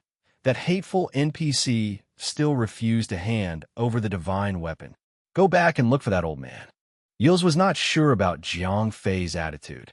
If he really did not want to hand over the divine weapon, he would deliberately make things difficult for them. That would be difficult. That guy is clearly not willing to hand over the divine weapon. No matter how much you try to pander to him, it will be useless. Olaf's friend said resentfully. A cold light flashed in Ilsa's eyes. Oomph. If you have the ability, kill me. Olaf's friend shouted. Ilsa suddenly charged forward, and at the same time, the dagger hidden in her sleeve shot out. Before Olaf's friend could react, her dagger had already slashed across that person's neck. Instant kill. A player died in the end. However, his carrier was dead, but he did not receive any damage. It was just that he did not have the chance to participate in this mission anymore. Ilsa asked coldly. The other players looked at each other. They did not know why Ilsa had become so irritable. One of the players asked softly, "Why?" Yils asked with her eyebrows raised. No. I just think that the NPC's behavior is very unusual. Logically speaking, he has no reason to defend the divine weapon. However, his behavior is somewhat strange, the player explained. Strange? Ilsa asked. She also felt that something was wrong with Jiang Fei. However, she could not tell what it was. It's hard to tell the details. However, I keep feeling that he is very confident. The player said. Yes. Ilsa's eyes lit up. She was reminded by Jiang Fei's words. That's right. The feeling that Jiang Fei gave her was that he had them under his thumb. It was as if as long as they had the divine weapon, they would agree to anything he said. But how does this guy know how important a divine weapon is to us? You have to know that even Master Bai and I did not tell him about the divine weapon. Ilsa's gaze swept across the other players. Her cold gaze made the others shudder. Ilsa, that's not right. One of the players said discontentedly. It's hard to say. You guys have been having a lot of fun on women's bellies these past few days. Ilsa said coldly. In an instant, several players were dumbfounded. They had been bragging to the beauties provided by Master Bai. As for what they had said after drinking, they didn't dare to be sure anymore. Ilsa cursed in her heart, but she could only pray in her heart that these idiots did not say too much. Chapter 1588. 1588. The day after the players left, Master Bai came again. Although Jiang Fei knew his purpose, he still let him in. Master Bai smiled awkwardly. In fact, he did not want to come either. However, the pressure from the players was too great, so he had to come. Why? Jiang Fei deliberately smiled. I was forced to. Master Bai said helplessly. What? Jiang Fei's face darkened. He was bored, so he deliberately teased the old man. Master Bai was indeed frightened and waved his hands repeatedly. Jiang Fei asked with a gloomy face. Master Bai stuttered. Jiang Fei glared at him and said. From the mouths of the villagers, Jiang Fei knew how hateful this Master Bai was. By scaring the old man now, he could help the villagers collect some interest. Master Bai was so frightened by Jiang Fei's sudden shout that he could not speak.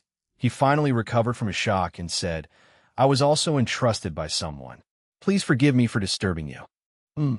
Jiang Fei deliberately raised his eyebrows and asked. Yes. It was those people from yesterday. Master Bai had already sold the players completely. He was not willing to face an outlaw like Jiang Fei. Now that the players had forced him to come, he naturally did not have the need to lie for the players. Jiang Fei pretended to be enlightened and said, I am useless with that thing. However, looking at how nervous they are, I reckon that this thing should be a treasure. Therefore, my price is just that. If you want the divine weapon, you have to do as I say. Okay. Master Bai immediately nodded. He did not want to stay in Jiang Fei's place for even a second longer. All right. Jiang Fei waved his hand. Master Bai immediately felt as if he had been pardoned. He jogged all the way out of Old Dragon Cave. After Master Bai left, Jiang Fei returned to the back of the house. He then gathered with the girls and began to discuss the follow-up matters. Masterby, when you return this time, the players should probably ask their companions for help, Nina said. That should be the case. Zhang nodded and said. Bella asked excitedly. When a large group of players arrive, it is very likely that there will be a tough battle. After all, as long as the players can solve it with their fists, they will definitely not bother to do quests, Zhang said. That's great. He would not bring all the girls every time. After all, that kind of combination was too eye-catching. All right, based on the strength of the previous players, their strength should be around 5 million to 10 million in this quest. Only a few players have around 15 million strength. Therefore, I will bring Bella and Garona with me this time, Zhang said after thinking for a moment. At this time, the girls who were the most capable of fighting beside Zhang were undoubtedly Bella and the others who had obtained the energy core. Other than that, it could be said that it was Aurelia who had the strength of the ruler of the stars. Aurelia was not by Zhang side at the moment. Instead, she was staying on planet Tyrandit. Therefore, Zhang did not want to expose too much of his strength. 6 million combat power. Just as Zhang was deciding on the candidates to fight, Yils and the other players were also contacting Eamon. This time, after Masterby went back, he had told Yils what Zhang had said. Hearing Zhang say such words, Yils was even more certain that the group of trash teammates around her had revealed the secret.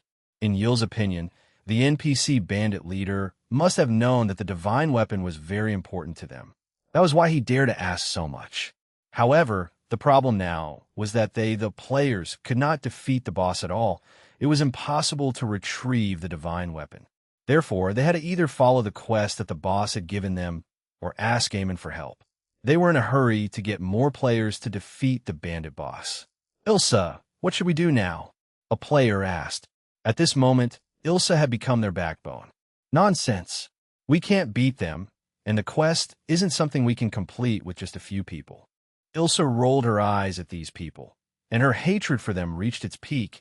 If it weren't for these guys indulging in sensual pleasures all day long, and even spouting nonsense to women in bed, things wouldn't have gone to this extent. A player asked, I didn't say that we're asking for help. Ilsa sneered. As a veteran professional gamer, she naturally knew how to tell Eamon that he would be spared from punishment and might even receive an additional reward. Therefore, as long as Ilsa said so, not only would Eamon not punish them for losing the divine equipment, he would even run over to help them excitedly. What? Just as Ilsa had told Eamon about the situation, there was an excited shout from the other side. Yes, but the quest is very difficult, said Ilsa. Her goal was to get Eamon and the others to come over. Then, she would kill Zhang and get the divine equipment back. It was nothing more than an excuse that she had come up with to keep the reward. If Eamon and the others found out that they had only managed to get the divine weapon after completing the difficult quest of helping Zhang to unify Keha planet, he would probably die of anger. Chapter 1589. It's all right.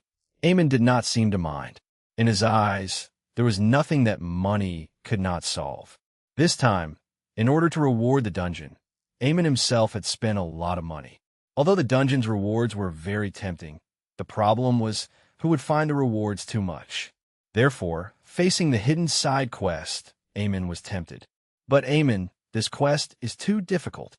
Ilsa was still trying to persuade Eamon to give up the quest. It doesn't matter.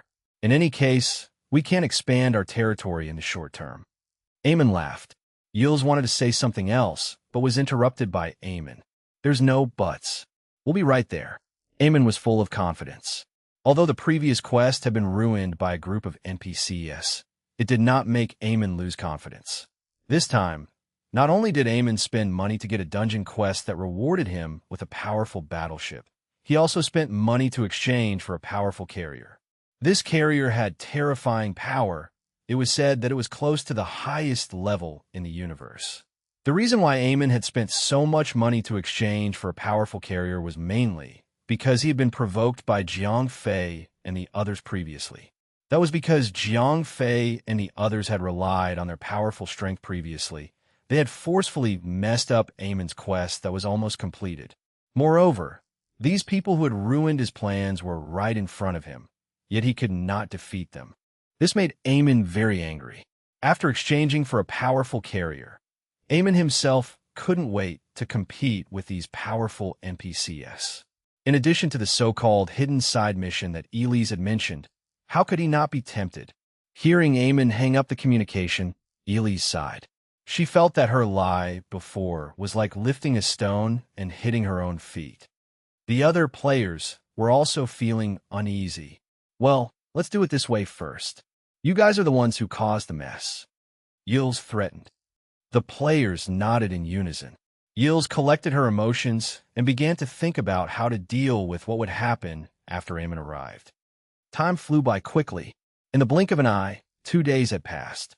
Eamon and the others had finally arrived at Master Bai's manor. Facing the sudden arrival of dozens of experts, Master Bai's heart suddenly trembled. Although these people were related to the Skeleton Society, they were all desperados. Master Bai's heart was like a huge rock hanging in the air. Asked Eamon immediately after he arrived. Ilsa is in her room, said a player. Said Eamon.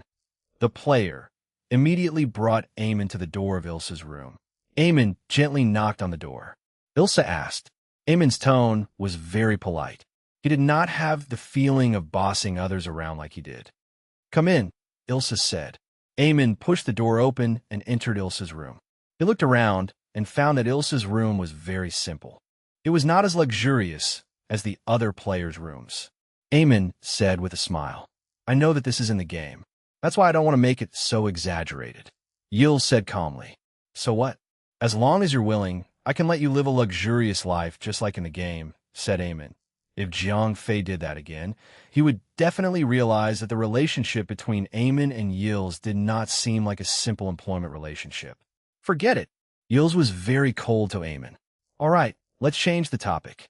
Eamon saw that Yils did not want to continue this topic, so he talked about the quest. Ilsa was also having a headache. She knew that Eamon was pursuing her. Even if she messed up this dungeon mission, Eamon would not blame her, and he would not deduct a single cent from her. But the problem was that Ilsa was not interested in this tycoon. Moreover, she was not the kind of girl who would compromise for money, so she made up this so-called hidden side mission. However, now that Eamon was interested in this quest, Elise was worried. Once Eamon really completed this quest and discovered that the reward was only that divine artifact, she would be very embarrassed. Originally, Elise did not want to accept Eamon's business because Eamon was pursuing her. However, Eamon's reward was too tempting. Even if she did not receive special treatment, Elise could not refuse. In order to support her family, Eamon eventually hired Eamon. However, she requested that she enjoy the same treatment and reward as other professional players and did not allow Eamon to offer any special treatment, or he would be like an ordinary professional player, taking responsibility for the failure of the quest, leaving a stain on himself, and also bearing a huge amount of compensation. Eamon was very conflicted at this moment. She even wanted to tell Eamon the truth, but in the end, Eamon did not say it out loud. Yes, I have to do this quest. Isn't it just to help that NPC unify the kingdom? Eamon laughed. All right. In the end, Ilsa did not tell Eamon the truth. As the sky turned, Eamon brought his trusted aides to the outside of Old Dragon Cave. Big Boss! Big Boss! Oh no! Big Nose ran in front of Jiang Fei and shouted like a jinx. Shut up! Look at you! You're making a lot of noise. Isn't it just a few people? Jiang Fei had already made preparations. He brought Bella and Garona to the entrance of the Old Dragon Cave.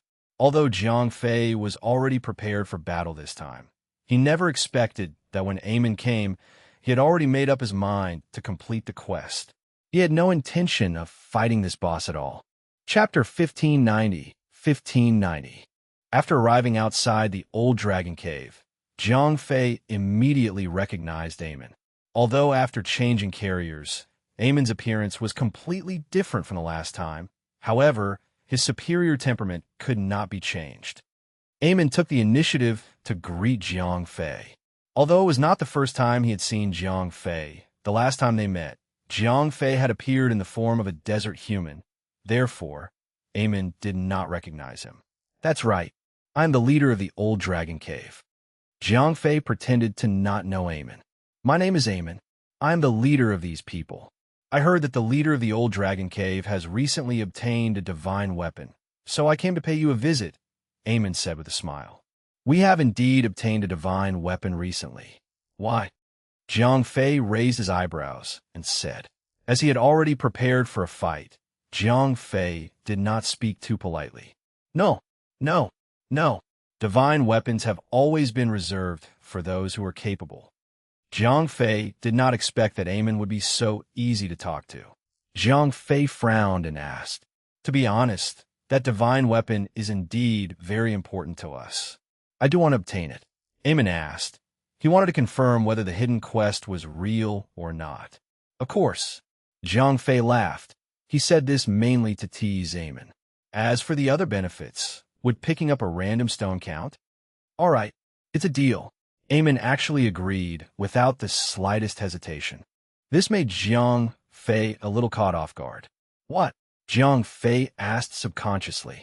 This request of his was a little too much, not to mention outsiders. Even he himself felt that it was a small matter to unify the planet, especially on such a high-tech planet. One had to know that not only was planet Keha technologically advanced, it had a technological power that far surpassed that of Earth. Moreover, there are also many powerful people here. Even a country bumpkin like Masterby could afford to hire a powerful bodyguard with more than 1 million combat power. Therefore, it was not uncommon for there to be hidden super experts on this planet. Therefore, unifying planet Keha was an impossible task in Jiang Fei's eyes. The reason he said so was to make things difficult for these players. However, he did not expect that Eamon would agree to it so easily. Actually, Jiang Fei did not know that Eamon had agreed so quickly. Firstly, he wanted to show off his abilities in front of Elise. Secondly, it was because of Jiang Fei's promise just now. What kind of place was Keha Planet? That was a reward dungeon that the development team had specially created for Eamon. How could the rewards of the hidden quests that were found here be few? However, Eamon was also unlucky.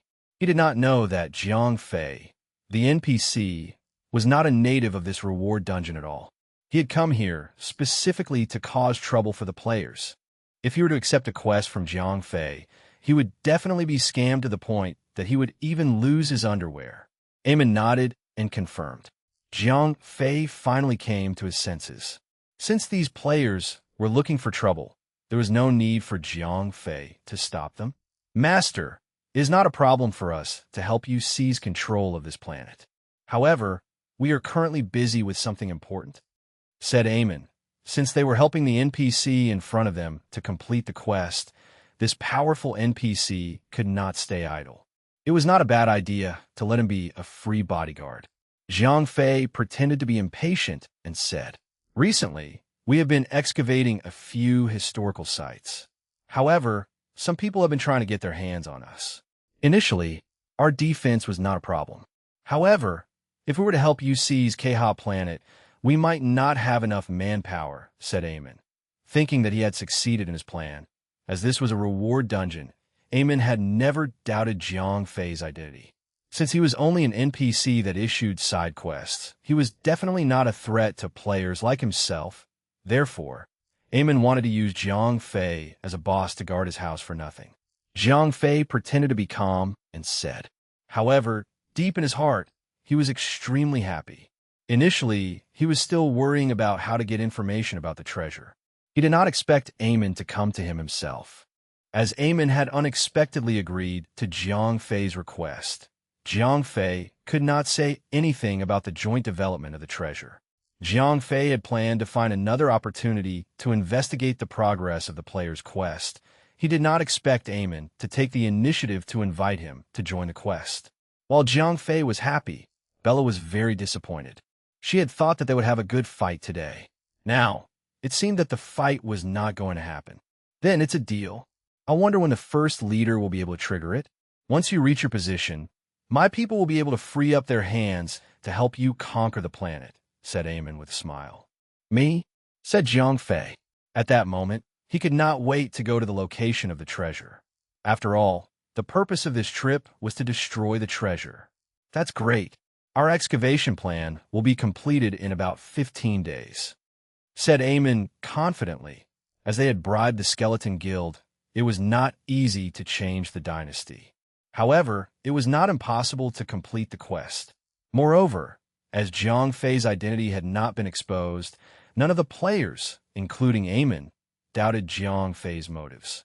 Even Elise, who had always opposed Eamon accepting Jiang Fei's quest, she simply thought that Jiang Fei was a greedy and unreliable NPC.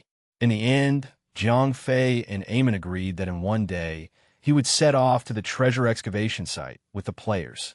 At that time, Eamon would also help Jiang Fei complete the quest to unify the planet. After sending Eamon and the others away, Jiang Fei brought Bella and Garona back to the back house. How is it? As soon as Jiang Fei and the others returned, a girl chased after Bella and asked, "Hey, don't mention it.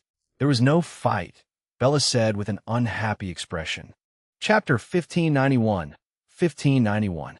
When Bella had finished recounting everything that had happened, Nina pondered for a moment. Then she asked Jiang Fei, "What are you planning to bring there?" Jiang Fei thought for a moment and said, "I'll bring Bella and Garona. After all, I only plan to expose the two of them in the beginning.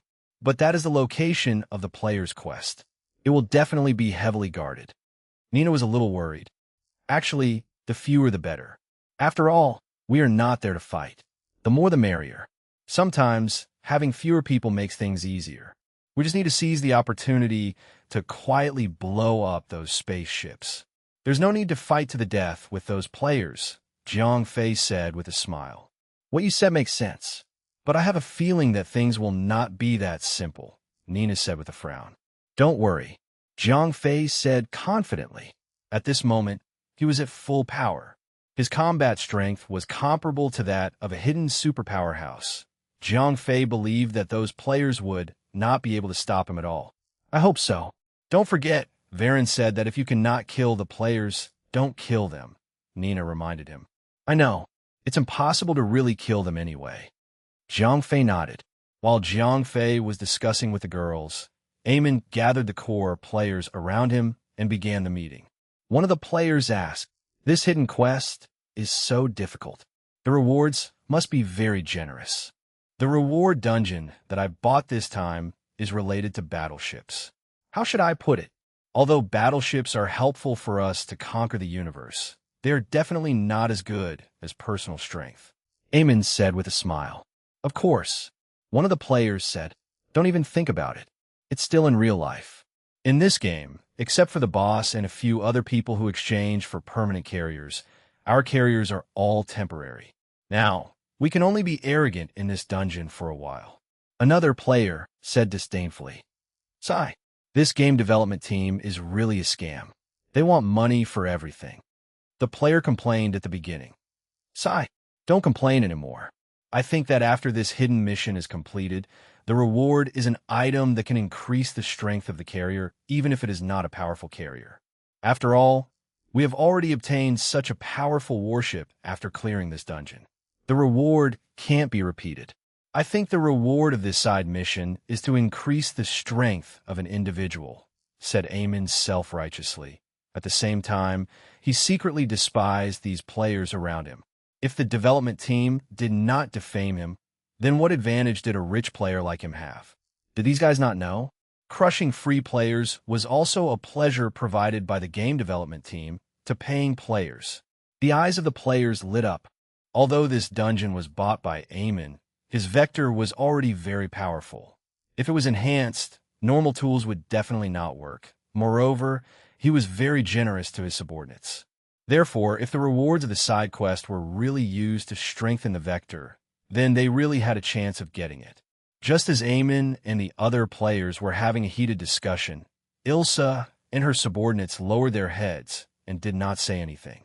This was because only they knew that this quest was not as reliable as they had imagined. However, the players who knew about this, including Ilsa, didn't say anything. After all, they were the ones who created this matter. Once they made it clear, not only would their bounty be deducted, everyone's faces would also be very embarrassed. Therefore, in the end, all the players, including Ilsa, kept quiet.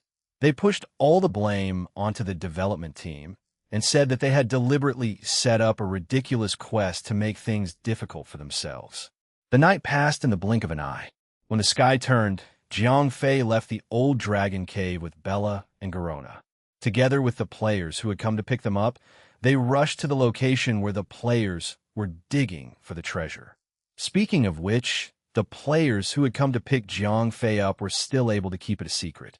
That was because they had not told Jiang Fei and the others about the location of the treasure during the entire day's journey. However, it was a pity that no matter how good the players were at keeping their guard up, it was useless. That was because they had made the wrong decision from the beginning when they were with Eamon.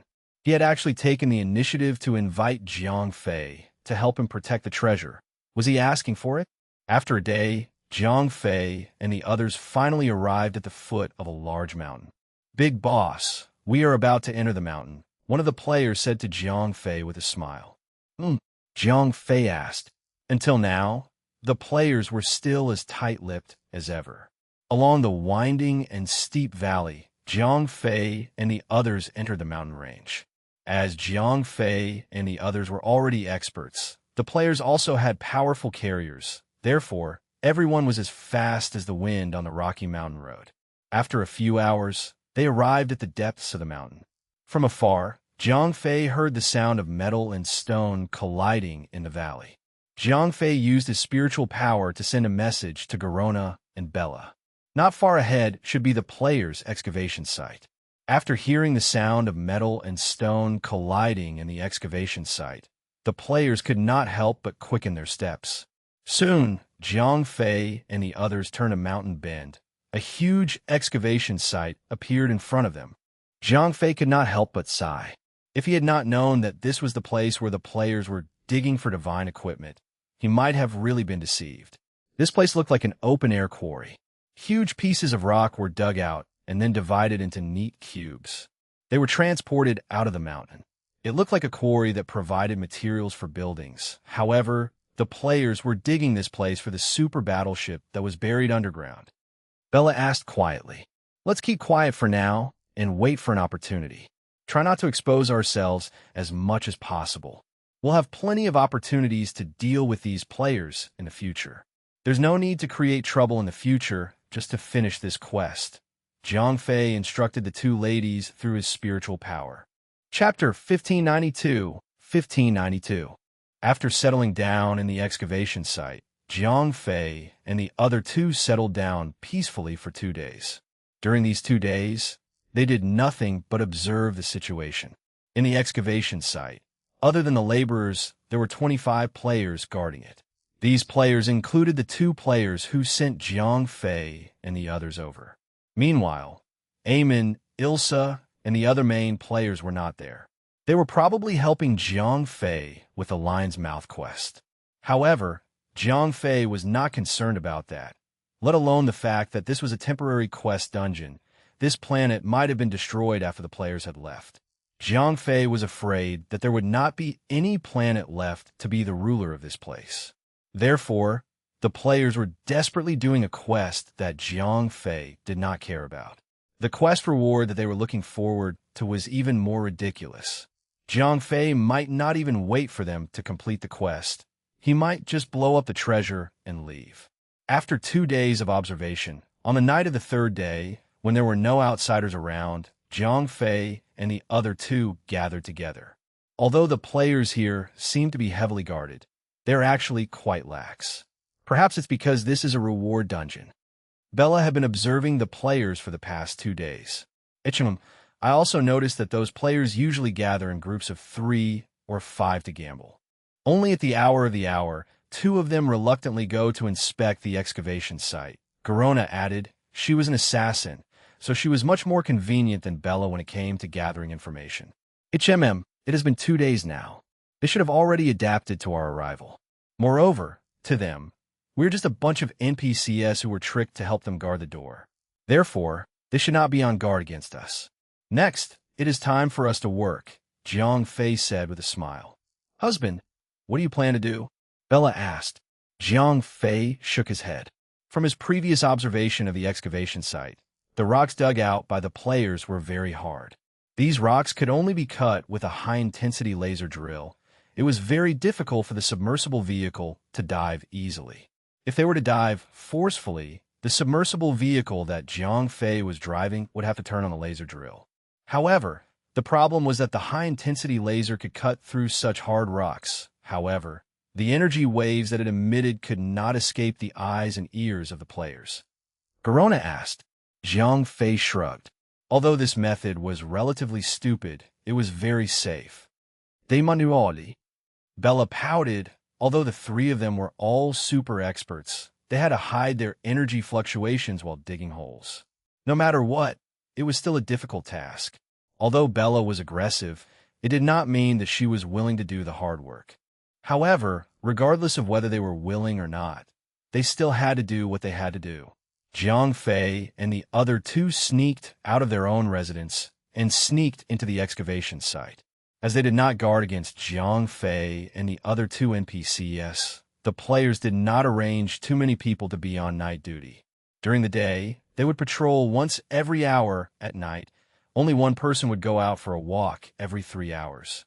Moreover, this guy might be lazy on the way back. Husband, where should we start? Bella asked. If we start from scratch, it would be too difficult. Yesterday, I accidentally found an abandoned tunnel. According to the workers, the tunnel was abandoned because it was cut off. Jiang Fei said. As they could not use the subterranean vehicle, Jiang Fei and the others could not finish digging in one night. Therefore, it was not realistic to continue digging the tunnel that the workers were digging. If that happened, the incident would be exposed the next morning. Therefore, Jiang Fei decided to dig through an abandoned tunnel. The three of them carefully entered the abandoned tunnel.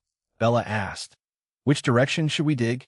As they did not know much about the situation here, Jiang Fei and the others did not know the exact location of the treasure. To be able to hide so many battleships, this underground base must be huge. Since this tunnel is abandoned, it is most likely not that we have dug it wrong, but that it has been turned upside down. Jiang Fei said after thinking for a moment. Once they had decided on a direction, they had to start digging. Jiang Fei and the other two carefully suppressed their energy waves and only wrapped their strength around their weapons. Then, they began to dig into the hard rocks. Although the rocks in this mountain range were strong, in front of Jiang Fei and the other two experts, even the strongest rocks were like tofu.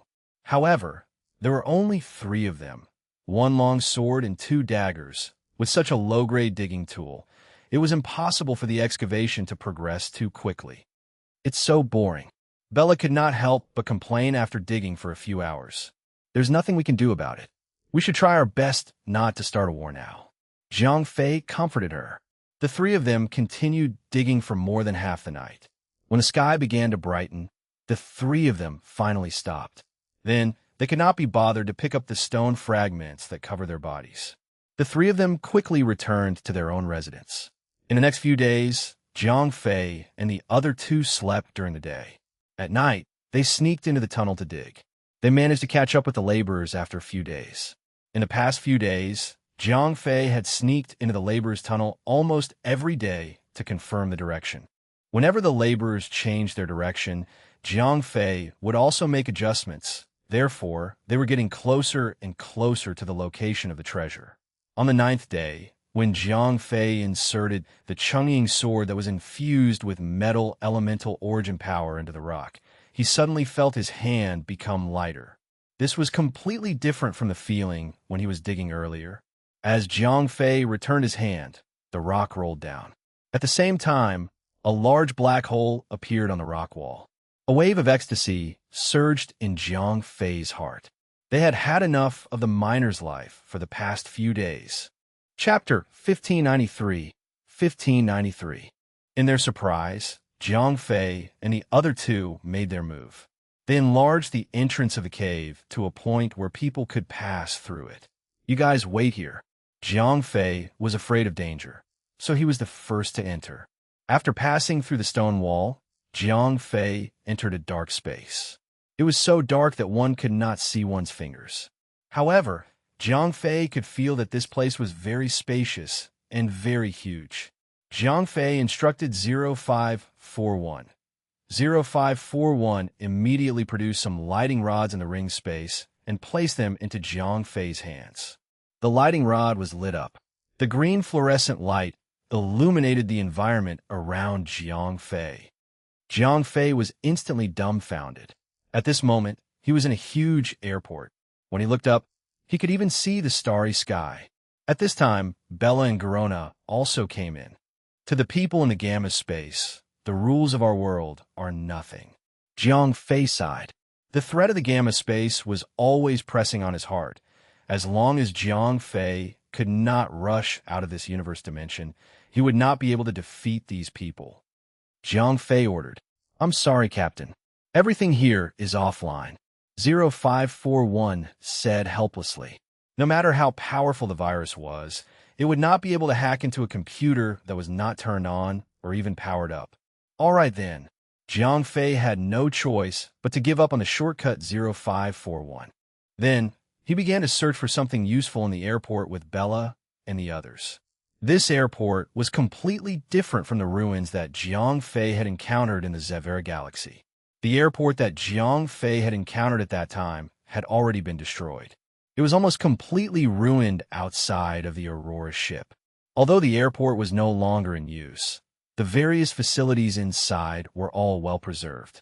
Moreover, there were at least dozens of battleships of various sizes that were docked there. Bella asked. Jiang Fei shook his head. Previously, Vinylin had specifically warned him not to go too far. The reason why the game development team indulged Jiang Fei was very simple. They needed to make the game difficult and challenging. Only then would the players feel that the game was sticky. However, if the game was too difficult to play, the players would also leave. Therefore, Jiang Fei had to be careful with this degree of difficulty. Otherwise, the development team would definitely not be polite to him. Bella pouted in disappointment. Jiang Fei changed the topic. Although Vinylin had once said that he would not allow Jiang Fei to have any designs on these ships, the rule was that the dead were the living. As long as Jiang Fei did not go overboard, the development team would not interfere for the sake of the game's balance. Bella did not understand what Jiang Fei was trying to do. Jiang Fei said as he raised his eyebrows. Garona was also dumbfounded. They had gone through so much trouble to come here. Was it not to destroy these battleships and reduce the profits of the players? We'll destroy the main battleships later, Jiang Fei said with a smile. Huh? Garona asked in disbelief. Why not? The purpose of the development team is to balance the game. Then, we'll grow together with the players. Jiang Fei smiled and said. Bella asked with uncertainty. No problem. Jiang Fei had already begun to understand the mentality of the game development team. They needed Jiang Fei, the small boss, to be a little stronger than the players. This way, he could not defeat the players without confidence, but at the same time, suppress the players and make them unhappy. What if the player was unhappy? The normal players would look for low-level NPCs to farm monsters. The rich players would be more straightforward. They would directly spend money to buy equipment. The development team's goal was exactly the same. They wanted to make money. The rich players had been bullied. Naturally, they would buy equipment to take revenge. Only then would they be able to make a fortune. After understanding the development team's thoughts, Jiang Fei had a clear definition of the bottom line that they could tolerate. As long as he did not touch this bottom line, he could happily develop his power. On the surface, he was cooperating with the development team to make his life more comfortable. On the other hand, he was secretly accumulating his power and looking for an opportunity to break out of this universe dimension and go to the Gamma space to settle the score with those people. After listening to Jiang Fei's explanation, Bella nodded. She believed in her husband's choice. After making a decision, Jiang Fei and the others began to explore. They needed to find a way to activate these battleships first. Otherwise, these things would be useless even if they were taken away. Suddenly, Bella's words reminded Jiang Fei. That's right. If those players already knew the location of the treasure, why would they still dig for the divine equipment? Jiang Fei suddenly understood. After thinking it through, Jiang Fei took a few steps and came to the side of a frigate. Then he took out the divine equipment that he had obtained and placed it on the control panel. The moment the divine equipment approached the control panel lit up. However, it projected a circular plate with 3 holes on it. They were circular, square, and triangular. Jiang Fei only had a platinum circular plate in his hand. That was undoubtedly the corresponding circular hole. Jiang Fei said to the 2 girls. Bella frowned. It doesn't matter. We arrived here earlier. It will take about a week for the laborers to dig here. Jiang Fei said. But we don't know where Eamon is. Garona sighed and said. We don't need to know where he is. I heard from the players that Eamon had given the other 2 divine equipment to a player named Mobies. Jiang Fei laughed. Chapter 1594. Due to the lack of divine equipment to activate the battleships, Jiang Fei and the rest had no choice but to retreat from the underground airport. Husband, what are you going to do? Asked Bella after they returned to their residence. Jiang Fei shook his head. Killing someone to get the treasure was not only easy to expose, but it might not be effective on players either. Jiang Fei was someone who had played games before. Of course, he knew the privileges of players. Although killing a player would give him a chance to drop some equipment, it was definitely not like killing an ordinary person. All the items on his body could be found. As a player, Mobies must have something like a backpack system on him. The 2 godly items must also be stored in this backpack system. Even if Jiang Fei and the others killed Mobies, they might not be able to get the divine weapons. Moreover, once they killed and stole the treasure, Jiang Fei and the others' identities would be exposed. When Eamon completed the quest again, he would definitely be more careful. That would be very troublesome. Therefore, in order to not cause trouble in the future and to ensure that he could get the divine weapons, Jiang Fei decided not to use force to seize them. Instead, he would use the method of intelligence. Garona asked curiously. Just you wait and see. Jiang Fei smiled confidently. When Jiang Fei and the rest returned, the sky was already bright. Therefore, after resting for a few hours, the entire quarry was bustling with activity. The workers gradually got up. After a simple breakfast, they went to the construction site and began to work. Meanwhile, the players also got up one after another. This group of people began to live a boring life again. Although the players said that they were here to supervise the workers, they only went out to patrol once every hour or 2. The rest of the time, they spent most of their time gambling to kill time. Although Jiang Fei had watched a lot of it in the past few days, he had never participated in it. However, today, after he watched a few rounds, he suddenly smiled at these players and said, "This seems to be quite interesting. Can you bring me along?" "Sure. Do you want to play too? But we have to bring the good stuff." When the players heard that Jiang Fei wanted to play, they were all excited. What was Jiang Fei's identity? In the eyes of these players, he was the big boss among the NPCs. And what did the boss represent? It was believed that every player was very clear. It was a moving mountain of gold and a book of experience. As for the experience points, these players knew that Jiang Fei was not to be trifled with. Moreover, their boss, Eamon, was still doing the quest that the boss had issued.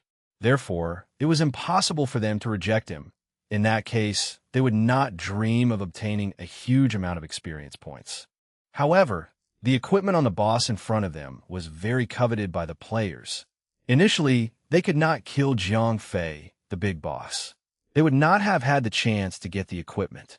However, Jiang Fei had actually taken the initiative to gamble with them. That was a good opportunity to make a fortune. A lottery? Sure. Jiang Fei asked with a smile. As he had occupied the Old Dragon Cave, there was still a lot of money on Keha Planet. A player laughed. The local currency on this planet was like a piece of paper to them, passers-by. It was useless even if they wanted it. What these guys were really interested in was the equipment on Jiang Fei, the boss. Jiang Fei asked with a smile. At this time, Mobies, who had been watching from the side, finally walked over. As the leader of the players in the quarry, Mobies had been paying attention ever since Jiang Fei said that he wanted to participate in the gambling.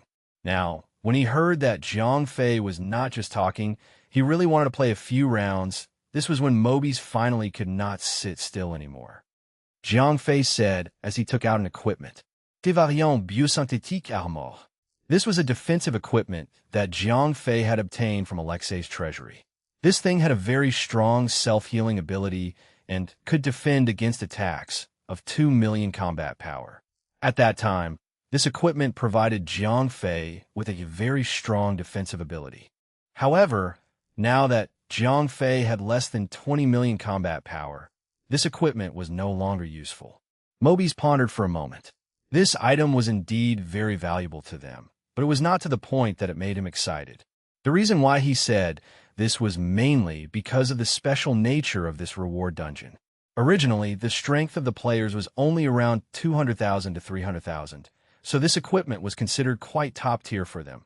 However, the problem was that in this reward dungeon, the players had all obtained a carrier with around 5 million combat power, so this equipment was not that powerful. After some consideration, Mobies nodded in agreement. No matter how powerful they were at the moment, it was only a temporary carrier. Once they left this dungeon, they would be beaten back to their original state. Therefore, this equipment was still very useful to them. Come.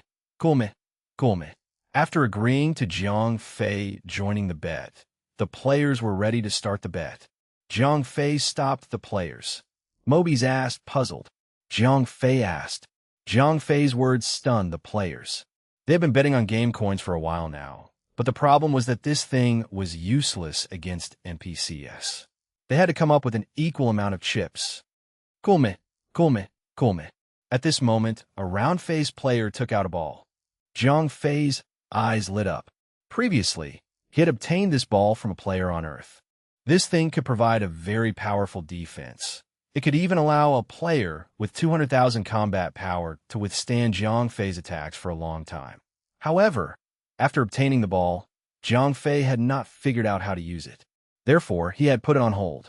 He did not expect to see this thing again today. Jiang Fei asked, "This is a powerful defense equipment. It can absolutely defend against 200 attacks." The player said proudly. Oh, Jiang Fei finally understood the effect of this thing. It was not based on energy levels to defend, but it was absolutely invincible. However, there was a limit to the number of attacks that could be blocked. Chapter 1595 was losing. Now that he thought about it, Jiang Fei regretted beating up that blonde player. If he had captured him in the 10th dimension, the mysterious ball would have been able to block more times. Jiang Fei asked. The player explained. Jiang Fei nodded. Then he said to the player, "I like this thing. Let's begin." "Wait, my treasure is much more powerful than your armor," the player said. Jiang Fei asked, "We will switch to chips," the player said. He was very confident in his gambling skills. After all, Jiang Fei was only an NPC in his eyes. Moreover, this kind of gambling was a unique game in the Gamma dimension. It was very difficult for outsiders to master the skills. Very soon, Jiang Fei and the round-faced player handed over their bets. Mobies and Bella jointly watched over them. At the same time, both of them also exchanged their chips. The round-faced player, S-Ball, was even more valuable. Therefore, he exchanged 10 million chips, while Jiang Fei's defense was only exchanged for 2 million. After the chips were exchanged, the bet was about to begin. At that moment, the group bet had turned into a one-on-one bet between Jiang Fei and the round-faced player.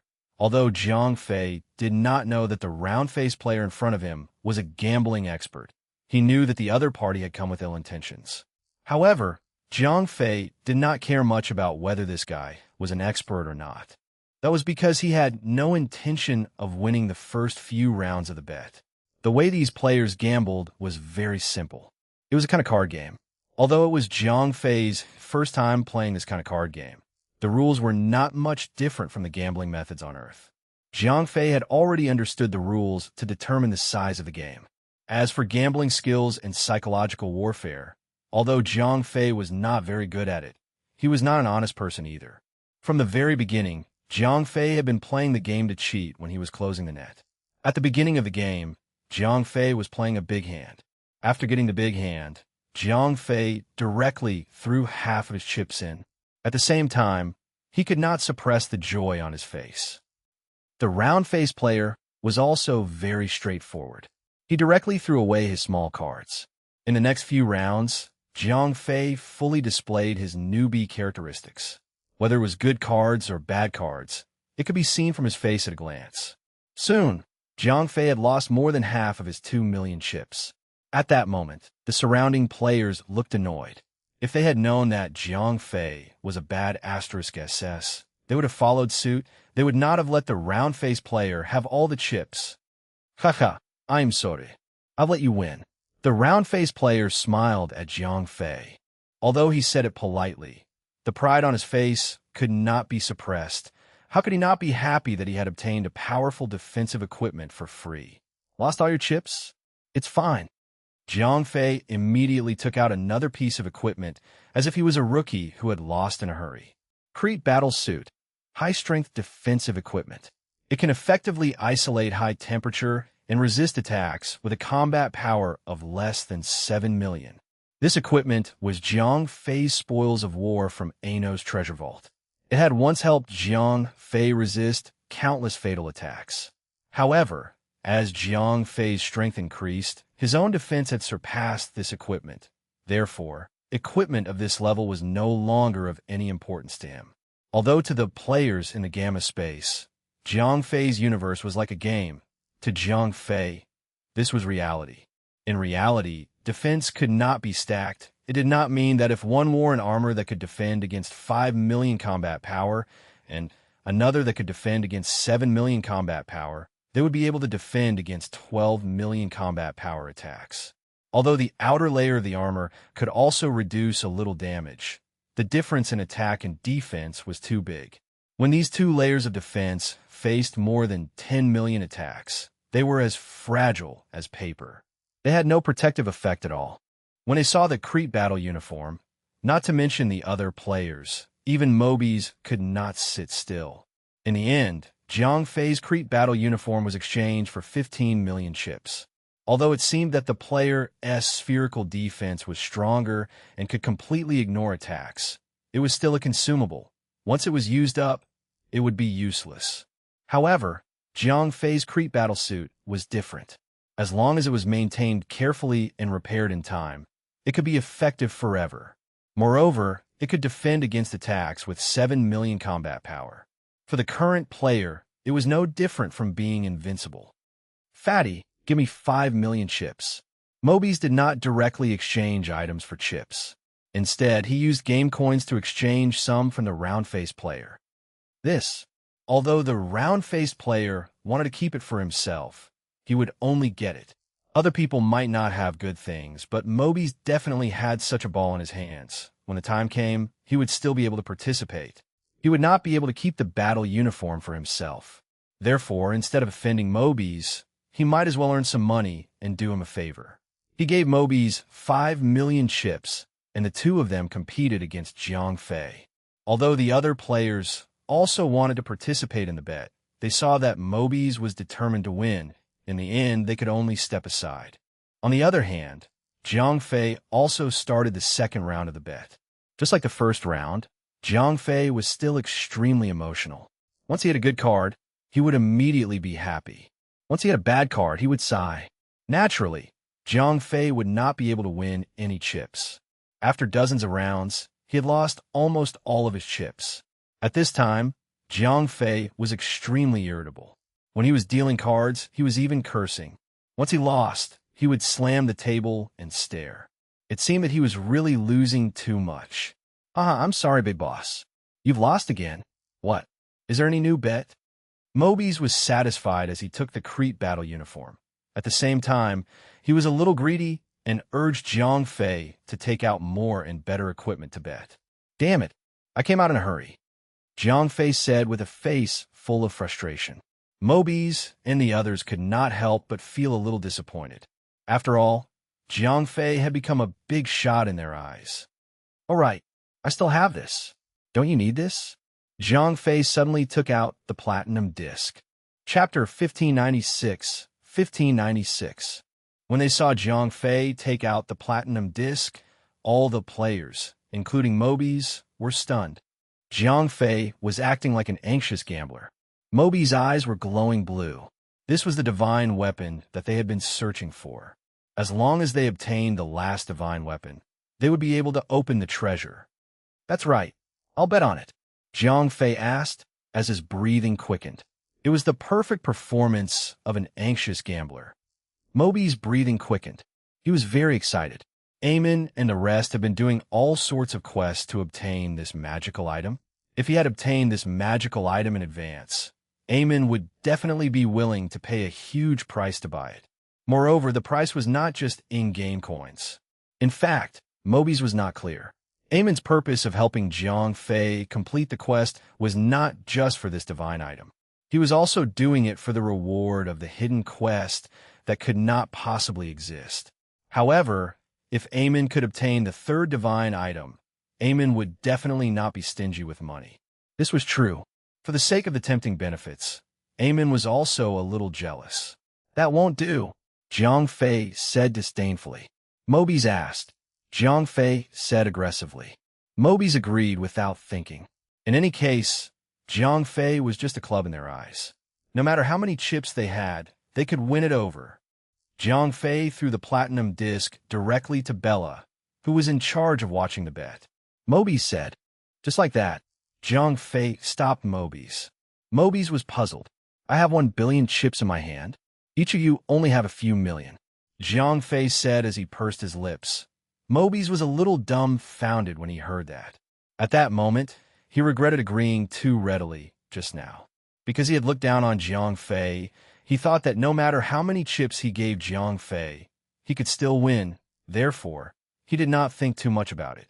Now that Zhang Fei had said it, he was embarrassed. According to Zhang Fei, if they wanted to bet, Mobi's and the others would have to have about the same amount of chips. However, how could Mobi's have so many chips in his hand now? What? Zhang Fei said disdainfully. Mobi's was a little speechless. Brother 5, don't you also have a divine weapon? The round-faced player was unwilling to give up this good opportunity, so he urged. Mobi's said hesitantly. The round-faced player laughed. Mobi's was very good at gambling. He was not afraid of even the gamblers in the Gamma dimension, let alone someone like Zhang Fei. Therefore, he did not believe that he would lose. The round-faced player rolled his eyes and said.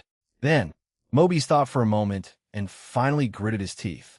In the face of the temptation of huge benefits, he finally chose to borrow the 2 divine weapons first. How is it? Zhang Fei urged. All right, Mobi said. Zhang Fei glanced at the round-faced player. 5, bring me along. I'm not afraid of anything. The round-faced player did not want to be eliminated right now, so he urged. Okay, Mobi's gritted his teeth and said.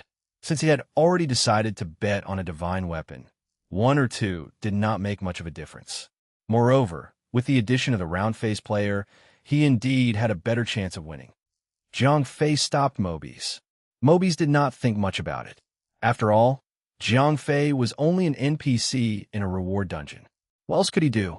However, Mobi's did not know that although Zhang Fei was an NPC in his eyes, he was not in this reward dungeon.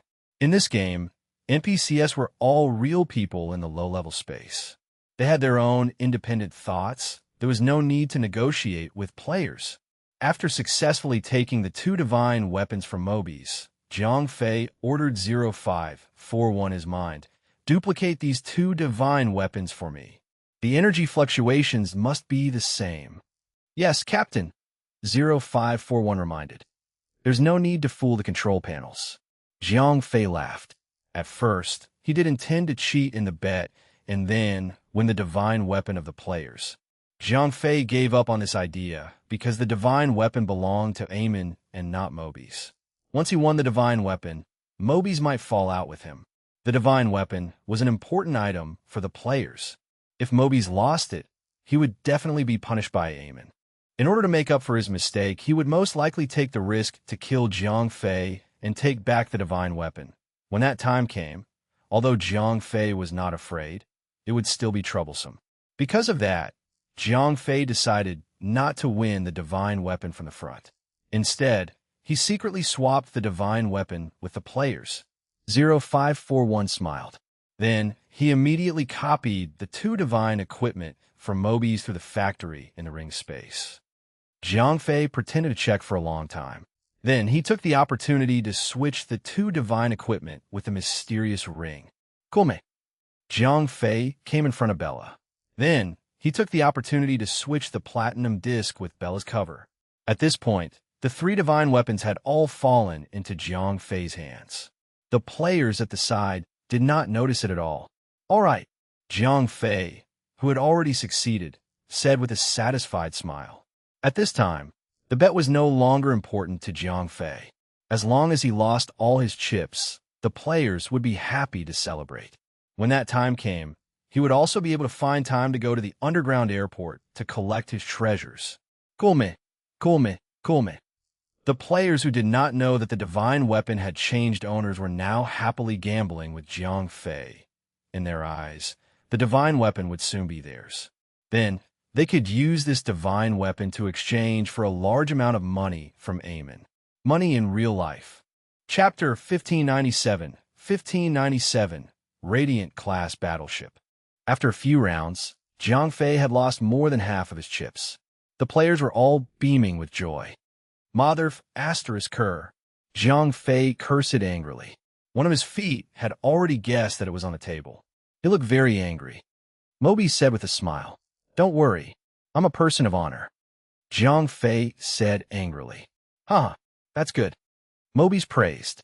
After more than 10 rounds, Jiang Fei was already running out of chips. At this time, his face was frighteningly gloomy. Jiang Fei asked with a dark expression.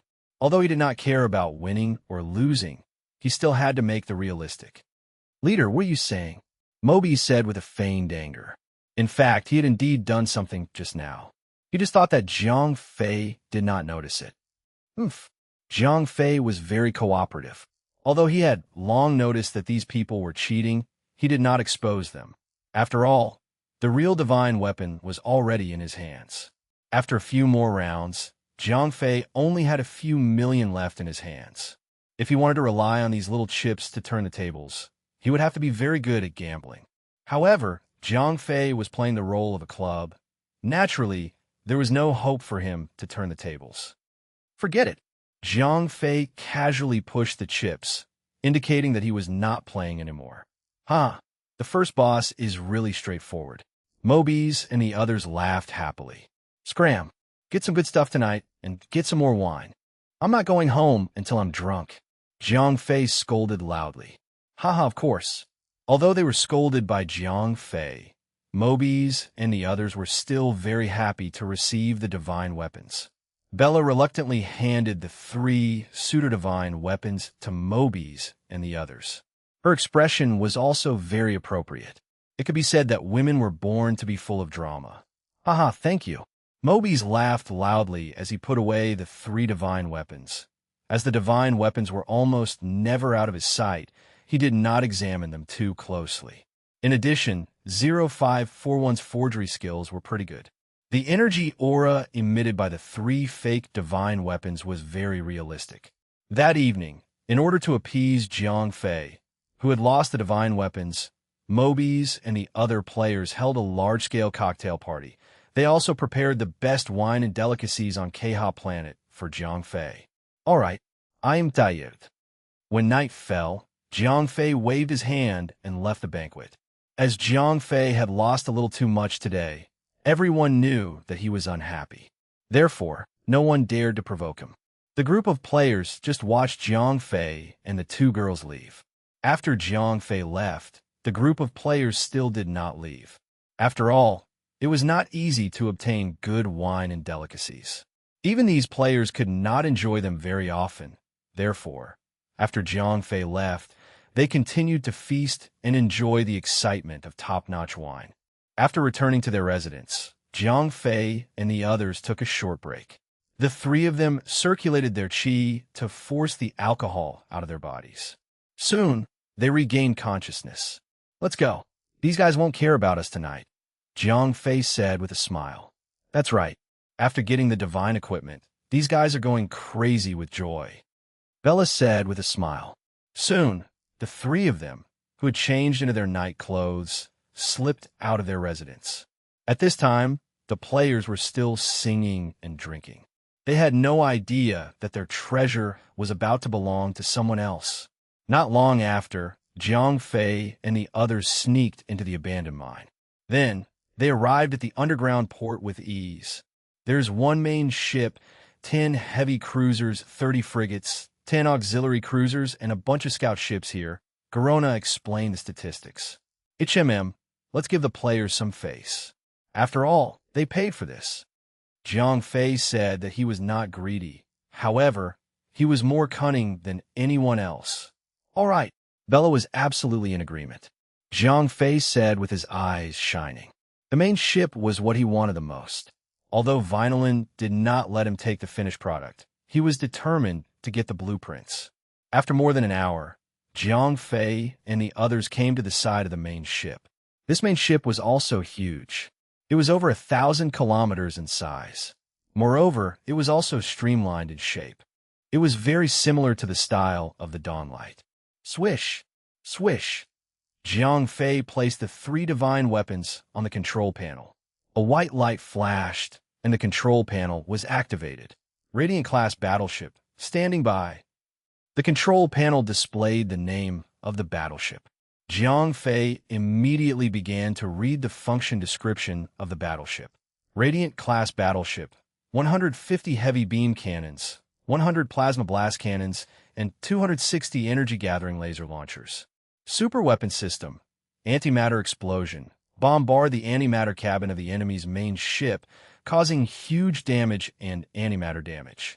Also, seal the enemy's main ship within a minute, making it unable to use super weapons. Psionic enmity, forcibly distorting the minds of the surrounding enemy crew members, making them hate the Radiant-class battleships. During the effect period, these battleships would attack the Radiant-class battleships. Energy absorption armor. This ship is equipped with powerful psionic armor. When it is attacked, the damage is greatly reduced. Moreover, the enemy's attack energy is converted into antimatter and stored in the antimatter warehouse. Ultimate weapon, Radiance of Purification, launches a destructive energy beam directly in front of the ship, destroying all the ships in front of the ship. The main ship is as fragile as a piece of paper in front of it.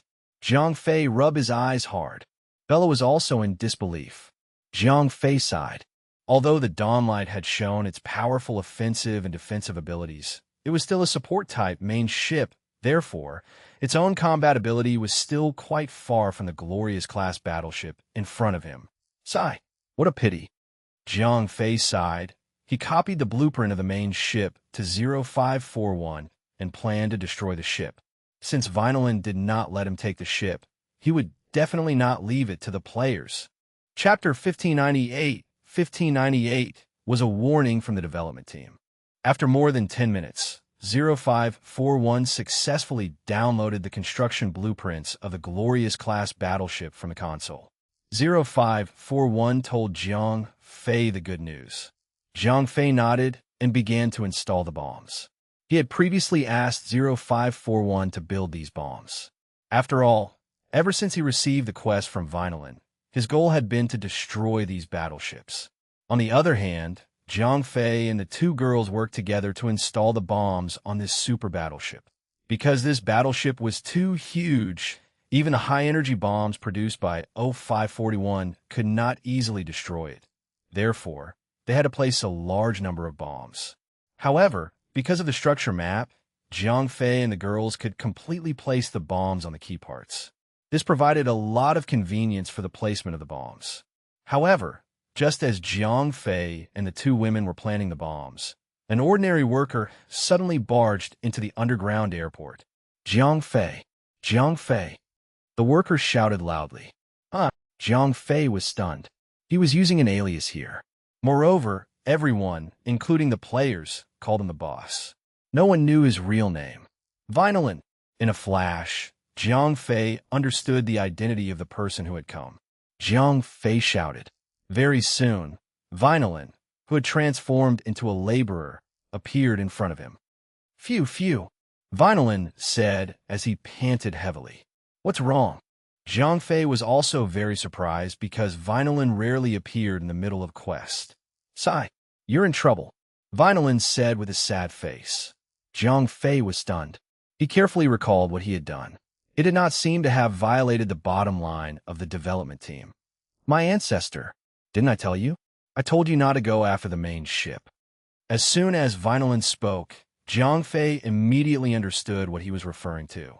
Jiang Fei confirmed. That's right, Vinolin said. Jiang Fei was a little dumbfounded. He had thought that if he did not touch the main ship, nothing would happen. He did not expect the development team to be so strict with the blueprint. Vinolin's words shocked Jiang Fei. Garona was also a little flustered. Jiang Fei was still calm at the moment. Sigh, my ancestors, please do not do such things in the future. This time, I have spent a lot of resources to help you. Now, although the development team no longer wants to kill you, they have also made a condition, said Vinolin. Jiang Fei asked, you have two choices. The first is to erase the memory and connection related to the blueprint, said Vinolin. Erase the memory and connection? Jiang Fei asked. This has nothing to do with you. The blueprint of the main ship is very complicated. It is impossible for the three of you to memorize it. However, your support system is not good enough, said Vinolin. What? Erase 0541?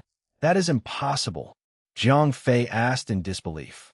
No, the data can be restored after it is deleted. The development team is not willing to take the risk, said Vinolin as he shook his head. Jiang Fei refused flatly. At this moment, 0541 was definitely not just a support system to him. He was more like Jiang Fei's brother and family, said Vinolin. This was the bottom line of the development team. Moreover, he had spent a lot of effort to obtain it. When Jiang Fei heard that he had to leave this main ship to the players, Jiang Fei really hesitated. He had just seen the combat power of this ship. Then, this ship definitely had the ability to crush Dawnlight. After all, Dawnlight was a support-type main ship. This ship was a main battleship. Sigh, 40541. In the end, Jiang Fei gritted his teeth and made his decision. No matter what, he would not agree to kill 0541. Vinolin nodded. He was still on Jiang Fei's side. However, the will of the development team could not be disobeyed. Therefore, he had to pass on some of the bottom-line issues to Jiang Fei. I'm not going to blow up this ship. After experiencing the attention of the development team, this time, Jiang Fei became more cautious. The other small ships are fine. Just don't go too far. I know that you want to take some of them away. Otherwise, you would not have tried so hard to get these 3 divine weapons, said Vinolin with a smile. Then he continued. However, in order to not cause the game to lose its balance and cause the development team to attack you, you had better only take 1/3 of the ship. All right, Jiang Fei nodded. Although he initially wanted to take half of the spaceship, he had to suppress his greed after hearing Vinolin's words. After Vinolin had explained everything, he turned around and left. When he left the body of the laborer would forget everything that had happened that night. After Velen left, Bella looked at Jiang Fei and asked, Sigh. Jiang Fei sighed. In the face of the development team, as warning, he did not dare to go too far. At the very least, before he charged out of this universe, it was too easy for the development team to kill him. In order to balance the game, the development team did not want the players to be too weak to continue playing. Therefore, they asked Jiang Fei to keep the main ship. Then, Jiang Fei and the others would not be able to continue planting bombs. Since they did not need to bomb the ship, Jiang Fei and the others' work would be much easier. They went straight to the control panels and activated the spaceship that they wanted. Then, Jiang Fei put the activated ships into his ring space. Speaking of which, Planet Namek space technology was really superb. This kind of space container that could hold one finger fleet was still considered top-notch technology in the universe after 10,000 years. Not every force could have it. Soon, 4 heavy cruisers and 10 frigates were put into Jiang Fei's ring space. In order to get one more heavy cruiser, Jiang Fei gave up all the scout ships. Anyway, the Merchant Alliance's Lone Star unmanned scout ship was cheap and efficient. Chapter 1599 was completed, but they could not leave. After packing up the dozen or so battleships, Jiang Fei and the others turned around and left the underground airport. After returning to the abandoned tunnel, Jiang Fei waved his Chungying sword to seal up the cave that he had previously dug. Then, he brought the 2 girls and exited the tunnel. After sneaking back to his residence, Jiang Fei let out a long sigh. Although they had risked being punished by the development team, this time, the rewards were exceptionally good. They had weakened the quest reward of the players and even obtained the blueprint of a main ship. Hubby, in the next period of time, those players will probably be arrogant for a while, Bella said with a sigh. That's right. Garona also nodded. There's nothing we can do about it. Who knew that the development team would suddenly come out and interfere? Jiang Fei said. 0541 had already thanked Jiang Fei countless times today. There's no need to say that. Jiang Fei smiled at 0541. Although he had left the main ship to the players, Jiang Fei was not too worried.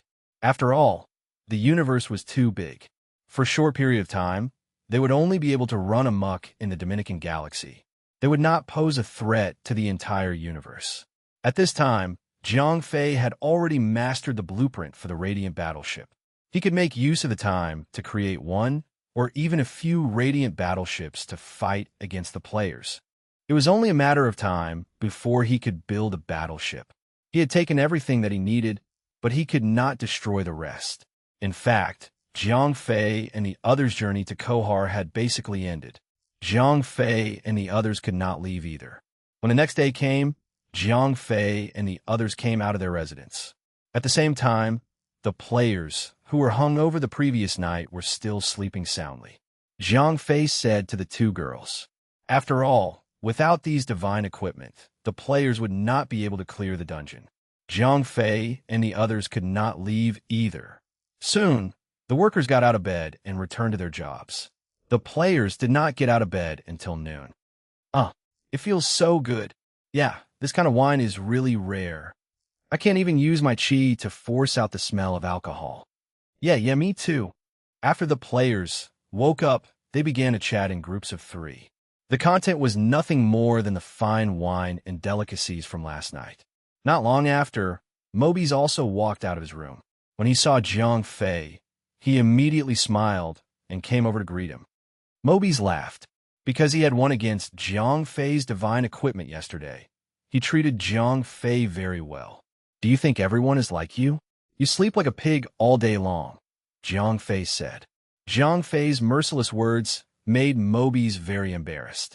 However, because Jiang Fei was very powerful, he did not dare to directly turn against him. Oh right, do you still have the 3 divine weapons? I met a thief when I came out last night, Jiang Fei said as if he did not mean it. What? When Jiang Fei said that, Mobies was really shocked. If he lost the divine weapons, he would be in big trouble. However, when he checked his storage space, Mobies immediately felt relieved. It's okay. The items are still there. Mobies smiled. Jiang Fei shrugged and walked past Mobies. Mobies frowned and looked at the 3 divine items lying in the storage space. No problem. Mobies shook his head. Just as he was about to leave, the round-faced player came over again. The round-faced player asked curiously.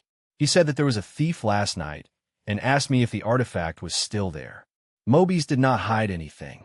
He had a good personal relationship with the round-faced player, so he told him what happened just now. Brother 5, what that guy said is true, the round-faced player suddenly said. Mobies asked. The round-faced player said bitterly. Che. Mobies said disdainfully. The round-faced player muttered. He added, God knows what kind of stealing skills the NPCs here have. Even if they put them in the storage space, they might not be safe. There is a saying that the speaker did not have the intention to listen. The round-faced player was originally looking for an excuse to throw things, but he did not expect Mobies to be distracted. Mobius found a place where no one was around and took out the 3 artifacts. Then, he carefully observed them and confirmed that there was no problem with the 3 artifacts. Just as he was about to put the artifacts away, he heard a loud noise. Smoke and dust rose from the tunnel. It seemed that an explosion had occurred. Mobius asked loudly.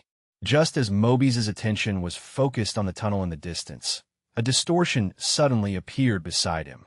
A cat girl with a graceful figure suddenly appeared. Then, she quickly switched the 3 divine weapons and Mobius's pseudo-divine weapons.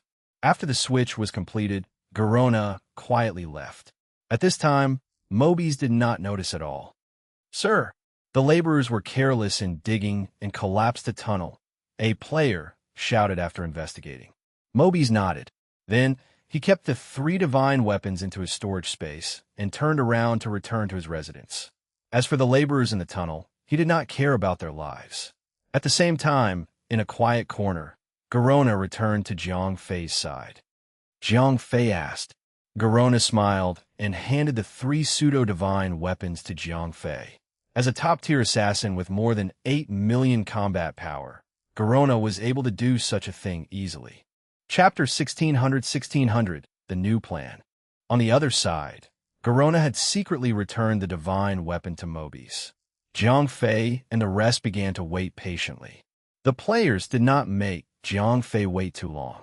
After all, Mobius had already reported the good news to Eamon as soon as he had won the divine weapon from Jiang Fei yesterday. Although Eamon was helping Jiang Fei complete the stupid quest, the process was not smooth. After all, the Keha Federation was deeply rooted on this planet. Not only was the ruling structure stable, but the people were also relatively stable. It was not an easy task to overthrow such a government. Eamon was initially not in a good mood because of the difficulty of the quest. However, Mobi's good news made him feel refreshed. Although he coveted the reward of Jiang Fei's hidden side quest, getting the treasure was the main quest of the players. Eamon had spent so much money just for these battleships. Therefore, after receiving Mobi's notice, Mobius immediately put aside what he was doing and brought his core members back to the quarry. Asked Mobius as soon as he returned. Yes, Mobius immediately took out the 3 divine weapons. After receiving the 3 divine weapons, Mobius was very happy. It seems to have gone too smoothly. Elise interrupted at this time. This time, Eamon brought her back to show off the treasure he was about to obtain. What accidents could there be? Who knew that NPC was so fond of gambling? However, his gambling is still pretty good. Mobius said with a smile. Then he even showed off the additional spoils he had won from the round-faced player. Ilsa said with a frown. Isn't it good that it went smoothly? Eamon didn't really care. The reason why he was so vigilant was mainly because this dungeon was a reward dungeon that he had bought. No matter how simple it was here, it was normal because he had spent money. Ilsa waved her hand.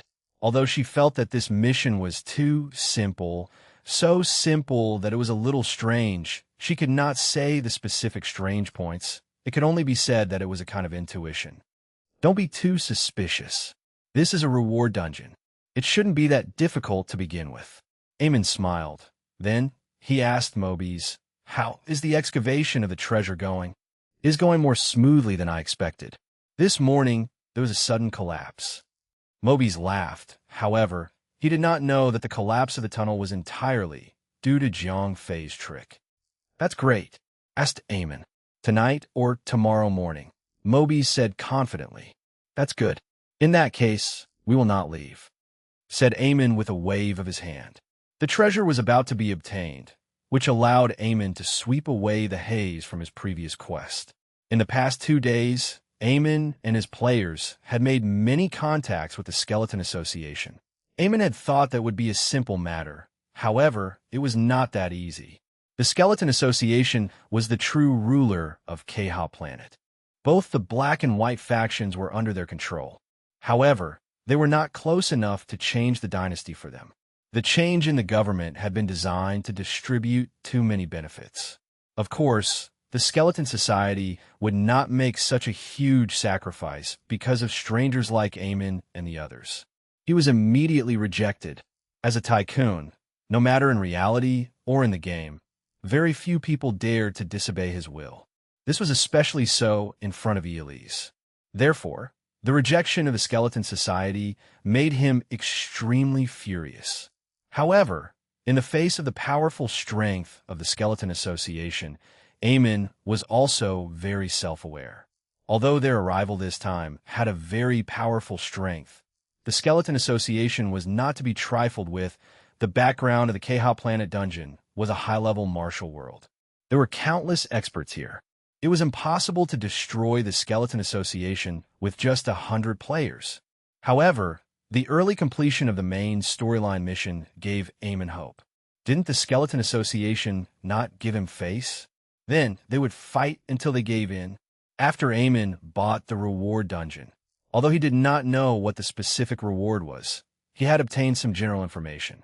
He knew that the treasure included a super battleship and a powerful fleet.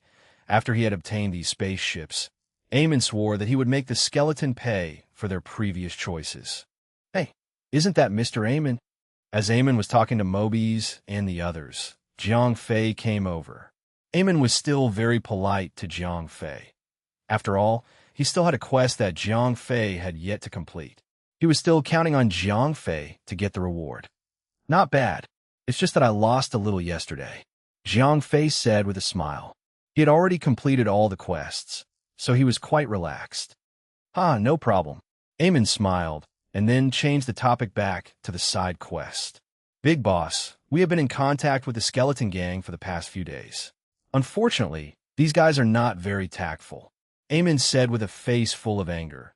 Being slapped in the face in front of the girl that he was wooing made him very embarrassed. What? Jiang Fei raised his eyebrows and asked. To be honest, he did not care about the so-called side quest at all. Of course not, Eamon immediately said. He did not want Ilsa to think that he was a person who went back on his word. If that was the case, how would he be able to woo this girl? Jiang Fei asked indifferently. Eamon said through gritted teeth. Jiang Fei's heart skipped a beat. He understood what Eamon meant. However, another plan had also appeared in his mind. And that's it for this part. Thanks so much for listening. If you loved it, hit subscribe so you don't miss the next one, and drop a comment letting me know what story you want to see next. See you in the next part.